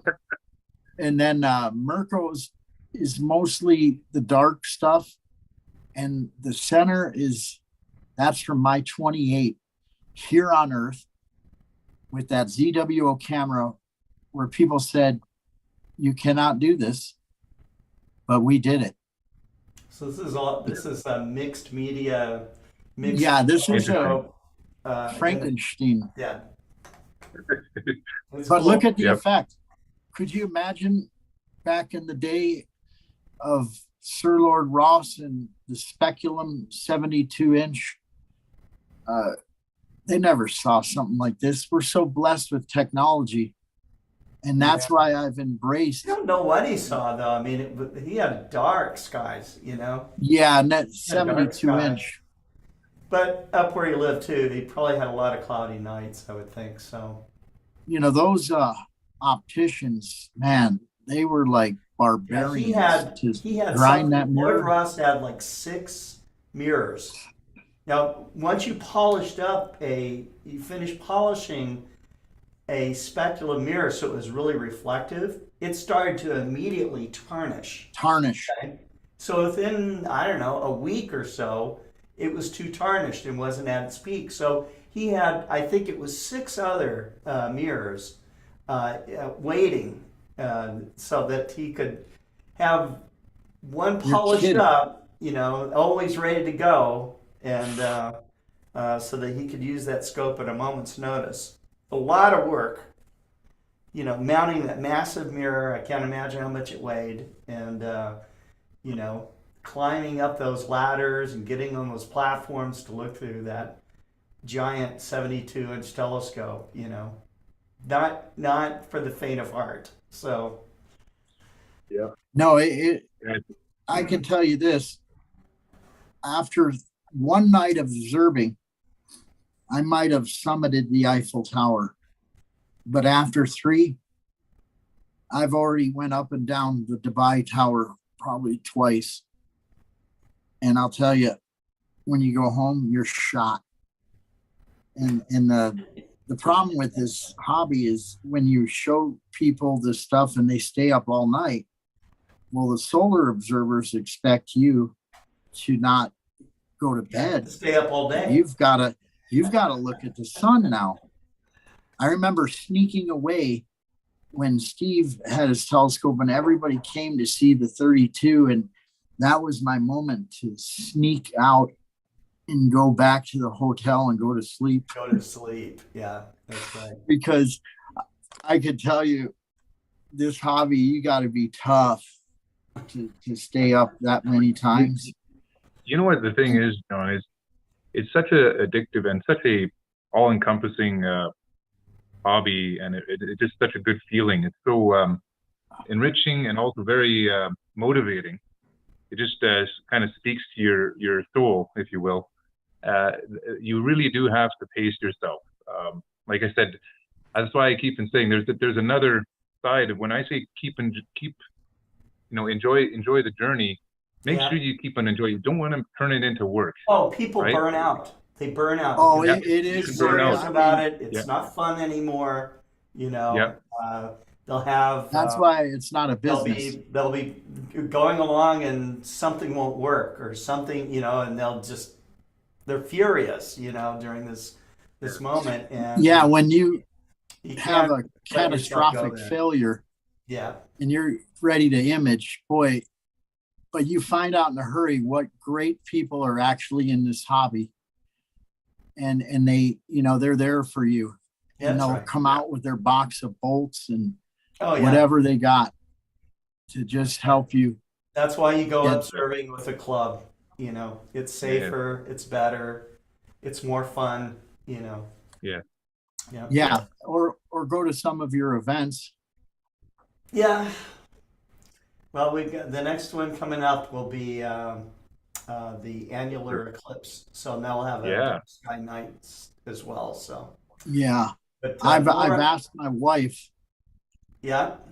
Can we book the place because we might be running out of time. Yeah, it will fill up. What will happen is that it'll be available, and then right at the very end, maybe 2-3 weeks before the event, they'll sell out. It'll just be nuts. Yep. So, Yeah. Here, I'm gonna give it. I got it for you guys.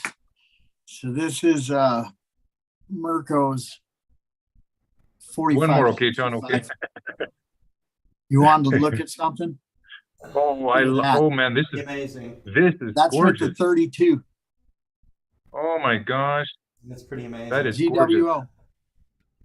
GWO. Have you yeah. ever seen? And that's with the Dobsonian. Oh, that's beautiful. Yeah. No, I'm always amazed, even with my images with a smaller scope. It's a gorgeous galaxy, but that I can really appreciate. That's the other thing. When you work your way through this hobby, you can really appreciate. This is the better you one. learn how to appreciate when you know these extra details that you can get as you go through, and also appreciate what you can do with your with what you have. And it's very this is awesome. I can really see. Wow, yeah, this is Look 32 at, inch stuff. You see the gravity wave? So this massive galaxy that extends hundreds of light years, thousands across probably. Look at how the tidal wave makes that little S, like a yin and a yang. Yeah. You know, it starts on the left and then arcs down and then comes around. Yeah. It's just amazing to see the physics. You can actually see that in a photograph. It's just so amazing. I've never seen so much modeling. Look at the pillars. In this 4565. That is amazing. The texture and that is amazing. It's almost like the sombrero. Indirectly, I don't know how I got so good at processing, but I'm not even using Photoshop or Pixel Insight. I'm just using my meager free apps, Photoshop Express. I've got the Procreate. Yep. The Photoshop has, you know, the suite of adjustments, the luminance, color, contrast, sharpness, clarity. What else? Haze. You know, you can make it more hazy. You can make it grainy, softer. So it has so many different little filters that you can use to, you know, enhance. And I've been doing this for a long time, just playing with images, and I've gotten pretty good without even using a real Photoshop. You know what the answer is, John? The answer is signal to noise. If you can have, as long as you have aperture and you get that, you just hammer the photons with signal to noise. Your processing is just so much easier. Because so you can just use the PowerPoint and paste it and do some color adjustments, and it looks awesome. So, are you using Pixel Insight?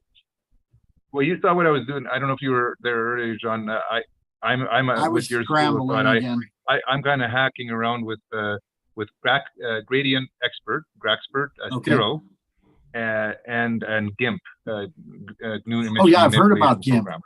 Yeah, those are all free. They're all free. They're all open source, and I recommend and I'm basically don't use the script. Do everything yourself, because then you really learn to use the tools that you need. Sometimes the scripts are, they could be good, but you have to really know what you're doing. It's better to do a semi-automatic yourself, and then just learn a couple of the basic tools, and then it will really help you. You know, just playing with stuff gives you the ability to want to learn more. Yeah. That is amazing though, right? Yep. And on that note, I do have to go, gentlemen. Thank you, guys. Yeah, thanks a lot, you guys. Good seeing you Thanks again, a Scott. lot. And What a great night. Thank you. Yeah. So good to see you. And I got to get in on the next one and see some of your work because I missed it. And I'm really sad that I didn't get in there earlier. No, watch the replay. That's what I'm doing. That's what I'm going to do. I always, just so you know, I am watching this religiously every week, within usually a couple of days. I just can't watch live. I can't. My work is just too demanding right now. Mm-hmm. But believe me, I'm always there, and I'm in it for the long haul. And I'll be back. I'll be back. Okay. Right. Pleasure. Gary, Thank you so much Safe for travels, man. adding. Thanks, guys. Okay, so all right. So at this point, we are going to tell our audience good night. Thank you for tuning in. I want to thank all the presenters that if you're still watching the program on YouTube or Facebook or Twitch or Twitter, thanks for tuning in as well. We had a great audience from around the world, and it was nice to see so many friends tuning in. And we'll be back next Tuesday, June 6th at 6 o'clock. And we have the theme is Starlit Reflections. And so, anyhow, you guys do as my good friend Jack Horkheimer always used to say, keep looking up. And good night. Thank you, everyone. Good night, everyone.